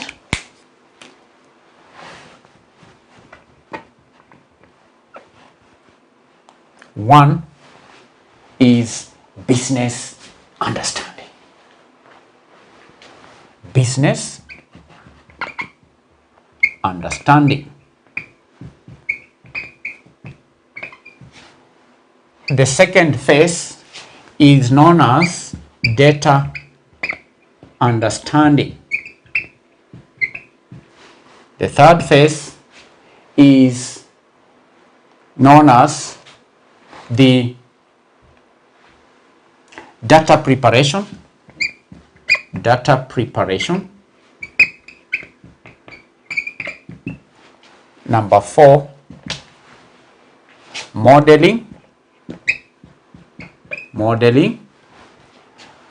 Number 5, evaluation. Evaluation. And lastly, deployment. Deployment. These are the phases in the cross-industry standard process. 1, business understanding. 2, data understanding. 3, data preparation. 4, modeling. 5, evaluation. 6, deployment. Now I'm going to briefly explain the 6 phases, starting with the business understanding. Business understanding, candidates, involves understanding the business domain, being able to define the problem from the business domain perspective, and finally being able to translate such business problems into data analytics problem. First, understand the business. Define the problem from the business perspective. And there are various activities that take place in the process of understanding the business. Then number 2, data understanding. This involves collection of the necessary data and their initial visualization. It involves summarization of data in order to obtain the first insights, particularly and not exclusively about data quality problems. Understand the data. Does the data have any missing outliers? Find ways of understanding the data. And there are various activities that take place here. The third phase is known as data preparation. Data preparation, on the other hand, involves preparing the data set for modeling tool and may include data transformation, feature construction, outlier removal, missing data, may also include incomplete instances removal, and so on. Data preparation. And candidates, there are various activities that take place when preparing data for analytics. Number 4, modeling. Modeling. And typically, there are various methods that can be used to solve the same problem in analytics, often with specific data requirements. And as the first step in modeling, you will have to select the actual modeling technique that you will use. You may choose techniques like decision trees. You may use techniques like neural network, neural network, and so on. Modeling. These are tools, techniques that can be used to solve the problem. Step number 5, evaluation. Evaluation is the next phase. All right. solving the problem from the data analysis point of view is not the end of the process. It's not the end. When you come with the technique, that's not the end of the process. Why? Because it's necessary to understand how its use is meaningful from the business perspective. In other words, does the solution obtained, does that solution help meet the objective of the business? Because remember, in step number 1, we talked about business understanding, and it may be important, it is important at this step to come up with the objectives of the business. So the tools that are developed here, does the tool help meet the company objective? So that's very important to carry out evaluation. Then lastly, we have deployment phase. Deployment phase is the integration. At this point, you have the integration of the data analytics solution in the business process, which is very critical. The integration of the data analytics solution in the business process, we know, is the main purpose of the deployment phase. And typically, it implies the integration of the obtained solution into a decision support tool. Decision support tool. All right? You integrate the solution into a decision support tool, because we know the purpose of analytics is to extract and discover patterns in the large data sets so that the management can use such information in making informed decisions.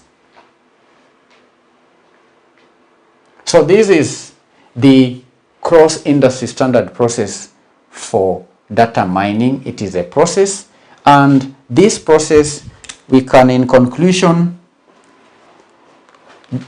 illustrate it in a diagram.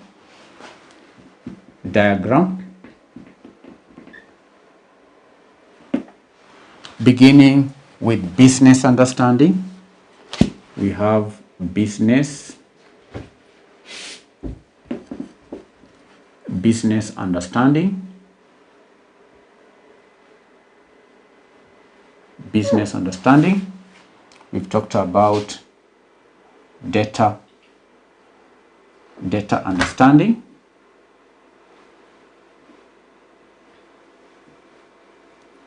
Data understanding. There is data preparation.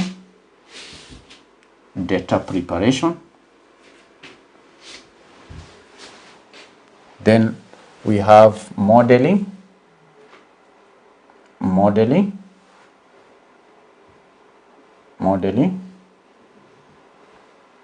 Evaluation, and deployment.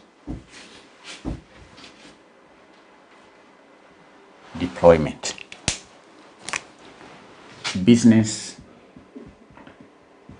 understanding, data understanding,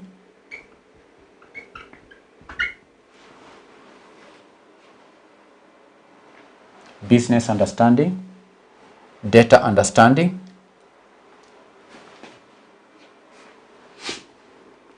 data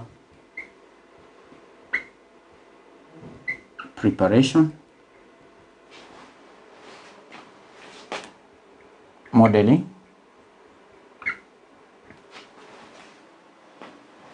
evaluation,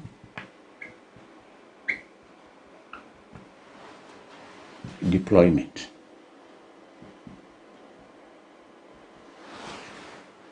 deployment.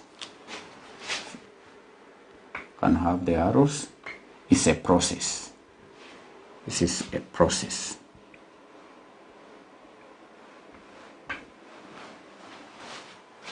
This is a diagram to illustrate the cross-industry standard process for data mining. And that effectively brings this lesson to an end, where we have done an adumbration of the KASNEB framework, which we've said is a process for data mining. We've defined in this lesson data mining. We've defined data science. We've highlighted the distinction between data science and data analytics.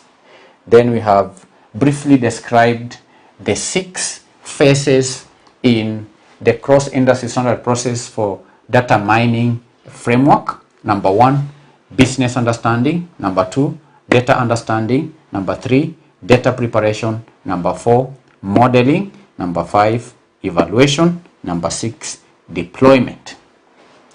In closing, we illustrated the KASNEB model using a diagram, which you can see is a process that flows from the first phase, which is business understanding, the second phase, data understanding, the third phase, data preparation, the fourth phase, modeling, the fifth phase, evaluation, then lastly, the deployment phase. So that will mark the end of the lesson. And as it is our tradition, I'm going to give you an assignment.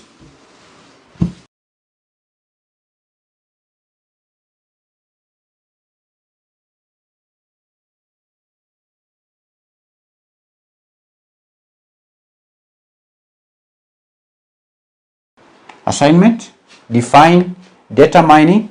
2, using a diagram, describe the KASNEB framework. Thank you for attending the lesson. I hope to meet you in our next session. Goodbye.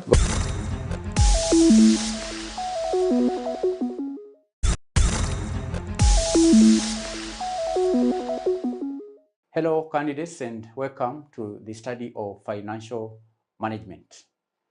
The topic is Islamic finance. In our last lesson, we introduced the subtopic principles underlying Islamic finance, and we stated that there are a number of key principles and prohibitions relevant to finance and commercial transactions which distinguish Islamic finance from the conventional forms. And we outlined four principles of Islamic finance. Number 1 is the prohibition of not paying or charging interest.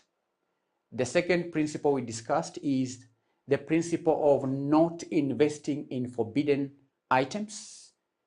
Number 3, we looked at the principle of ethical investing. Number 4 is the principle of moral purchasing. Moral purchasing. 4 principles of underlying Islamic finance. Number 1, I've said, is the principle of not paying. Principle of not paying or charging interest. The second principle we studied is the principle of not investing. Principle of not investing in forbidden items, and we laid out the activities that are forbidden in Islamic finance. The third principle we discussed is the principle known as ethical investing. Then lastly is the principle of moral purchasing. This is what we covered in our last lesson. In today's lesson, we're going to study more principles that underlie Islamic finance. We continue with the study of the principles underlying Islamic finance. So we'll move to principle number 5. Principle number 5 is known as the principle of profit. The principle of profit.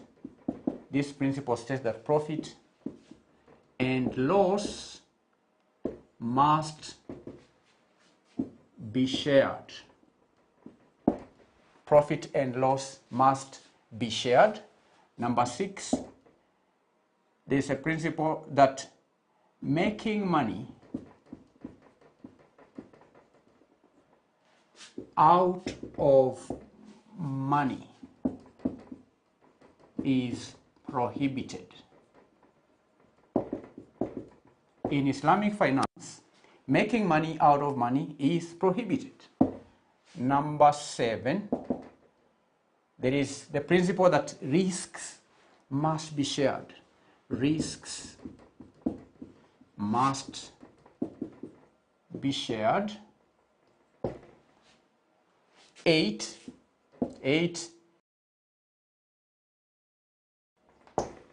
inflation cost should not be borne by the borrower. Principle number 9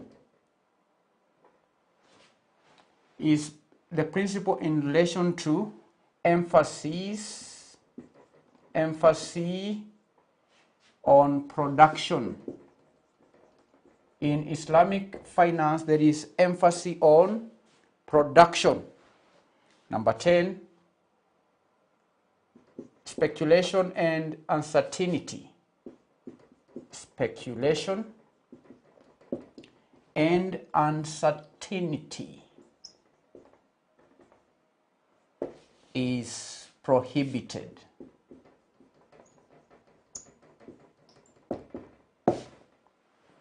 These are additional principles in Islamic finance. So we'll discuss each at a time, beginning with profit and loss must be shared. Now, candidates, the principle here is that the lender must share the profits or losses arising out of the enterprise or arising out of the investment for which the money was lent. Islam encourages organizations and individuals to invest their money and to become partners in the business instead of becoming creditors. So Islamic finance is based on the belief that the provider of capital and the user of capital should share equally the risk of the business venture, whether they are manufacturing industries, service companies, or simple trade deals. All right? So, candidates, this principle translated into banking terms means that the bank's depositor or the lender to the bank and the borrower should all share the risks and the rewards of financing business ventures. That's the principle, that the lender must share the profits or losses arising out of the investment or the business. It is not like in the conventional form where only the borrower bears the risk of losses. This is a fundamental or key principle in Islamic finance. The second or sixth principle is that of making money out of money is prohibited. Making money out of money is prohibited. Candidates, making money from money is not Islamically acceptable. Money in Islam is only a medium of exchange. All right? A way of defining the value of a thing. Money is just a way of defining the value of a thing. And it has no value in itself, and therefore should not be allowed to generate more money via fixed interest payments like what we have in the conventional banking system. All right? Making money out of money is prohibited in Islamic finance. Money in Islam is merely a medium of exchange. It's a way of defining the value of a thing. It's a medium of exchange. And therefore, money has no value in itself. And if money has no value in itself, then money should not be allowed to generate more money. That is a total departure from the conventional banking system. The next principle is that risks must be shared. All right? Now, candidates, one of the most important features of Islamic finance is that it promotes risk sharing between the providers of funds, who are known as investors, and the users of funds, who are known as entrepreneurs. In Islamic finance, both the investor and the entrepreneur share the results of the projects in an equitable way. And in the case of profit, both share in agreed proportions. In the case of loss, all financial loss is borne by the capital supplier and the entrepreneur. There is risk sharing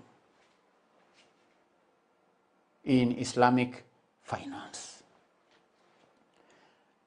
Another principle is that of, or in relation to inflation cost, which states that inflation costs should be borne by the borrower. Is not borne by the borrower. Inflation costs should not be borne by the borrower.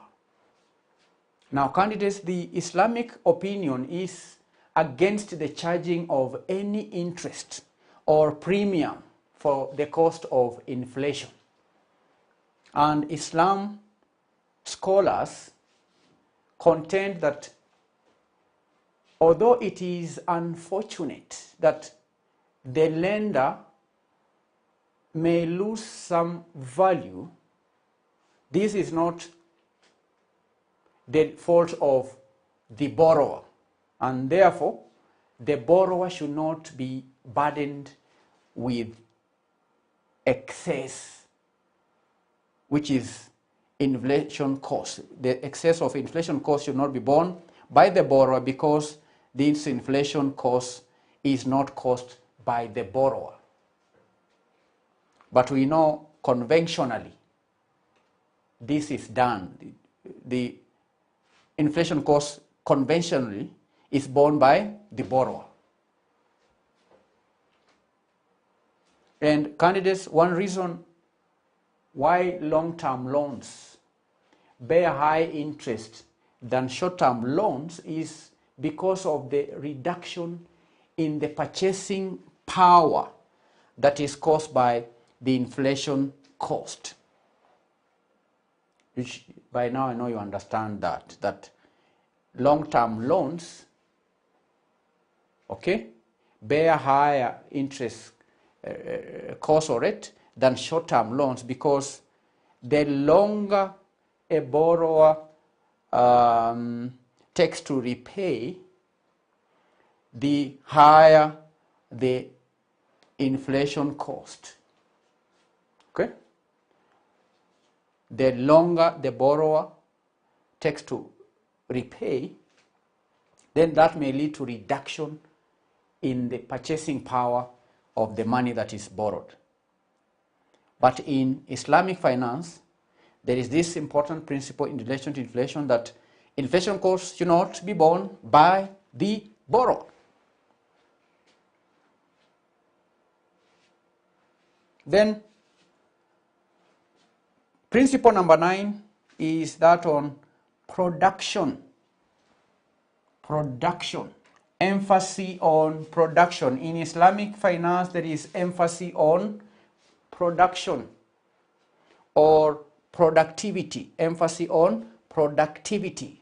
That means that under the profit and loss sharing philosophy, the provider of capital will receive a return only if the project succeeds and produces a profit.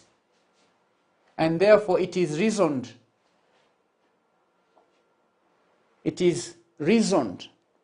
that an Islamic bank will be more concerned about the soundness of the project and the business acumen and managerial competence of the entrepreneur,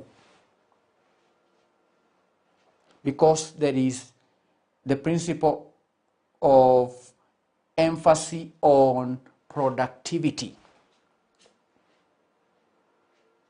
Then number 10, we have the principle speculation and uncertainty is prohibited. Remember when we began, we discussed the term garar.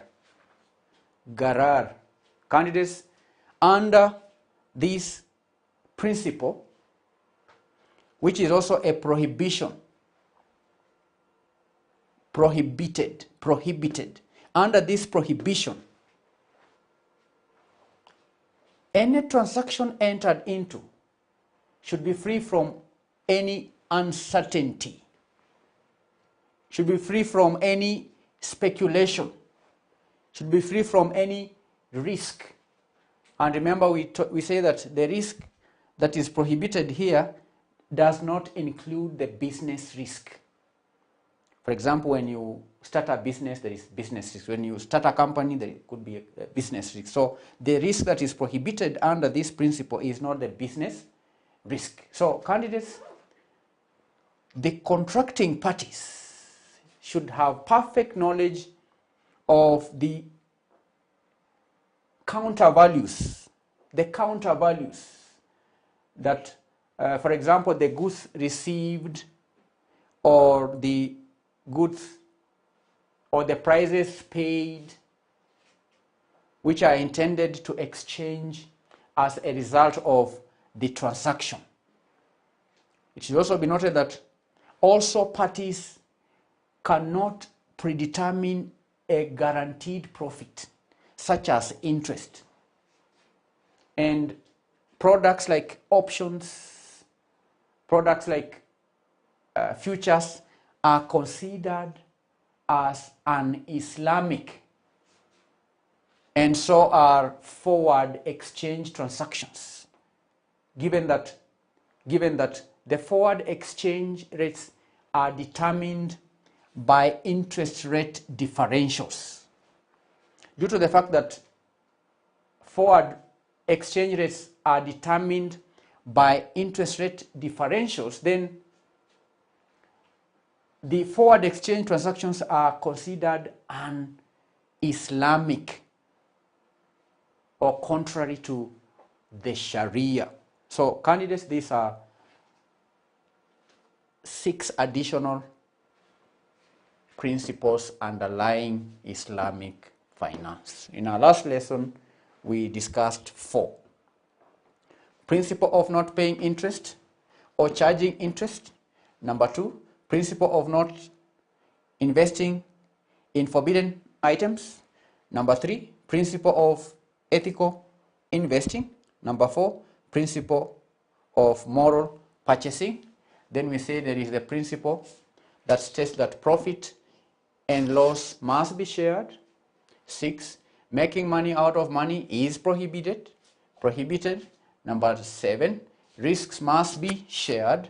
Number 8, inflation costs should not be borne by the borrower. Number 9, emphasis on productivity. This principle on emphasis on productivity. Then number 10, speculation and uncertainty is prohibited in Islamic finance. And having said that, we effectively bring this lesson to a close. In our next session, we're going to discuss more aspects in regard to Islamic finance. Thank you. God bless you. Bye-bye.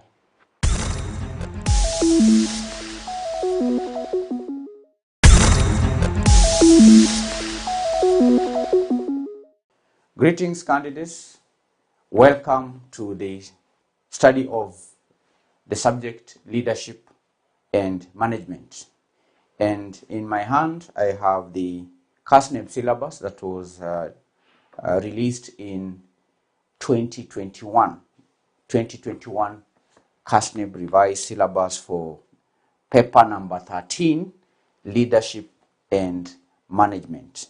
This paper was renamed from strategy, governance and ethics. And in our today's lesson, I'm going to do an adumbration of this subject. The unit description is as follows. The syllabus reads that this paper is intended to equip the candidate with knowledge, skills, and attitudes that will enable him or her to apply and demonstrate leadership and management skills to grow an enterprise under various circumstances and environments, including under uncertainties. That is the main objective of studying leadership and management. It is to equip the candidate with knowledge, skills, and attitudes that will go a long way to enable the candidate apply and demonstrate leadership and management skills in order to grow an enterprise under various circumstances, various environments, including uncertain environments. The syllabus also lists 5 learning outcomes. A candidate who passes this paper should be able to, number 1, demonstrate an understanding of leadership techniques and management principles. Leadership techniques and management principles. Number 2, apply knowledge of leadership and management theories in organizations. Number 3, effectively undertake management functions. Number 4, make rational management decisions in an organizational context. Then lastly, embrace and manage strategic change. These are 5 learning outcomes. Now, candidates, the content is organized in 12 topics. 12 topics. The first one is Introduction to Management. Number 2, Evolution and Development of Management Thought. Number 3, Leading as a Function of Management. Number 4, Other Functions of Management. Number 5, Environmental Analysis. Number 6, Leadership Approaches and Strategy.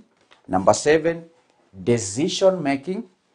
8, Enterprise Management. 9, Project Management. 10, Marketing Management. 11, Leadership and Strategic Change. Then lastly, Case Studies in Leadership and Management. case studies in leadership and management. These are 12 topics. 12 topics, and candidates will be covering each topic at a time. Each topic at a time. For example, the first topic, introduction to management, we will study the nature of management, importance of management, levels of management, multidisciplinary nature of management, roles of management as advocated by Henry Mintzberg, the changing roles of managers and management, qualities of an effective manager, management and administration. These are the subtopics under the first topics. Then in topic 2, there are 3 categories of evolution and development of management thought. Is organized in 3 subsections. Number 1 is the classical approaches to management. Number 2, behavioral management approach. Then modern management theories.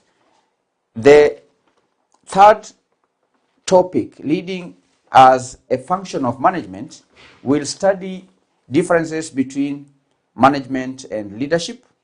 We'll study attributes and skills of a good leader. We look at the delegation, responsibility, and accountability.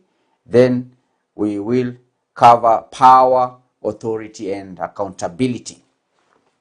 In topic number 4, which is known as other functions of management, we will discuss the planning function, the organizing function, the staffing function, and the controlling function.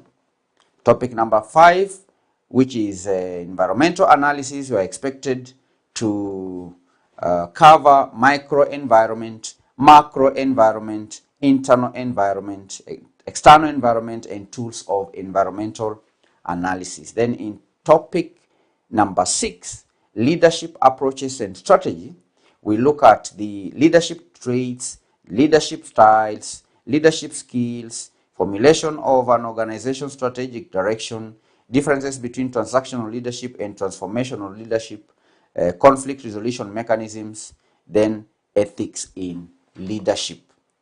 In topic number 7, we will discuss the importance of decision-making models, types of decisions, decision-making process, problem-solving skills, decision-making under different conditions, challenges in decision-making, effective, and lastly, effective decision-making. In topic number 8, we are expected to study the meaning and concept of entrepreneurship, entrepreneur development, enhancing creativity and innovation in organizations, methods of generating ideas, introduction to business plan, protection of intellectual properties. That is the last subtopic in the study of enterprise management, protection of intellectual properties. In topic number 9, candidates are expected to cover number 1, project management concepts. Number 2, characteristics of a project. Number 3, importance of projects. Number 4, features of projects and baseline surveys. Number 5, illustration of the project life cycle. Number 6, project planning and organizing. Number 7, project resources and costing. Then lastly, number 8, project completion and evaluation. In topic number 10, known as marketing management, we will discuss the meaning and importance of marketing. We will look at the marketing management orientation and or philosophies. We study the marketing mix. We'll discuss the development of marketing information. Number 5 is the marketing strategies. Then we have marketing research and intelligence. And lastly, international marketing and e-commerce.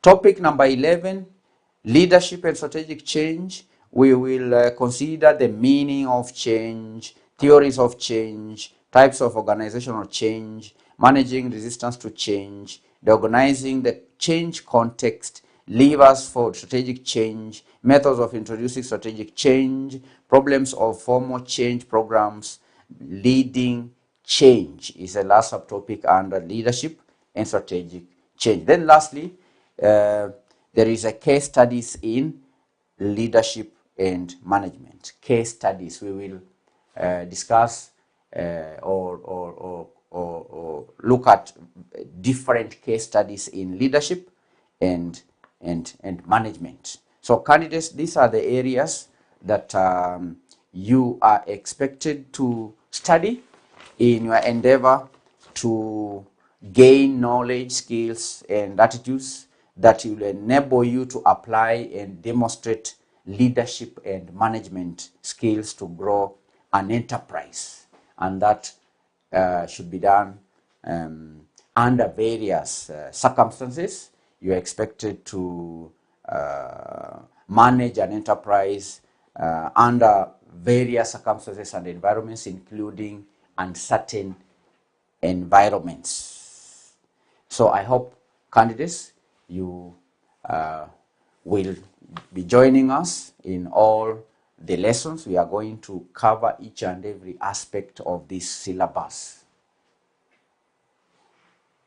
It is expected that as we go through this syllabus, when you join these classes, make sure you take down notes. If you have questions, you are free to post your questions. Below this syllabus, there is a comment section where you can ask questions. Make sure you also practice active recall. Carry out continuous revision. Over and above the video lectures, we have also developed the study materials, study texts, and revision books based on the revised syllabus that was promulgated in the year 2021. The books are updated and they cover all these areas that we've mentioned. So make sure you study ahead. Study ahead. Always study ahead. Make sure you familiarize yourself with the various aspects of the syllabus, and as we progress with this coverage of this syllabus, make sure you always go back, answer questions, past paper questions, because some of the topics in leadership and management were retained, because I remember I said that this subject, leadership and management, was just renamed. In the old syllabus, the paper was known as strategy, governance, and ethics. There are certain topics that were maintained, like the first one, introduction to management. There is a topic on evolution and development of management thought. Other functions of management were also retained, like the planning function. We covered it in the previous syllabus, organizing function, the staffing function, controlling function, and even leadership approaches and strategy. These are some of the topics that were retained in this current syllabus. All right. The only new topics that were introduced here I can see is enterprise management. Some subtopics are enterprise management. Project management is also a new topic, including marketing management. Though candidates in the old syllabus, when some of us were studying this course, we studied project management and marketing management. These topics have been reintroduced in the syllabus. So you can see, candidates, we have past paper questions from these areas that I've mentioned. So as we progress, make sure you revise, look at the past paper questions from our revision partners. Check our revision partner. We have past paper questions with solutions. So as we progress with the coverage of this syllabus, make sure you carry out continuous revision. Don't wait at the last minute in order to revise. No. Continue revising. When, for example, when you are done with topic number 1, go to the revision books, look at the questions that have been tested in the past under this topic, because in the revision books, we have organized the questions topically. So it's very easy for you to locate questions based on the topic that have been that we are covering in the subject leadership and management. So candidates, thank you for choosing to study with the Manifesto Publishers. We endeavor, we plan, we are ready to help you gain the required skills, the required attitudes and knowledge that will enable you meet the objectives that I read here. Remember, by the end of this training, number one, the syllabus states that you should be able to demonstrate an understanding of leadership techniques and management principles. Number two, you should be able to apply knowledge of leadership and management theories in organizations. Number three, you are expected to effectively undertake management functions. Number four, a student or candidate who passes this paper should be able to make rational management decisions in an organizational context. Then lastly, you are expected to embrace and manage strategic change. It's not just about knowing the principles or memorizing a few concepts. No, at the end of the training, it is envisaged that you should embrace and manage strategic change among the other objectives that I have read. So that is our intention. That is our purpose, to equip you with the knowledge, with skills and attitudes that will enable you to apply and demonstrate leadership and management skills that will enable you to grow an enterprise under various environments or circumstances, including environments and circumstances that are uncertain. So you can see, candidates, the training is not limited to you passing the exam. The skills that you gain here should enable you to demonstrate, to practice, to manage, to apply, to embrace, to make rational management decisions in an organizational context. So thank you one more time, and hope to see you as we continue studying leadership and management. Bye-bye.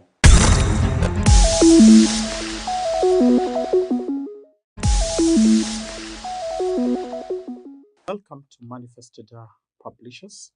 My name is Mr. Dongo. I am an economics lecturer. Today we'll be covering that is Economics August 2024 paper, question 4, and we start with Roman A. We read the question, then we put it on the board. It says this: state 5 factors that limit the success of economic integration in developing countries. I repeat, state 5 factors that limit the success of economic integration in developing countries.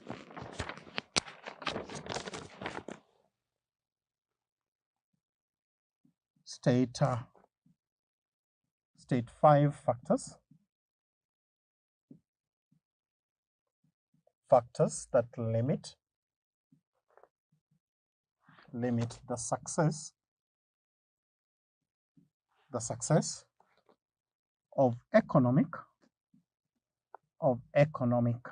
the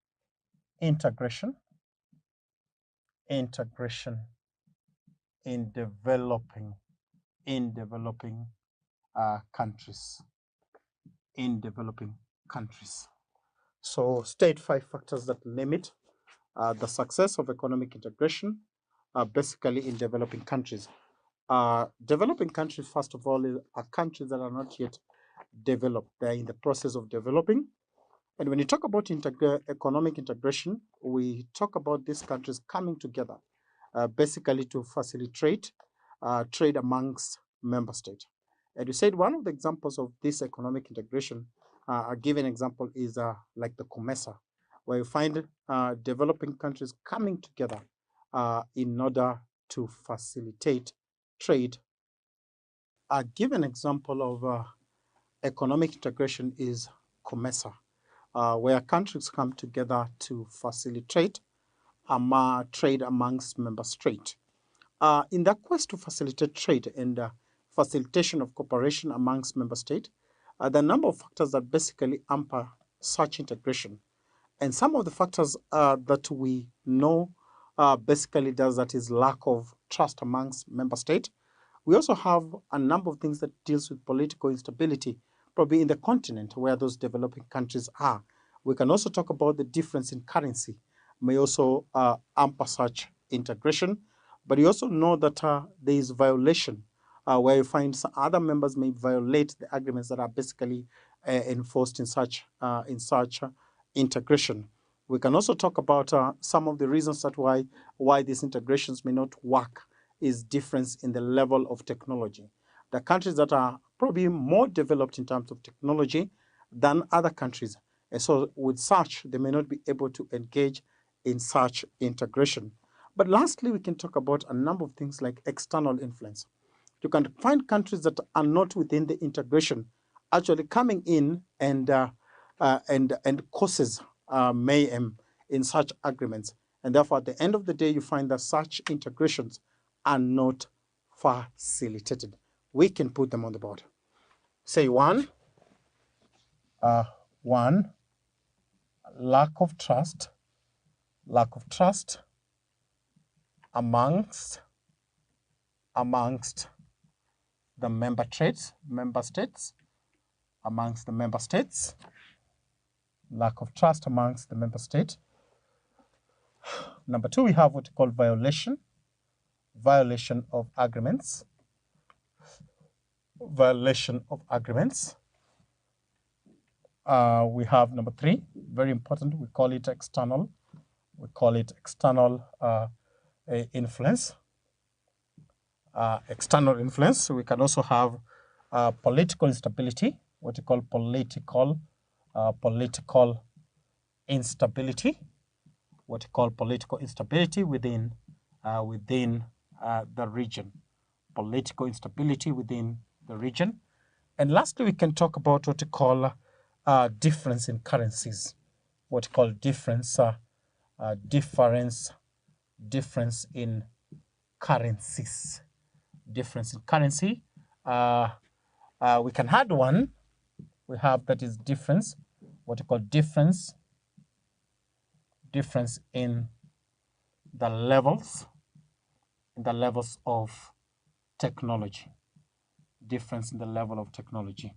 That when we have difference in the level of technology, that may also hamper agreements within the integration. That is basically how one should approach this very question. And in looking at that question, the examiner is very clear that it needs 5 points.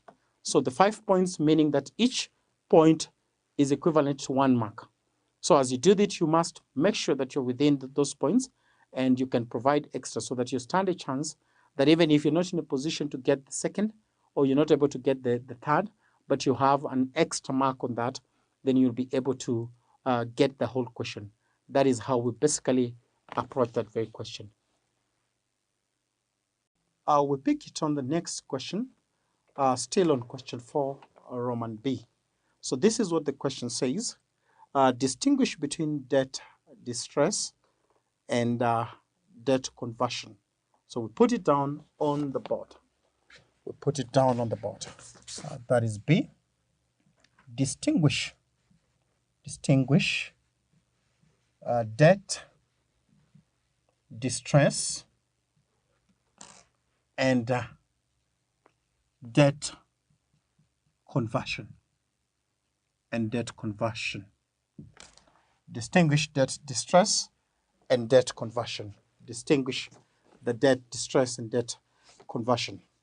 One of the things that comes to our mind is when you talk about debt, we need to understand that being in a developing country, and Kenya one of the developing countries in Africa, we need to understand that one of the major policy issues is management of debt, because you realize that these countries are not able to fund their budget, that most of their budgets are funded through debt. And so therefore, then there's need for proper debt management in such countries. And some of the terminologies when you talk about a numbers of issues pertaining to debt, we'll have what we call debt distress, and we have what we call debt conversion. To be precise, when you talk about debt distress, is inability of a country, when a country is unable to fulfill its financial obligation. That is the debt distress. When a country gets to a point that is not able to fulfill its financial obligation as a result of the debt, that is what we call debt distress. And debt distress basically will lead to what we call debt restructuring, that you need to restructure the debt as a result of the distress that comes as a result of not being able to fulfill financial obligation. On the other hand, when you talk about debt conversion, we are basically saying that conversion of a short-term loan to long-term loan and vice versa, where we typically we say that we typically exchange debt at sustainable discount. Exchange the debt at a sustainable discount. We can put it down and say debt distress. We say that debt distress is inability, is a country inability to fulfill the financial obligation. That is what we call a debt distress. And debt restructuring, and therefore debt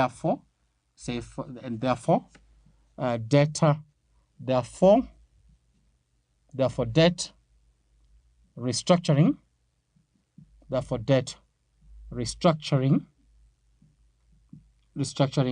is required, and therefore debt restructuring is required. You get to a scenario where you are so much faced with the debts that you are not able to fulfill your financial obligation, and therefore what we call the restructuring of debt basically will be necessary in such circumstances. Then we proceed to what we call debt conversion. Debt conversion. What we call the debt conversion. So when you talk about debt conversion, we basically say refers to the conversion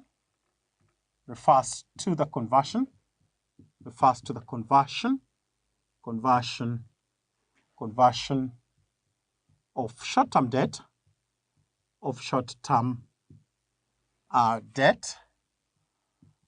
to long-term debt, conversion of short-term debt to long-term debt, and vice versa.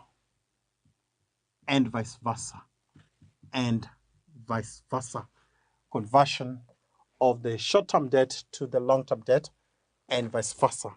Or we can basically say that exchange of debt, what we call exchange or stock exchange of the debt. We say stock exchange of the debt, typically to a sustainable discount. Typically to a sustainable discount. That is what we call a debt conversion. That is what basically we call a debt conversion. And very important to understand again on these very questions that we have, very important to understand is that if the marks is allocated 4, it therefore implies that once you define the debt distress, that should account for 2 marks, and debt conversion 2 should also account for the 2 marks. That should also account for the 2 marks. And that's a question that is doable and manageable. And if you look at this, this is one of the areas that actually affect is one of the emerging issues, especially to the developing countries, and is one of the areas that learners need to pay attention. Because if you look at these countries that are developing, Africa and having a majority of the countries that are developing, they're faced with a number of debt issues. And so we need to give much attention to that. That is how we approach that very question. We'll pick on our next question. That is August 2024. That is question 4, Roman C. We'll read the question, that we put it on the board. Outline 6 method that may be adopted to clear external debt in developing countries. Outline 6 methods that may be adopted to clear external debt in developing countries. We raised and said that debt is a major policy issue, meaning that debt is a factor that needs to be considered. We said majorities of these countries that are in developing world rely mostly on debt. Why that? The reason is that because they're not able to fund their budgets using their own sources of revenue. And so they have to rely on debt that is basically from developed countries in order to fund their budget. So the examiner clear is asking us, how do we get to reduce? How do we get to reduce? What are some of the methods that we get to clear external debt? Because these obligations actually affect the growth of a country. So we can put that on the board. Outline, that is C for C. Outline 6 methods. Outline 6 methods that may be adopted,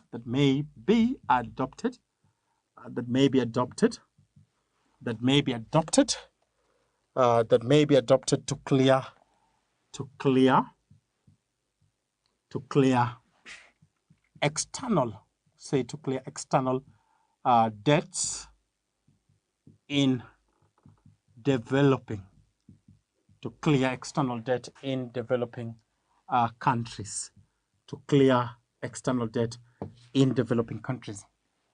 something very important to understand about when you talk about debt management, those are basically touches on macroeconomics.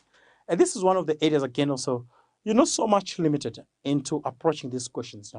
It's not limited to what you find lecturers will give, but this is a very open way. If we look at our country, for example, Kenya as a case study, what are some of the ways that are very common in a country dealing with clearing external debt? One of the very common that we know as the citizens of a country is that, that the country uses, Kenya being a case study, is widening of the tax bracket. One is what we call it widening of the tax bracket, tax bracket. That essentially means that i.e. increasing the taxes, i.e. increasing the taxes. That one of the ways that they deal with the external debt when it's too much, and how they manage it is increasing the taxes. We know that number 2 is what we call austerity measures, where government reduces. Also a measure, Kenya being a case study, we know that a country is dealing with a lot of austerity measures, where a country is reducing expenditures. Number 2, reducing a country's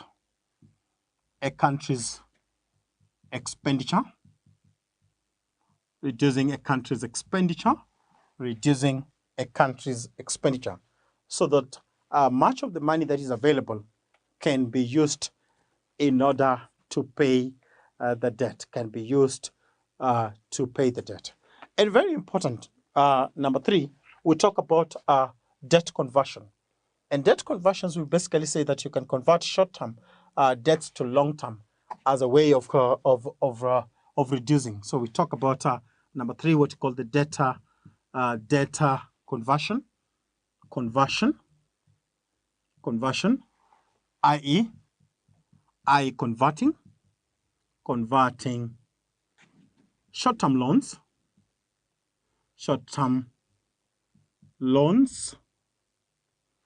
to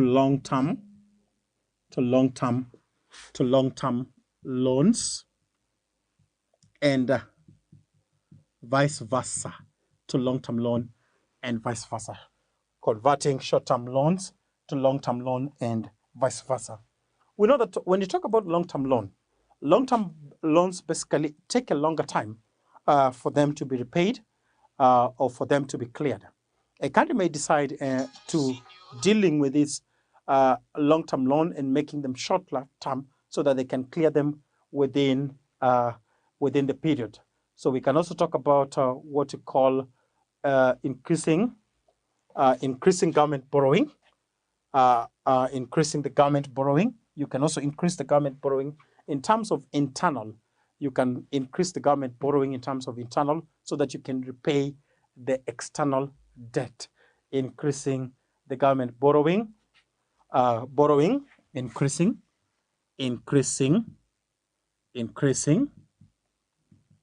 the government borrowing from central bank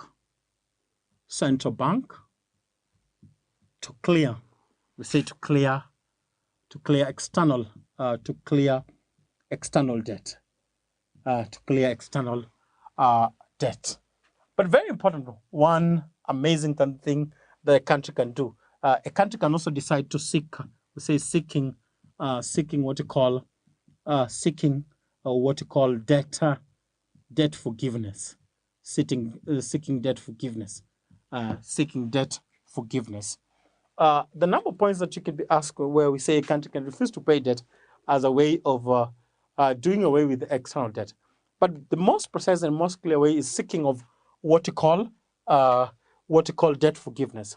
But you can also touch on what you call promoting investment so that they can have money to pay the debt. Say promoting investment so as to generate profits to pay up the debt, to pay up the external debt, so as to pay up the external debt, so as basically to pay up the external debt, that they can promote investment within the country so that they can pay up the external debt. So they can also decide to avoid rescheduling of the loan. But that basically touches, because you can have it, touches on conversion, avoiding rescheduling of the loans. We can have that as the last, avoiding. We can have it as avoiding rescheduling of the loans, so as to pay up in time. So as basically to pay up in time, that the country can decide to avoid rescheduling of these loans so that they are able to pay them up within the required time.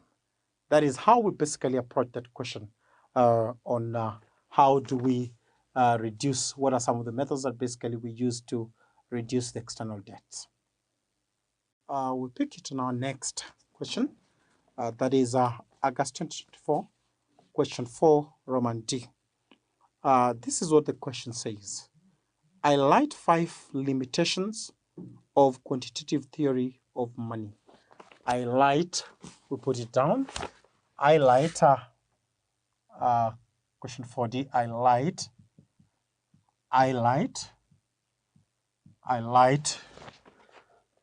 5 limitations. 5 limitations of quantitative theory of money. Highlight 5 limitations of quantitative theory of money. So we need to understand what basically quantitative theory of money talks about. So when you look at quantitative theory of money, it basically talks about MV, which is money supply times velocity, is equals to price levels times the number of transactions times the number of transactions. A number of limitations that are basically envisioned in this theory are that the theory does not address the theory. One of the limitation, we say number one limitation, the theory does not address the issue, what you call the issue of interest rate. Does not address the issue of interest rate. And we basically know that interest rate is one of major policy on monetary policy. Monetary policy that we know we use to address a number of issues, in economics. We can also have number two limitation on this theory. The theory does not address the future. We basically say the theory does not address the future. This theory does not basically touches on the future. The theory does not address the future. Then we can also talk about is too much concerned. Number three, we can say too much. We say too much concerned with money supply. Too much concerned with money supply, that is circulation of money supply, and ignores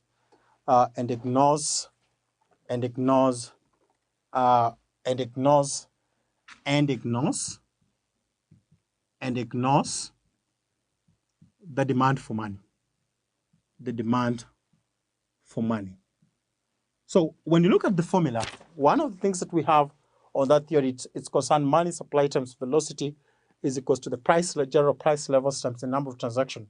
So this theory basically focuses on issues to do with the supply of money, but ignores what you call the demand of money. Then the theory does not explain changes in the value of money. We see that the theory does not explain the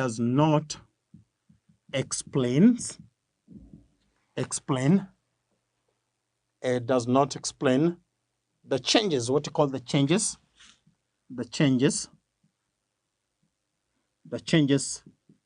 in the value of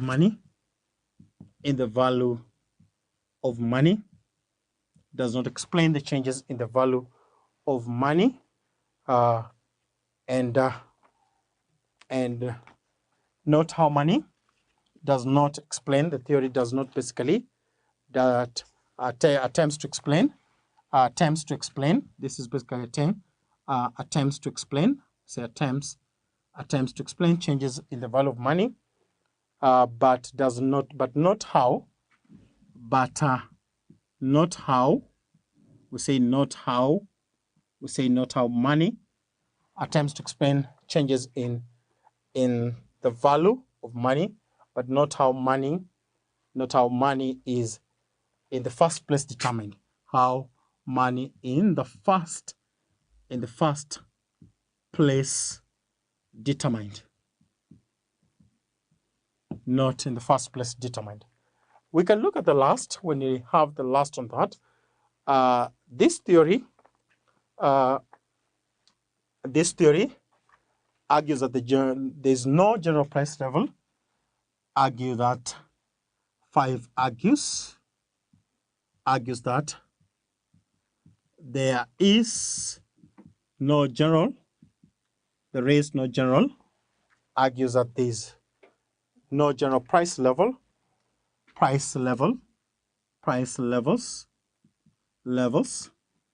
But rather, we say but rather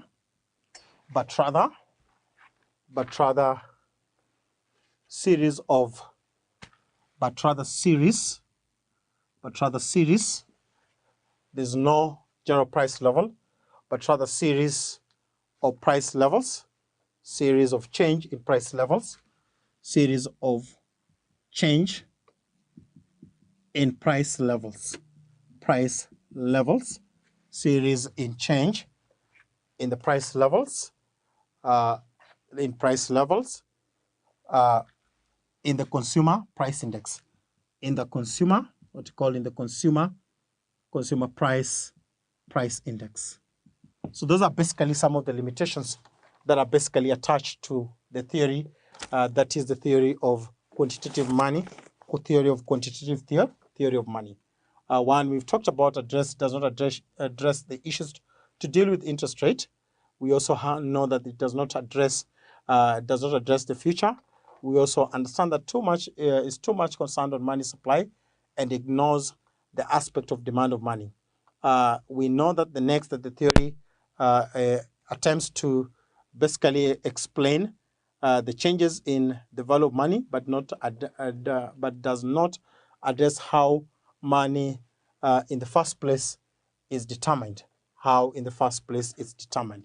That is how we approach that very question. That marks the end of question 4.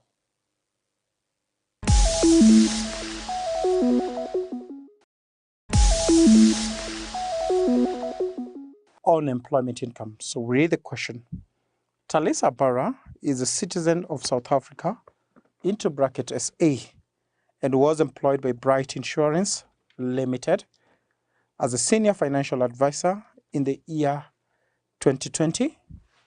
Then we proceed to say in January 2023 was posted to work and to be paid by a company branch in Kenya on a 5-year contract. She had the following income from her employment income for the year of income 2023. For the year of income 2023. So then we're being told that the first information, we are being told that the basic salary of 300,000 per month, net of pay, into bracket PAY, of shillings 50,000. So number one, you need to understand that basic salary is a taxable income. And when the basic salary is net of pay, we need to add back the pay in order to get the gross employment income. Number two, we are being told that the employer paid for a passage of shillings 200,000 during the year. And when you talk about passage, the passage is basically the cost of moving from one point to another during employment. She used 30% of the amount to visit a tourist site.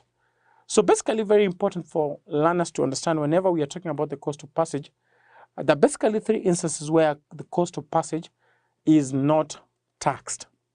One is when the employee is a non-citizen. Number 2, we say that when the whole amount was basically spent on passage. And number 3, we say that if the employer is the employee's here in Kenya for the sole purpose of serving the employer. We're seeing about 30% was not basically spent on serving the employer. The 30% was a visit to a local tourist, implying that the whole 200,000 on the passage is basically being taxed. Number 3, we are being told that in March 2023, she bought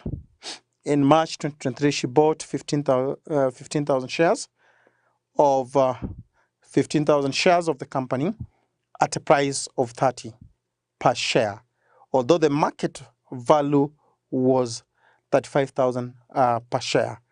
At the end of the year, she received dividends of 6,000. So when you look at that, there's a working, that is question 3B. There's working, we call it working 1. We call it share benefit. So share benefit is basically when employees are given shares at a value, at 0 value, maybe for free, or given shares at a value less than the market value. That gives us what we call the share benefit. How do you calculate the amount of shares that are given times, you open the bracket, the market value minus the cost given by the employer. So in this case, the share benefit will be 15,000 times 5. So the share benefit is basically 75,000. That is for the additional information number 3. The share benefit is 15,000. The share benefit is basically 15,000. So then we're being told that at the end of the year, Talisa Bara was able to receive a dividends worth 6,000. Dividends received from shares that are held by individuals, we call them qualifying dividends. The 15% withholding tax, the 5% withholding tax is final. That is for the resident.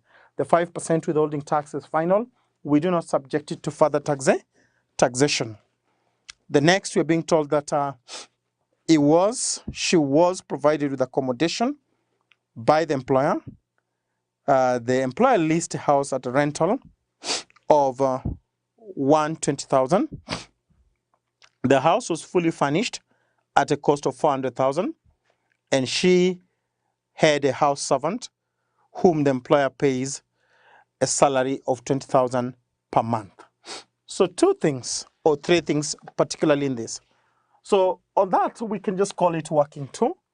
And working 2, we have 3 things. So we have housing benefit, we have furniture benefit, and finally we have what we call the servant benefit. And the servant benefit. Housing benefit should be the last item because we get the housing benefit after getting the total employment benefit. So then we say, how do we get? We can just put the formula. If you're to look for housing benefit, we're going to say 15% of the employment income.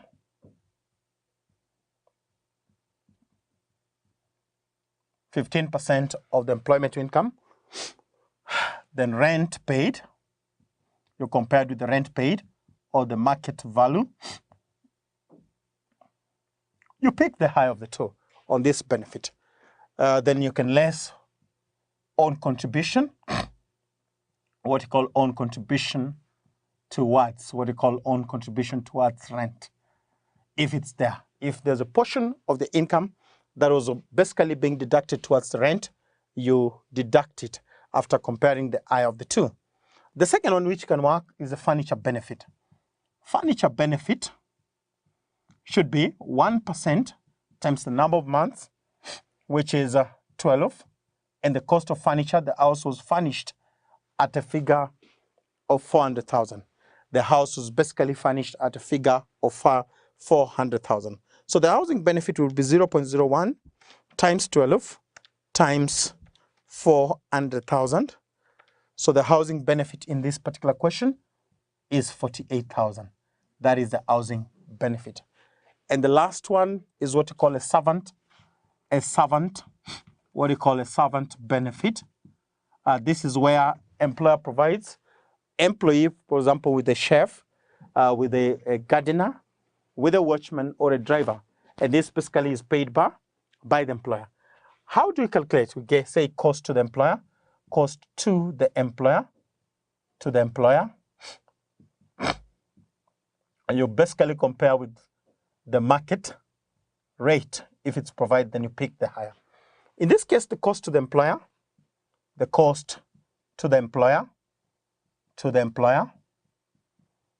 is basically the employer pays 20,000 per month.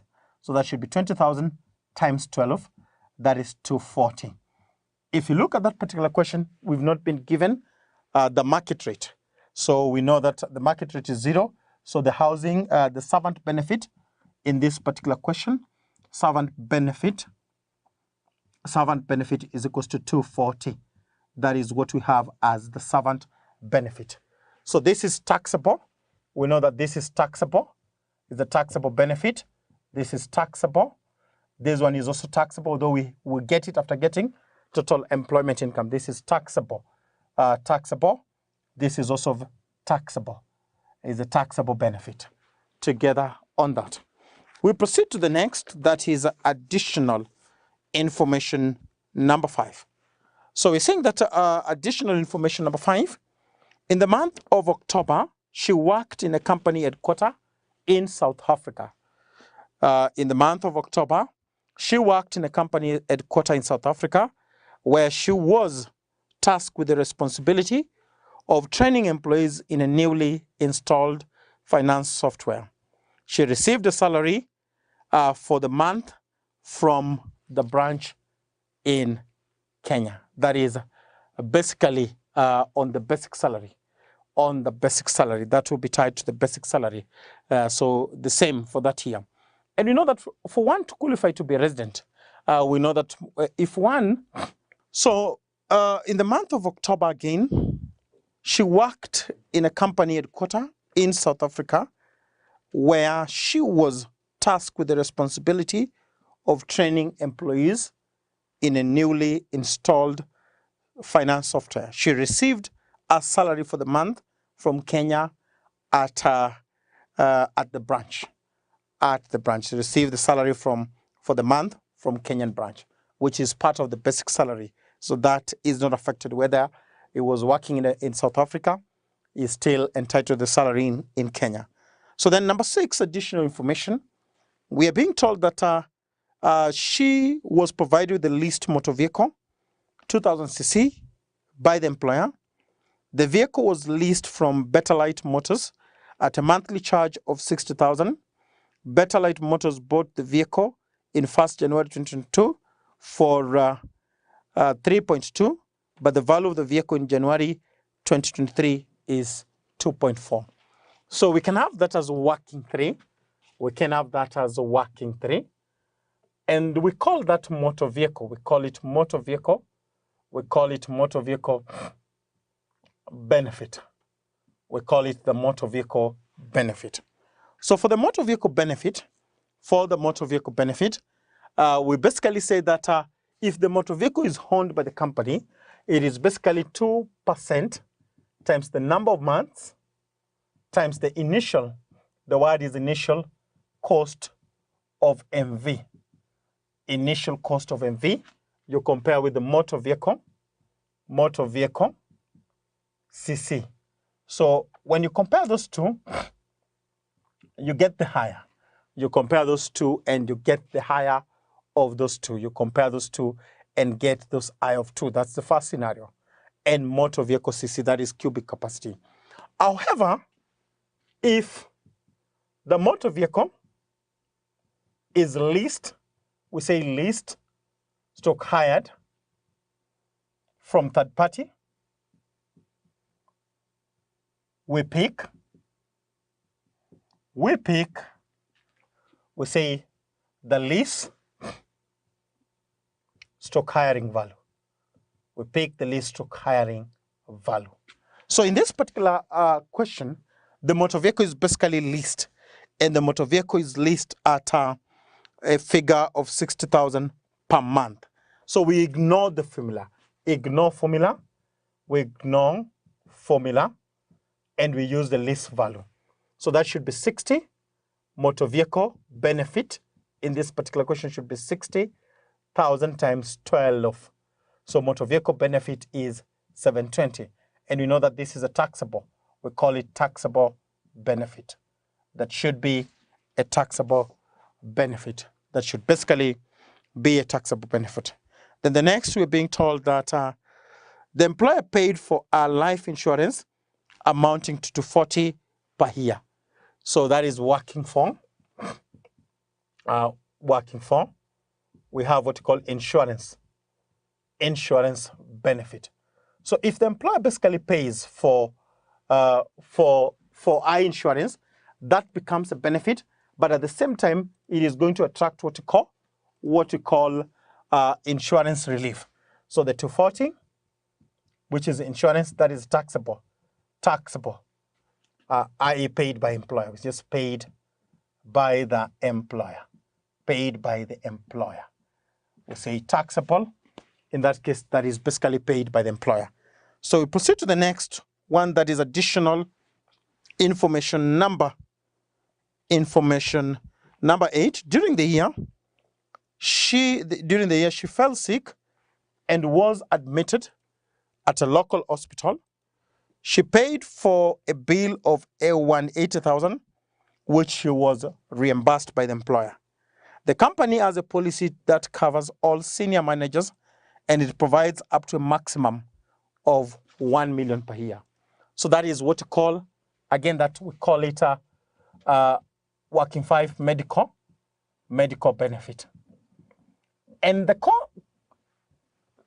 the explanation behind medical benefit is that medical benefit, we say that is taxable if the scheme, it is basically taxable if the scheme is discriminative, and if the scheme is non-discriminative, implying that it's given to all employees, we don't tax.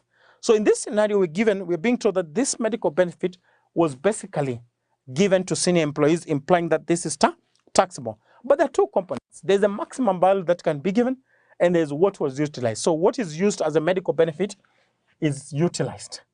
Whatever was utilized that was reimbursed, that is 1A, 180. Then we have a taxable benefit since the medical scheme is discriminative. Since the medical scheme is basically discriminative. So then we have the next where we say that due to the nature of our work,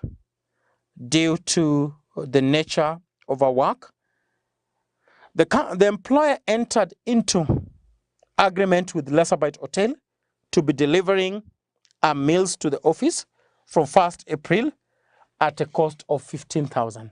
From 1st April at a cost of 15,000. We say that for the meals, for them to be taxable, they have to be, if they're more than 4,000, then they should be taxable. If they're more than 4,000, they should be subjected to taxation. So those meal benefit. Look at the month. Meal benefit. We say that if it's above 4,000, then it's subjected to taxation. From April to December, 1st April, how many months are those? So April, we have April, May, June, July, August, September, October, November, and December, implying that for that meal we have 9 months. So the meal benefit is taxable, is above 4,000, that is 15 times 9. 15 times 9. And as we hold our calculator to get the figure, the meal benefit, that should be 15,000 times 9. So the benefit is 135. The benefit is basically, so this is taxable. That is basically taxable. That is basically taxable.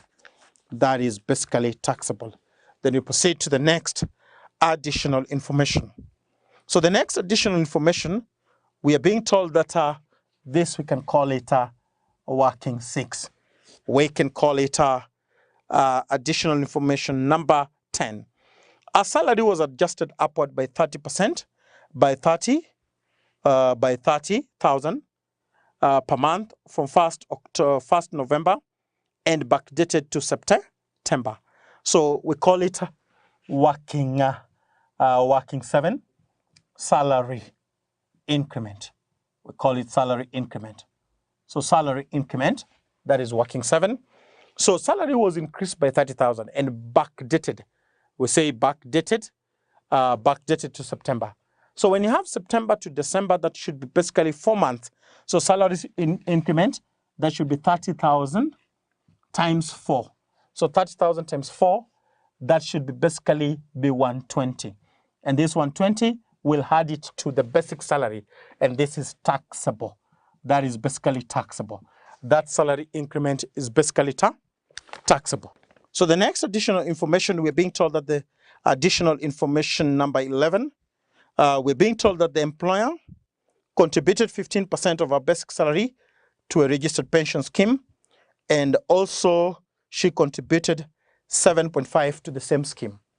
Employer contribution to a registered pension scheme on behalf of employee is a tax-free benefit. However, if employee contributes to a registered pension scheme, that should be what we call allowable deduction. And allowable deduction, we basically use them to reduce the taxable income, Then lastly, the last additional information, she invested in real estate and financial sector during the year where she earned the following income. And the fact that this person was not only engaged, was there in Kenya for the sole purpose, this person also had investment. That explains why that whole passage of 200,000 should be basically taxed. So this other income we said that were earned, one is what we call the gross rental income. That's an investment income that is subjected to further taxation. Then you have dividends from Samco Society. So dividends from Samco Cooperative Society, we have, that's also taxable dividends from Samco Cooperative Society. We say Cooperative Society. We add at gross. We add it at gross. So the gross, the net, the figure that we're given as net is a figure of 85. So when you say net, a figure of 85, this is a less, we say less withholding tax of 15%. This basically implies that 85% is equals to 85,000. What is the gross, which is 100%? The gross, which is 100%, should be how much? So that should be 100 over 85 times 85,000 times 85,000. In this particular question, we know that gross div, that should be 100,000. So when you're adding back dividend from Samco Cooperative, we call it a non-qualifying. The 15% withholding tax is not final. We're still subjected to further tax. We're still subjected to the further taxation. And then the next one that we have, we are told interest from Union Bank Limited. When you talk about interest from Union Bank, when individuals receive interest that is from the bank and insurance company, we call them qualifying interest. So the qualifying interest will basically imply that the 15% withholding tax is final and we do not subject them to further taxation. The 15% withholding tax is final and we do not subject them to further taxation. We do not subject them to further taxation. And lastly, we have consultancy fee for training, 114. So we have the next that we call consultancy fee, the other source, which is 114. And 114, we are told that this figure is net. 114, the figure is net. When you talk about 114, that figure is basically net. So 114, because this person, when you stay in a country, you may not have a permanent home, but automatically once you stay in a country for 183 days or more, you qualify to be a resident. So the 15% for the consultancy. For the consultancy, when you're told net, there was a 5% withholding on it. So 5% withholding. So that implies that 114,000 is basically equals to 95%. Remember, when we are doing our India taxes and we earn the consultant income, we get the value at gross, then we less allowable expenses. So the gross figure for the consultancy should be 100. 100 is a gross. What is 100, which is gross? So that should be 100 over 95 times 114. 100 over 95 times 114. So that's 100 over 95 times 114,000. So that should be, consultancy should be a figure of 120. So perfect on that. I want us to wrap the first part. I want us to wrap the first part. Then we begin the question. That was very important because that analysis is really key towards, we know is really key towards solving whatever we have.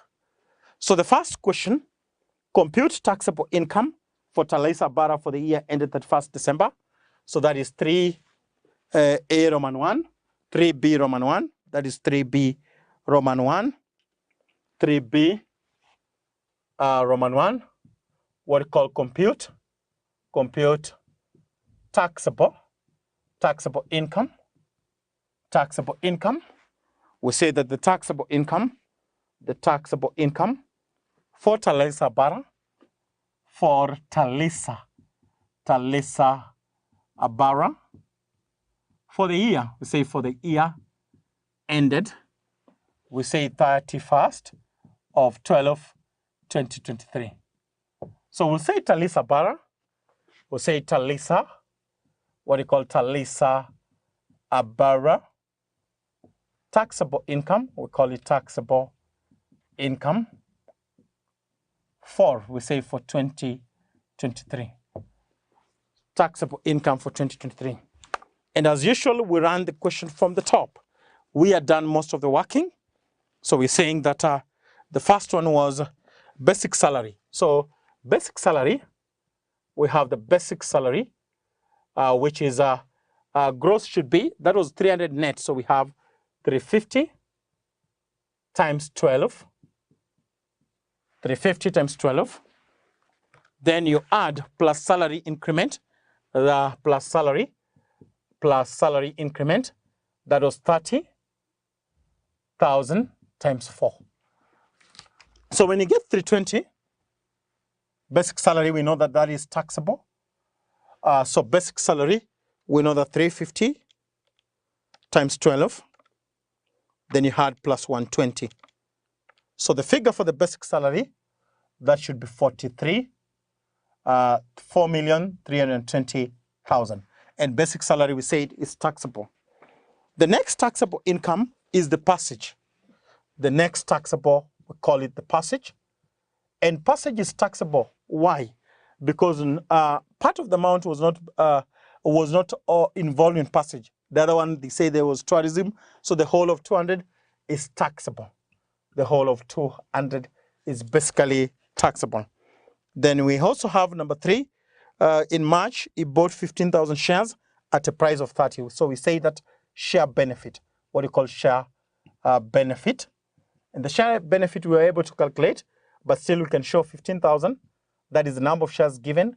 Market value is 35 minus the price to which it was given. That will give us 75. That will basically be 75. Then the next, he was provided with accommodation by the employer. The employer leased the house at the monthly rental of 120. It was provided with the house by the employer. And the employer basically leased the house at a monthly rental charge of 120. The house was fully furnished at a cost of 400.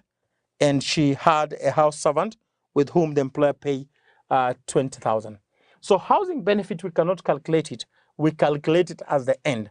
However, for the housing benefit, just as we've shown, housing, furniture benefit, the next furniture benefit. Housing benefit is the last. We have to get total employment. So furniture benefit should be 1% times 12, then times the figure is 400,000. So the furniture benefit in this particular question is 48.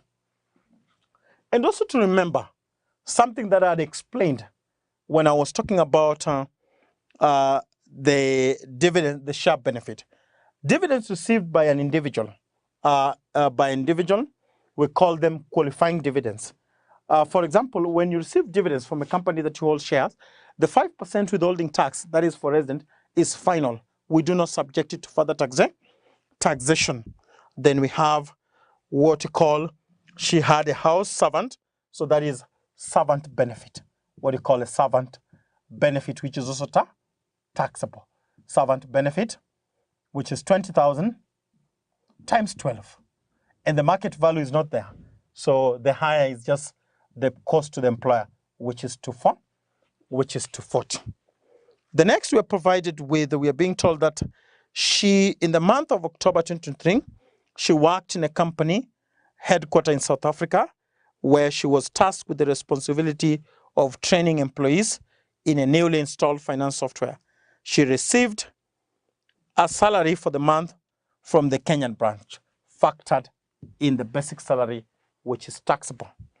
And the next we have what called, she was Additional information 6, she was provided with a leased vehicle of 2000 cc. The vehicle was leased from Better Light Motors at a monthly charge of 60,000. Better Light Motors had bought the vehicle in January 2022 for 3.2, but the value of the vehicle in January 2023 was 2.4. We're saying that if you want getting motor vehicle benefit, 2% times month times the initial cost, you compare with motor vehicle CC. However, if the motor vehicle is leased or hired from third party, we ignore the formula and use the lease value. So that motor vehicle benefit, we use the lease value. Motor vehicle benefit, which is taxable, we use the lease value. Lease value. So the lease value should be 60,000 times 12. That should basically be 720. That should basically be 720. Then we proceed to the next, where we are told the employer paid for a life insurance cover. So we have insurance. If employer is paying for you, that's the benefit. Insurance benefit. Insurance benefit, a figure of 240. Insurance benefit, a figure of 240. Insurance benefit, a figure of 240. Again, insurance, when we pay for insurance, education or a life insurance cover, it also attracts what we call insurance relief. When you're getting the tax payable, we are going to less what we call insurance relief. So the next we have what we call, during the year, she fell sick and was admitted at a local private hospital. She paid a bill of 180. She paid a bill of 180,000, which was reimbursed. The company has a policy to cover all senior. So we say that this is discriminative because it's basically covering, say, senior. But you don't use the maximum amount that is being provided, but you use the utilize. So we have medical benefit. Why do we use it? Because it's discriminative. It was given only to specific employees. That should be 180,000. That is for the medical benefit. That should be 180,000. Then due to the nature of work, she entered into agreement with Lesser Bite Hotel to deliver his meals to the office from 1st April 2023. The cost of meal was 15,000 per month. So the cost of meal for meals to be taxable, they have to be above 4,000. So we have meal benefits. That should be 15,000. But remember, from 1st April. So from 1st April to December, that should be 9 months. When we multiply that, we should be having a figure of 135. We should be having a figure of 135. Then our salary was adjusted. Our salary was adjusted upward by 30 from 1st November and backdated to September. That is factored. So September to December, that is 4 months. So that should be 30 times 4. That is already factored on the basic salary, which is taxable. Then employer contributes 15% of our basic salary towards a registered pension, and she also contributes 7.5% of the same to the same scheme. So employer's contribution towards a registered pension scheme is a tax-free benefit. Employer's contribution towards a registered pension scheme is a tax-free benefit. However, employees' contribution to a registered pension scheme, employees' contribution to a registered pension scheme is treated as allowable deduction. So we hold it as we get the employment income. So down here, we get what we call the employment income. Employment income. We get the employment income. So we had the figures that we have to get the employment income. So what is the employment income? 4,320,000 plus 200,000 plus 75,000 plus 48,000. Then we have plus 240 plus 720,000 plus again 240,000 plus 180,000, then lastly plus 135. So we repeat it again. We have 4,320,000 plus 200,000 plus 75,000, then plus 48,000 plus 240,000, then plus 720,000, then we have plus 240 on insurance benefit, plus 180, then we have plus 135.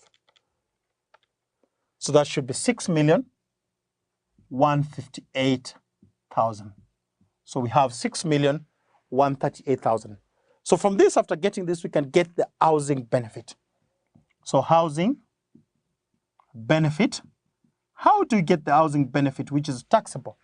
So say 15% of the employment income, that is 6,158, you compare with the market value or the rental value.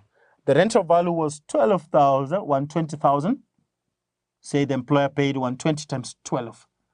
120 times 12. You get the two and you pick the higher. And you can less his own contribution towards rent. We less his own contribution. But for this particular question, we do not have own contribution towards rent. So 15% times 0.15, that should be 923,700.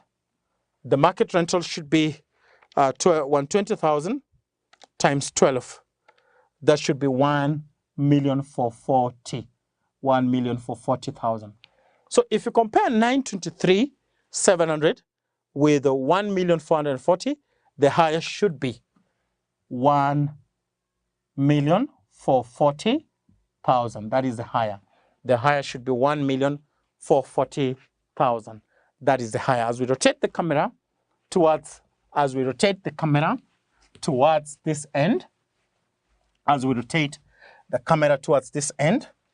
we get what we call the gross employment income. We get the gross employment income. We get what we call the gross. We call it the gross employment. We call it the gross, what we call the gross employment income. The gross employment income. So that should be 6 million plus 1 million for 6,158,000 plus 1,440,000. So what do you have? The gross employment income should be 7,598,000. 7,598,000. So we less what you call less allowable. What you call allowable deductions. We less the allowable deductions. We less the allowable deduction. In this case, the only allowable deduction we have is contribution to pension. We do not have contribution to OSP. We do not have mortgage interest. We do not have direct expenses. So we have the only allowable deduction, we say contribution to a registered pension scheme. Contribution to a registered pension scheme. So what do we take to the contribution to a registered pension scheme? Whatever we take is employees' contribution towards that. That is basically 7.5% times the basic salary, which is 4,320,000. You compare with 30% of the gross employment income, which in our case is times 75, 7,598,000, which is 7,598,000, and then we have a set limit for the pension. So set limit per annum for the pension is a figure of 240. So we can get 7.5%. 7.5% times 4,320,000. You divide by 100, so that this should be 324. This is 324. That on those items, so as we were saying, we say that for contribution to a registered pension, when employee contributes to a registered pension, we call it allowable deduction, meaning that we can use it to less our taxable income. So three things that we compare, as we repeat to emphasize on what we had said. We say the actual contribution that is made by employee, that is 7.5 of the basic. So 7.5 of the basic, that should be 7.5 times 4,320,000, we get 324. Then we get 30% of the gross employment income, which is 30% of 7,598,000. We get 2,279,400. Then we have the set limit. So we look at those three things and we compare the lower. We get the lower. We get the lower of the three. So 324, 2,279,400, and 240. The lower should be 240. And we were saying, if you look at the habit of the taxpayer, basically the taxman, not the taxpayer, the taxman. For those benefits, look at even the housing benefit, look at even other benefit in terms of motor vehicle benefit. You find that the taxman, when it comes to taxing you, they want to tax you on the highest benefit. And when it comes to those things that basically needs to reduce your income, they want to pick the lower. So when you have that, we have what we call, when you less that, we have what we call the net employment income. We have what we call the net employment income. So when you less that, that was 7,598,000, then minus 240, that one we have basically 7,373, that is 7,358,000. 7,358,000. 7,358,000. So then we had add other taxable investment income. Other taxable investment income. Other taxable investment income. So those are investment income that are basically subjected to further taxation. If you look at the additional information, as an emphasis again, we say that one of it is gross rental income. Gross, what do you call the gross rental income? And you say from commercial. Because when you talk about residential, they're subject to withholding currently in 24 at 7.5. That is the gross rental from commercial, income from commercial. The word is commercial property. So that we had that subjected to further taxation. 1.2. So then we have dividends from some cooperative. Dividends from some cooperative society. Dividend from some cooperative society. We call it non-qualifying dividends. Non-qualifying dividends to mean that the 15% withholding tax is not final. We're still subjected to further taxation. But remember, we subject it at gross. We say we subject it at gross. Remember, 85 was 85,000 was 85%. So the gross should be 100 over 85 times 85,000. So that is 100,000. That is basically 100,000. Then we say that interest from Union Bank. When individuals receive interest from a bank or insurance company, we call them qualifying interest. We basically call them qualifying interest. We're saying that 15% withholding tax is final. We don't subject them to further taxation. And lastly, we have another source of income, that is consultancy. We call it the consultancy fee. So consultancy fee was basically net. If residents are given a consultancy fee, we know that there is going to be 5% withholding. So net is at 95. What about gross when you're adding it? The gross should be 100 over 95 times 14. So this should give us 120 as we had earlier done in the working. So up to that point, as we pick our curve, we say that total, we get what we call the total taxable. We call it total taxable income. We call it the total taxable income as a summary of that, total taxable income.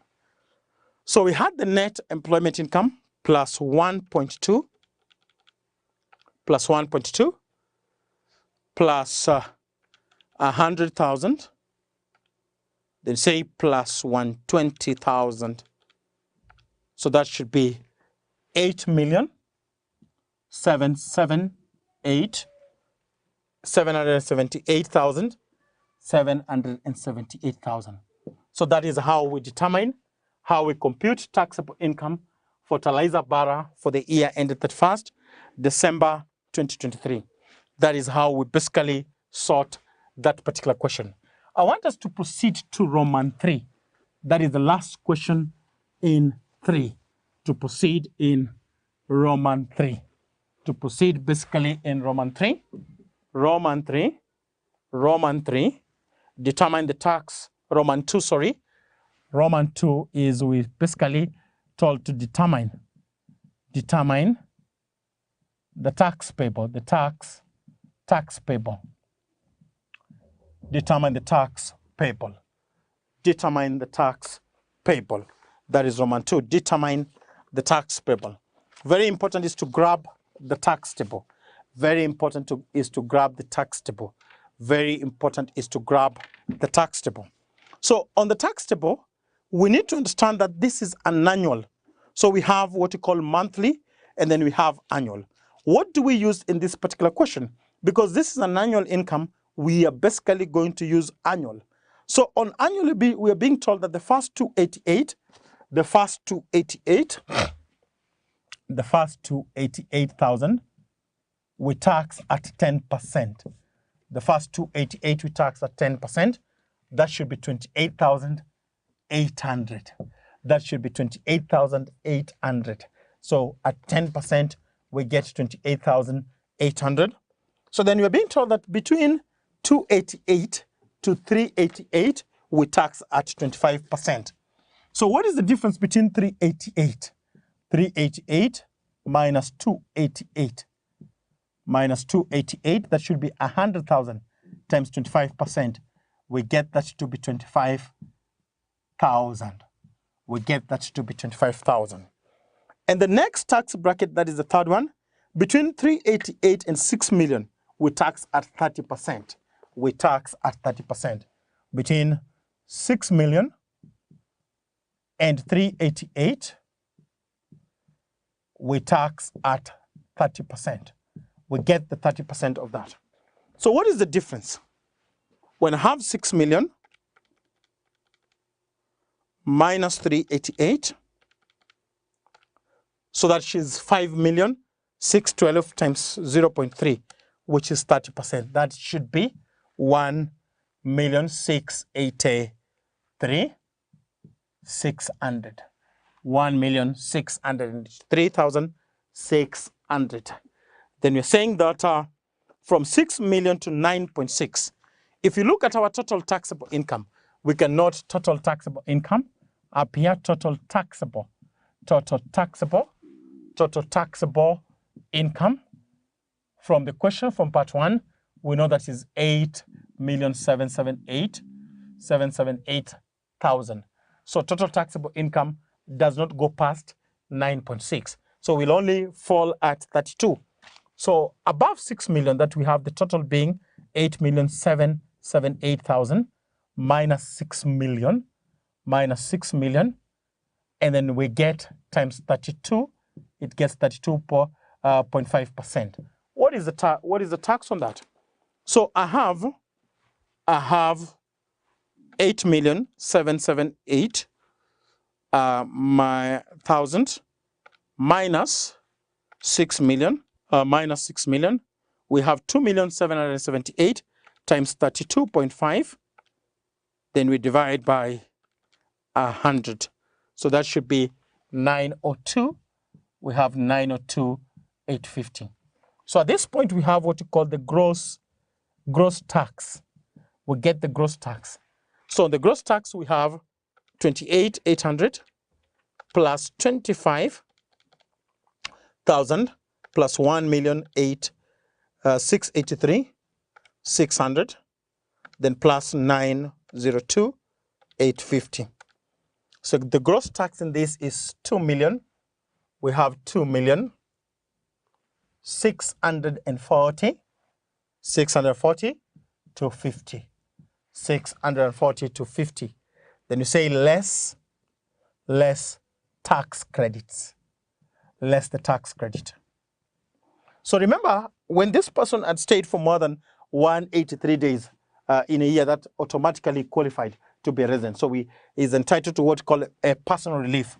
So we have one of the tax credit is personal relief. So personal relief is a figure of 28,800.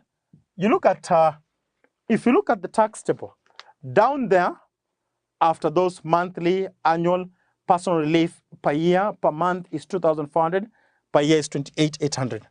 Then the next we have what we call payee, the taxes that were being paid on basic salary. We were told 50,000. So 50,000 times 12, that should give us 600,000. That should give us 600,000 as personal relief. Then we have the next. The next we have what we call, now insurance relief. When you're contributing insurance relief, we have the insurance relief. If you're contributing to a life cover or education cover, you're entitled to a relief. We say that relief is 15. Remember, the employer was contributing for him towards a life cover of 240. So 15% times 240 times 240. You compare with the set limit for the insurance is 60,000. So you pick the lower. So 15%, we have 15%, 0.15 times 240 times 240, that is 36. So 36, if you compare with the set limit for insurance per annum is 60,000, the lower is 36. So we less the 36. We less the 36. Then we go to withholding. Withholding on dividends. On dividends, div from Samco. Samco Cooperative. That was Samco Cooperative, which is a non-qualifying dividend. So 15%, that was deducted times 100,000. The gross was 100,000. So that should be 15. That should be 15. So then we have a withholding that was also deducted on consultancy. On consultancy, that should be 5% times 120. 5% times 120. So what is the 5% times 120? 0.05 times 120 times 120. That should be 6,000. 6,000. So the net tax payable, net tax payable, net tax payable, the net tax payable. So the net tax payable, we have the gross taxable, the gross tax 1,954,000, 1,954,450. So that is the net tax payable. We can repeat it, 2,640,000 to 50 minus 28,800 minus 600,000, then minus 36,000 minus the 2, that should be 21,000. So the net tax payable is 1,954,450. That is the net tax payable. And as we conclude this question, this basically question 1 was about 12 marks. What is the approach? Very important for learners to understand. You need to be very keen on the entries. Like if you're looking at this, the first entry was at 4,320,200,000, 75 48. Be very keen on these entries. Very keen on those particular entries that we have. If you look at these entries, not the marks, but look at those entries. So 1, 2, 3, 4, 5, 6, 7, 8, 9, 10, 11, 12, 13, 14. So we have about 14 entries. So in order for you to be good in this question, you need at least 12 entries to get those 12 marks. You need at least those 12 entries to get the 12 marks. On this other part, you ask determine the tax payable. That is basically subject, as we rotate that, subject to the total taxable income. That is what determine the tax payable. And as we get to this point, we look at the entries that we have. When you're getting the gross tax, these are entries, these are entries, these are entry. We also have an entry here, an entry here, an entry here, and an entry here. So particularly when you look at this 1, 2, 3, 4, 5, 6, 7, 8, 9. So any 6, you can have any 6 times a half. That should be able to give you 3 marks. And you should be able to get or solve that particular question exhaustively.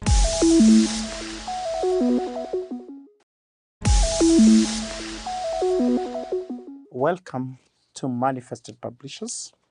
We proceed on economics paper. That is April 2024. The last question, question 1. Explain the term producer equilibrium as used in economics. Explain the term. That is 7 Roman A Roman 1. Explain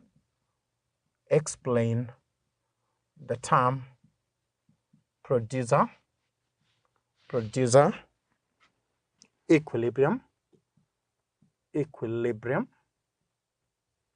as used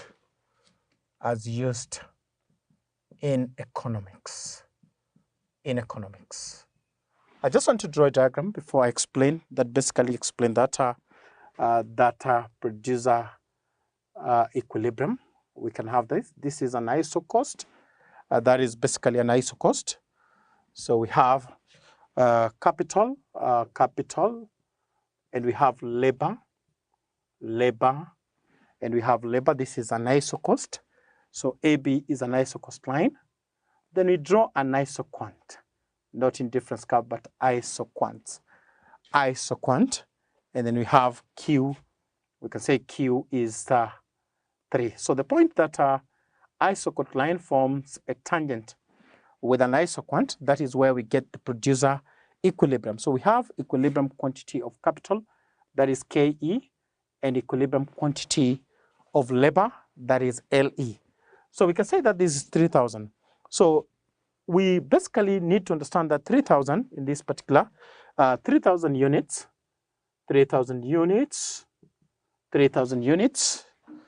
is the level of output, is the level of output, is basically the level of output, is the level of output that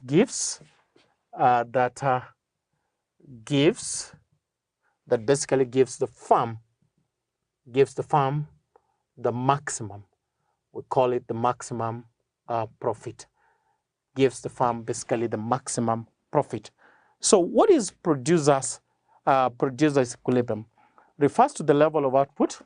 Basically, we say producer equilibrium is therefore the farm, we say the farms, is therefore the farm's level of output, is the farm's level of output, is the farm's level of output. Producer equilibrium is therefore the farm's level of output, which gives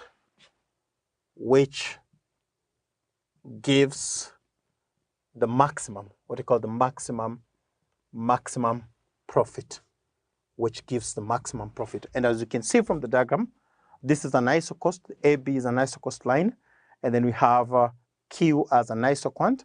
So 3,000 is the level of output that will give the maximum profit. So a farm is said to be, just a continuation, a farm is said to be at producer equilibrium. At producer equilibrium. A firm is basically said to be at producer equilibrium. At producer equilibrium. Producer equilibrium. If there is no scope, if scope is intention, if there is no scope of increasing, we say scope of increasing, the scope of increasing the profit, or reducing the scope of increasing profit or reducing the loss, the scope of increasing the profit or reducing the loss, or reducing the loss, or reducing the loss by changing, we say by changing the output, by changing the quantity, by changing the quantity of output, by changing the quantity of output, by changing the quantity of the output. So if you look at that question, that's question particularly tackling 2 marks, but it's expounded fully. That is the diagram. So at 3,000, that is where we have producer equilibrium. So 3,000 units is the level of output that gives the maximum profit. But you say producer equilibrium is therefore the firm's level of output which gives the maximum profit, that basically gives the maximum profit. And you say that when a firm is basically at a producer equilibrium, the firm has no scope of either increasing profit or reducing the loss by changing the quantity of output, by changing the quantity of the output. That is how we particularly go through that question. We pick it on the next question, that is question 7, A Roman B. So the question says, highlight assumptions of the producer surplus. Highlight assumption, that is Roman 2. Highlight the assumptions, what do you call the assumptions of a producer surplus. Highlight the assumptions of a producer surplus. So before we highlight assumptions of a producer surplus, it is very important to understand what we basically mean by a producer surplus. When you talk about a producer surplus, we basically say that there is a difference between the amount the producer is willing to supply good for and the amount that they actually receive when they make the trade, which in most cases we say is an additional benefit, because you realize that what they receive is more than the minimum that they're willing to supply the goods for. So that is actually a benefit. So if you're to draw, that is not of essence, but you can particularly have questions that will tell you to define a producer surplus and draw the diagram. But for this particular question, it has simply asked on highlight 5 assumptions of the producer surplus. When you look at those assumptions, one, we talk about producer is assumed to be rational. Basically, a consumer is aiming to maximize profit, and we know that we maximize profit where MR is equals to MC. So we say number 1, producer. One, we say producer is assumed to be rational,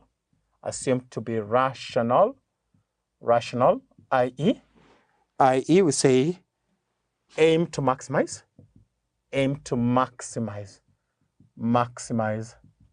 the profit, aim to maximize profit. We know i.e. at the point,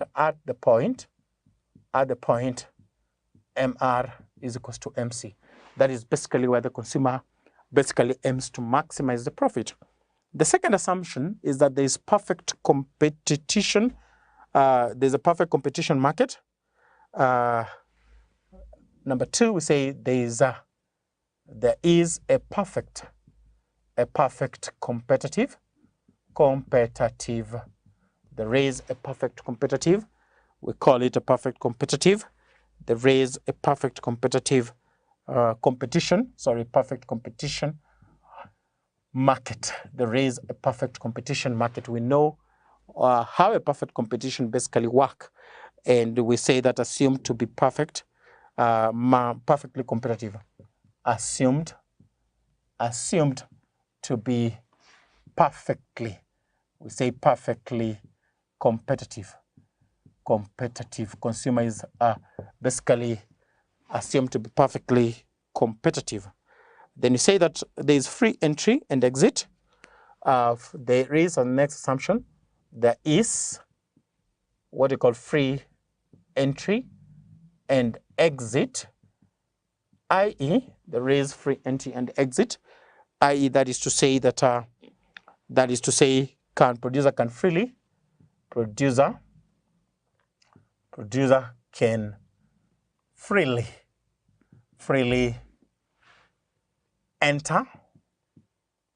enter and exit, can freely enter and exit as the third assumption. The fourth assumption, basically, we say there is no externalities. There is no externalities. There is no externalities as the next assumption. Basically, we say that there is no externality. That is saying external cost and benefits, external cost or benefit. No external, what you call external costs and benefits and benefit. No external cost and benefits. And lastly, assumptions, we say constant return to scale. The fifth assumption, we say constant return. We call it constant return to scale. What do you basically mean by constant return to scale? We know that average cost of production remains constant. Average, that is to say average cost of the production, average cost of the production remains constant. Average cost of production basically remains constant as quantity produces increases, as quantity produces, as quantity produces increases. As quantity produces basically increases. As quantity produces basically increases. As the quantity produced basically increases. Again, I said at the beginning of that particular question, I said you can be asked what a producer supply as a major area, and you can also be told to illustrate using a diagram how producer supplies basically come. And that is how we particularly handle that question. That is question 7, A Roman 2. That is how we go about that question. We pick it on the next question, that is question 7, Roman B. With the help of a well-labeled diagram, explain the stages of law of diminishing return. We put that question down. With a 8, we say with a 8, with a 8, we call it with a 8, with the aid of a diagram,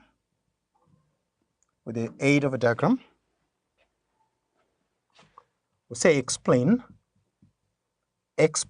the stages, of the law of diminishing return, So when you talk about the law of diminishing return, we also call it the law of variable proportion. What does the law of variable proportion basically talks about? We say that when a variable factor of production, that is labor, is added to fixed factor of production, and that is land, we say that total output increases, but at a decreasing rate. The total output increases, but at a decreasing rate. We can illustrate, first of all, come up with the diagram. We proceed to this at the end because this end is a bit small. So we have our diagram on this end. And you talk about those stages. Basically, this law of diminishing return or the law of variable proportion, we have it here. So this is what we call total product at that end. We have the total product. We have this as average product. We have it as average product. Then up here, we can up here, we have what we call the marginal product. So on this other end, we have total product, marginal product, and average product. And down there, we have quantity. Quantity, we have the quantity. We illustrate on that point. At that point, we illustrate. So we have what we call stage 1 on this day, stage 1. We have stage 2. And finally, we have stage 3 on this other end. We have stage 1, this is stage 2, and this is stage 3. So basically, when you talk about the law of variable proportion, the diagram is this, and the diagram is basically divided into 3. So we have the first stage, we call it increasing, what you call increasing returns. Increasing returns.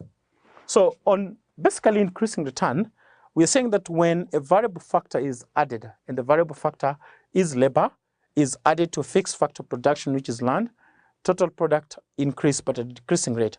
So what essentially happens in this part is that when that happens, when you talk about TP, we talk about MR. MR and you talk about AR are all increasing, are all increasing. All of them are increasing. All of them are basically increasing. That is at increasing return, which is stage 1. Stage 1. Stage 1 as it is. That is stage 1. That is what happens in the stage 1. That TP, MR, and AR are all increasing when a variable factor is added to a fixed factor production, which is land. We have the TP, we have the MR, and AR all increasing. Stage 2, we call it a constant return.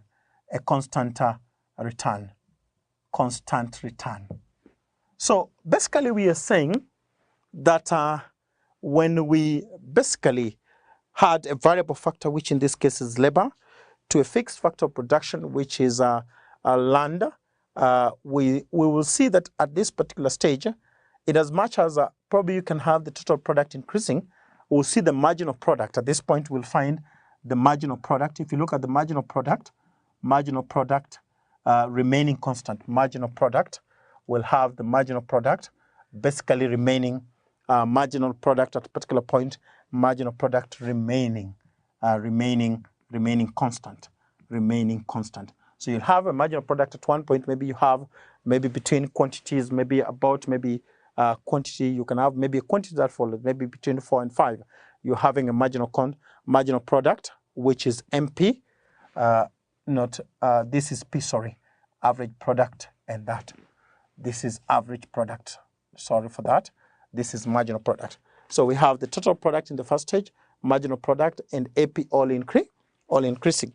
The second stage, we are saying that it's called a constant return, what we call a constant return. So on the constant return, we'll have the TP increasing, but you find at that particular stage, MR remain constant at a particular stage. Maybe a unit of 4 to 5, you find MP, sorry, that is the MP, which is the marginal product, remaining constant. So we can have the total product increasing, but you'll find MP remain constant, maybe at 4 and 5. So that is what you call constant return. And then we have the third stage. The third stage, we have what we call decreasing stage.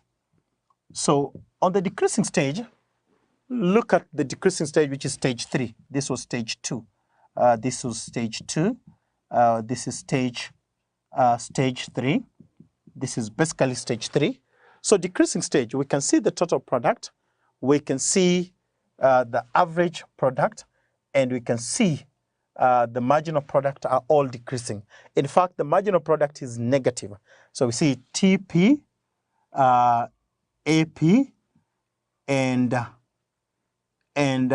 MP are decreasing. So when we add a variable factor, which is labor, to a fixed factor production, which is land, total product, average product, and marginal product are all decreasing. But we can see also that at that particular point, MP is even getting MP gets negative.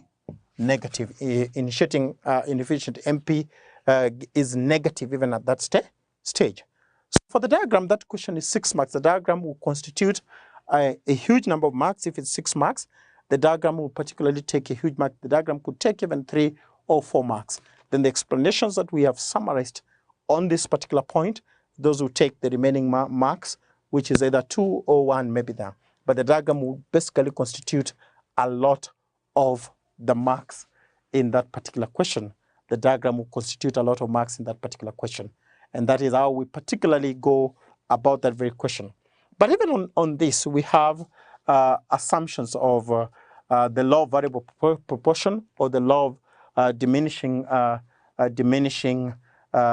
returns. The law of variable proportion, or the law of diminishing return. You can have the assumptions. You can be asked the assumption. You can also be asked. On shortcomings or limitations of the law of diminishing return. That is how we particularly handle that specific question. We proceed from the next question. That is question 7, Roman C. Explain 4 monetary policies that the central bank of a country might apply to control inflation. That the central bank of any country might apply to control inflation. So when you look at this particular question on a yearly basis, this is a question that keeps on repeating itself. Even on the 2020, even on the other exams, you find particularly questions that touches on monetary policy is always there. So we put down the question, then we go through the question. So that is to say, explain, one we call explain, 7 Roman C, explain 4, say 4 monetary policies, that a central bank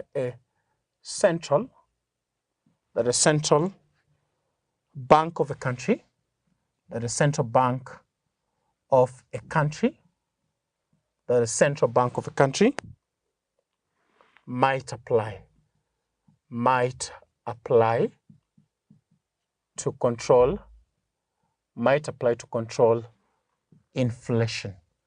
might apply to control inflation. So I explained 4 monetary policies that a central bank of a country might apply to control inflation. Number 1 is to understand what you call monetary policy. Whenever we talk about monetary policy, we basically call it, these are instruments that are basically used by the government through the central bank to regulate the supply of money. Either the supply of money is high or low. How do you use these instruments to basically control inflation? The first one we talk about is what you call the bank rate. Where the first one we call it the bank rate stroke what you call the interest rate. The bank rate stroke what you call the interest rate. So when you talk about the bank rate stroke the interest rate, we know that when the supply of money is high, the interest rate is usually raised to reduce the money supply altogether, or to reduce inflation, and vice versa. So we say that during inflation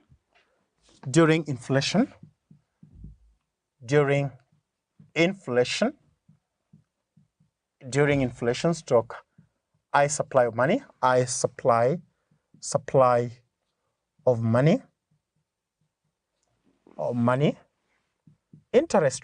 interest rates are raised. Hence this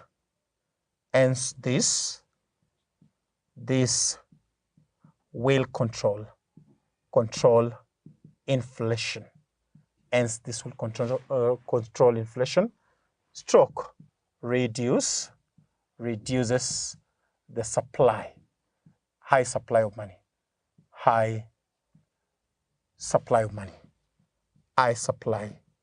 of money. So the second one, we can talk about what we call open market operation. Open market operation. So when you talk about open market operation, this is buying, what you call buying and selling of the government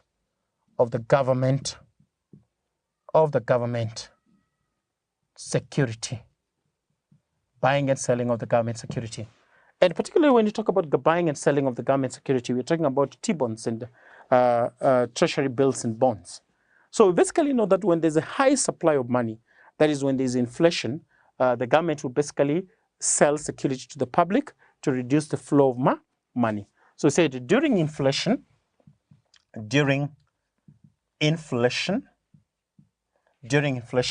comma, the government, we say that the government will sell securities to the public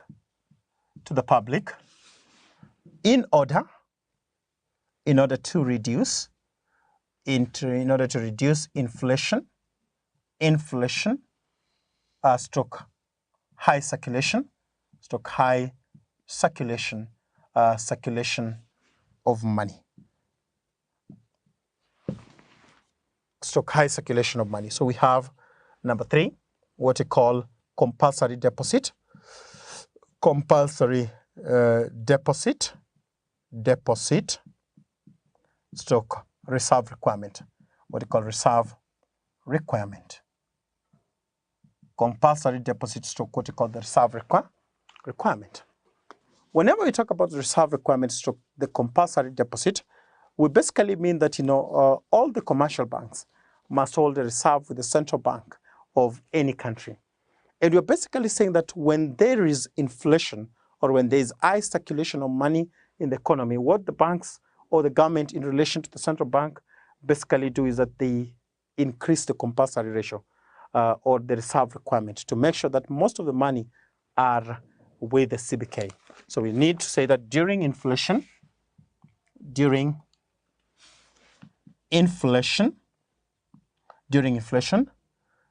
government through the CBK or the central bank of any country will increase the reserve stroke what you call the compulsory ratio, compulsory deposit, not ratio but compulsory deposit to ensure there is no high circulation. There's no high circulation of money to the public.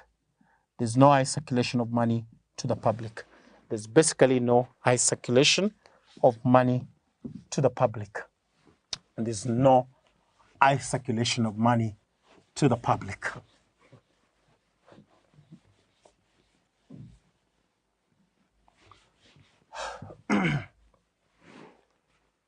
There's no high circulation. And lastly, we can talk about what we call selective credit control. Selective credit control. One of the reasons why we have inflation being high is that when there's a lot of money in circulation, when there's credit available to all sectors of the economy, then you know that can lead to inflation because there will be money all over. There will definitely be money all over, and that leads to what you call inflation.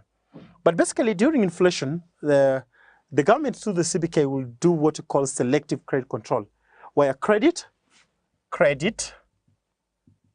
will only be given to a selective sector of an economy, to a selective sector of economy.